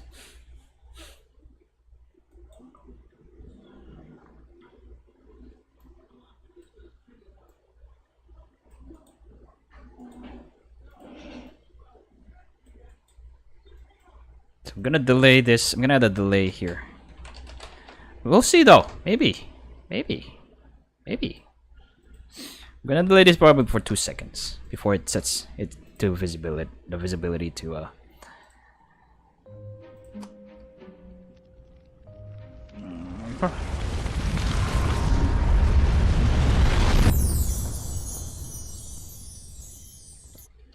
Okay, so I might want to time this properly.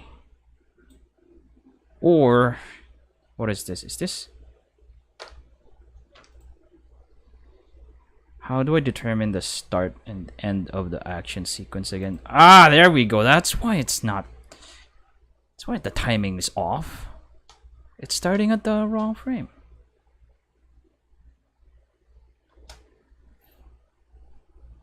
Maybe we don't need this delay anymore.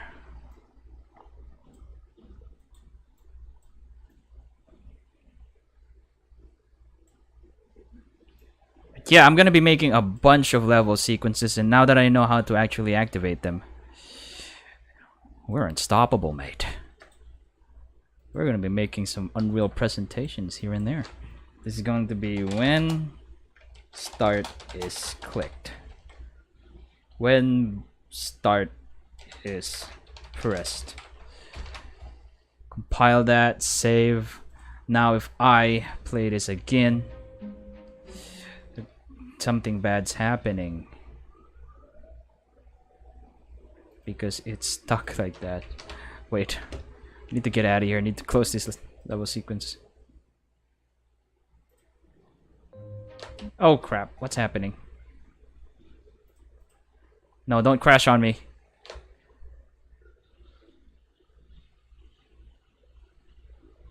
What? What do you mean sound like Fuse? Yeah, I haven't even been playing Apex Legends for a very long while now. And we crashed, people. I hope we managed to save our project, because we have a crash. We have a crash.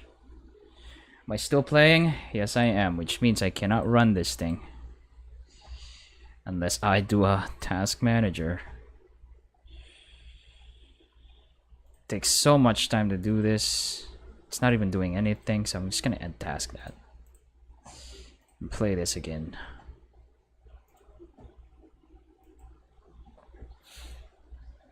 Okay then. I mean, we're technically done, but just one final check. Let's see too if I saved, because if not, we're doomed. We're doomed if we didn't save. Oh boy. Here we go. We probably didn't save. I don't see the Niagara system there. Oh boy. If we didn't save and I have to go redo a bunch of things, I'm gonna have to stop right here. But we'll see. I'm positive that we managed to save this. No, we didn't. Dang it. Oh, yes, we did. I guess we did. Open that.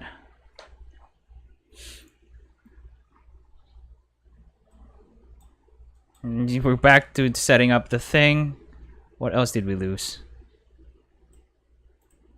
How about the level sequencer? Is it still there? It is. Just need to open it.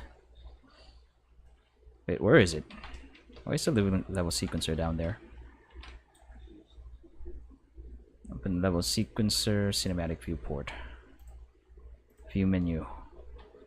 Did we at least save the animations that we did? Guess we did.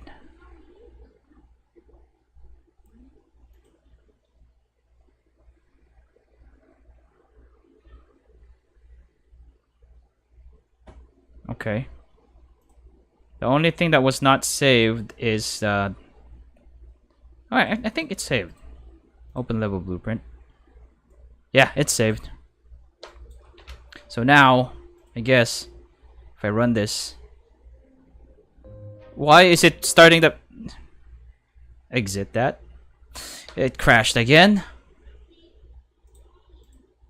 Something's wrong with our code. Something was messed up. I need to get back in there and check before pressing play, because it's always playing the level sequence now.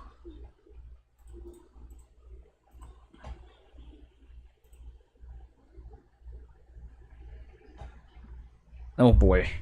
Come on! Come on! 4 hours. 4 hours is long enough. We managed to do it. Figured it out. Added a nice transition, that added a nice special effect. I did what I intended to do when I started the stream. Now we just need to have one final test that will prove our victory. Come on now. Come on now. Come on.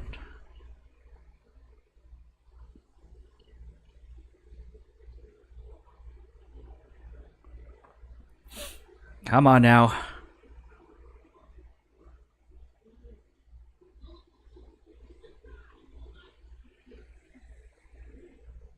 Nah, we're fine. It's just the code. The code is broken. There is a flaw in the code of Claw, Scared Flier. And we shall find it. There is a flaw in the code of Claw.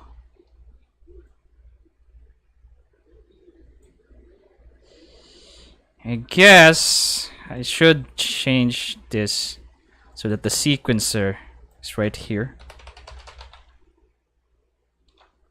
Sequence is right here instead of before the branch, because we do need the branch, because that's an if statement. If the mouse is clicked, it should set this to visible.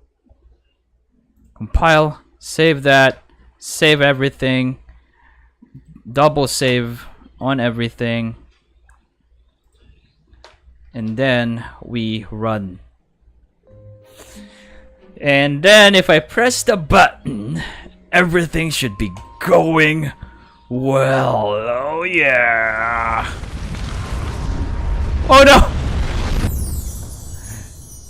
It restarted. It restarted. It's not long enough. It's not long enough.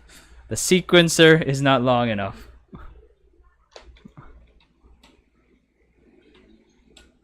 What do you mean joke? What do you mean joke? There is no joke. There is no joking here.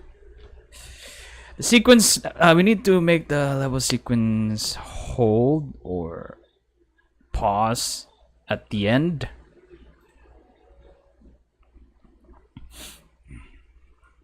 Well, probably delayed. Let's see.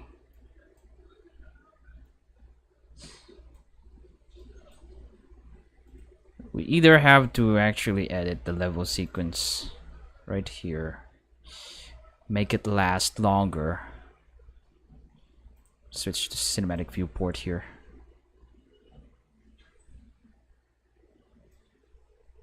No, would you stop dragging the wrong stuff? I need to look at the camera.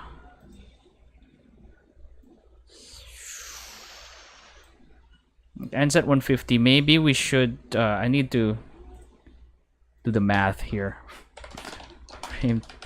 My brain cannot calculate. Frame to seconds.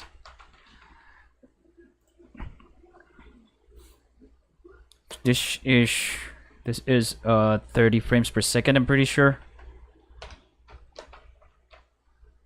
Pretty sure this is at 30 frames per second. How do we know again? Playback speed.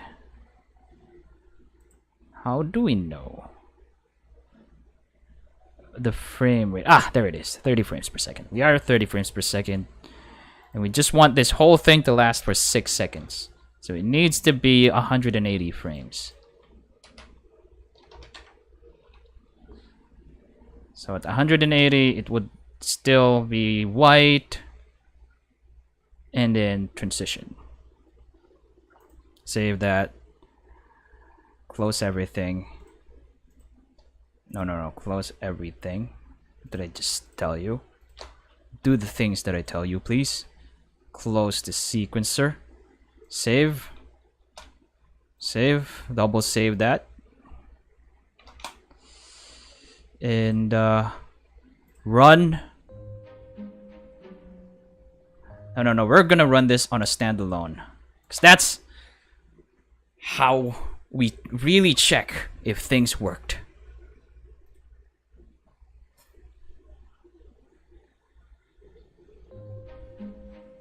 Okay, here we go. Start!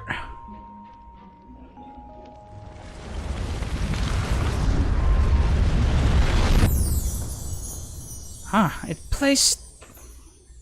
Why is it playing too fast? Why is it playing... Why does it still... something's wrong.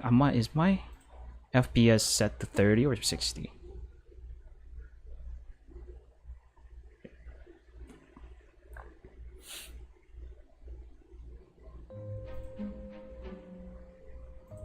Frame rate should be 30. Do that. Apply. Wait. Apply high.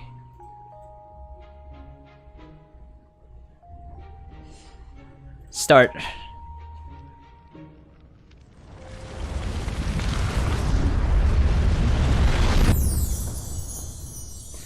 Okay, I need to cut my music. Just a few more edits here and we should be good to go. I'm gonna get rid of... Should I get rid of that? Control A everything.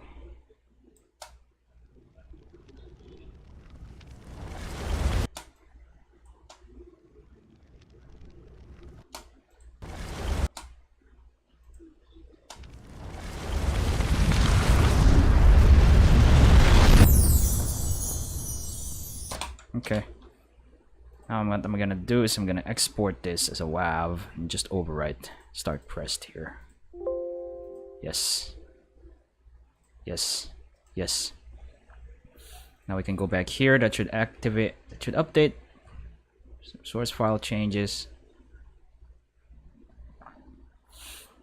Now let's see. Start button.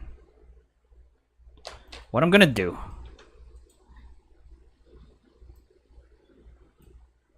Save that. Just put that right here.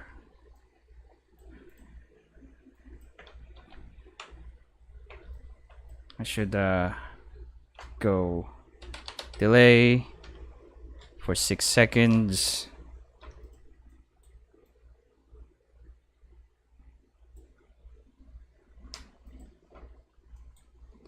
And then open level by name. TUP What was the level again? What's the level name again? TUP Islands. TUP Islands. Wrong spelling. Won't be opening any levels. Compile, save, save, save. Moment of truth.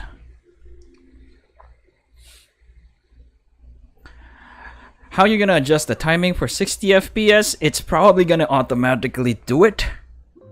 But we'll see, dude.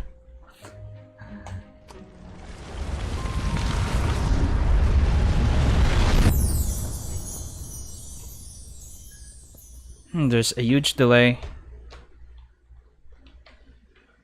Not sure what's causing it.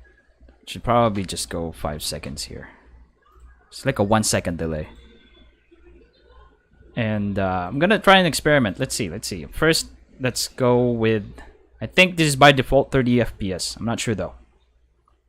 But let's see. I'm gonna set game to 30 FPS here. Maybe high anti-aliasing. Set this to high. Apply.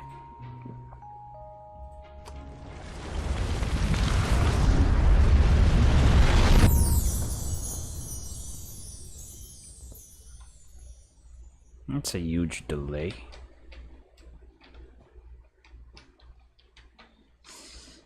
Do I need to... Okay, that's 30 FPS. Let's see if it's the same thing in 60 FPS. I cannot check any other FPS because my monitor is not exactly... doesn't go high as 60.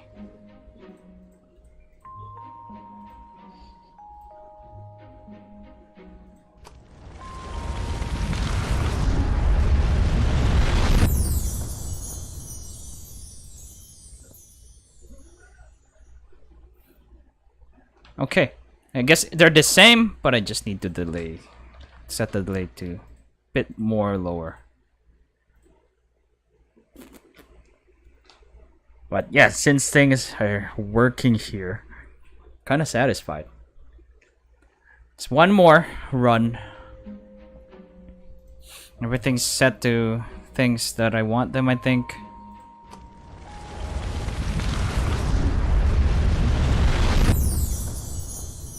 There you go, the timing is right now. These are the TUP Islands. Yeah, these guys are. Now, next week, I'm gonna be working on the actual levels. This is just the main menu, and it's done. Everything is working. I am satisfied. I'm probably gonna be tweaking some stuff here and there, but it's pretty much done. We did it. The thing that we, came out of. This is the version of the. I just want to put it there. But yeah, we have our options, our settings. I'm just gonna keep that to the current settings for now. And then, yeah, I'm gonna add probably credits or something. But this works. Press start.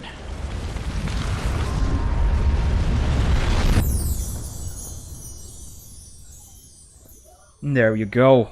Perfect timing. Ball has a collision too. I can't hit ball. But yeah. Oh boy. Oh boy. Finally. Finally, eh? Finally, eh?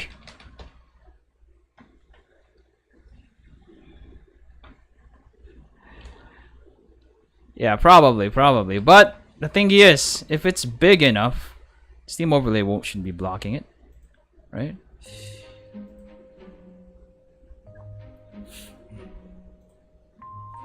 I'm gonna try this if this works. Not exactly sure though if it will. Ah, yeah. There's always the thing about. This is the thing about using that window platform. This new editor window. Oh, now it's good. I'm gonna try windowed full screen instead. Set that to high. Apply.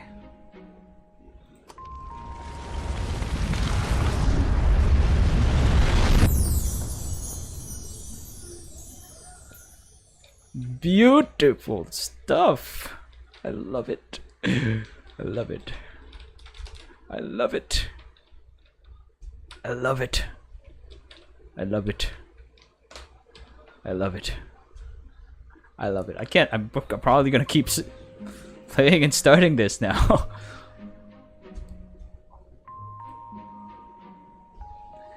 I mean, I could set this to probably cinematic. Let's just go with epic. But it won't really apply, especially with this window. I'm gonna close that. I'm gonna try the standalone game again. This is probably gonna be very big, as you can see, because I'm gonna Alt F4 that. Just gonna do something real quick here so we can easily change it. It should be in down here. I'm gonna allow close, maximize, and window resize. I'll save that. Save all. Unreal is awesome, dude. Game developing has never been easier.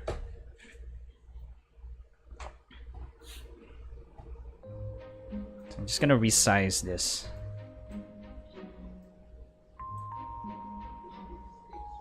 Yeah, I'm probably gonna move these guys. But I like where they are though.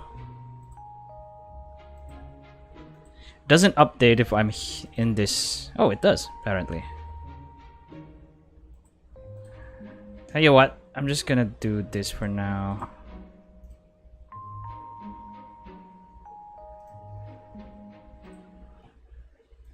Gonna new editor because I want to edit the size of this.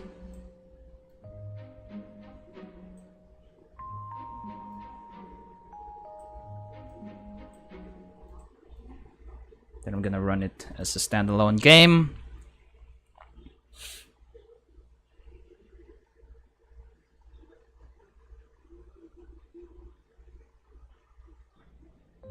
There you go. Whoa! Okay, we are having some. Oh boy. Ah, there we go. It fixed graphics issues, which kind of made me worried. It's probably a sign that I need to stop. Wait, cinematic. Can we actually handle cinematic? I don't think so. I'm lagging.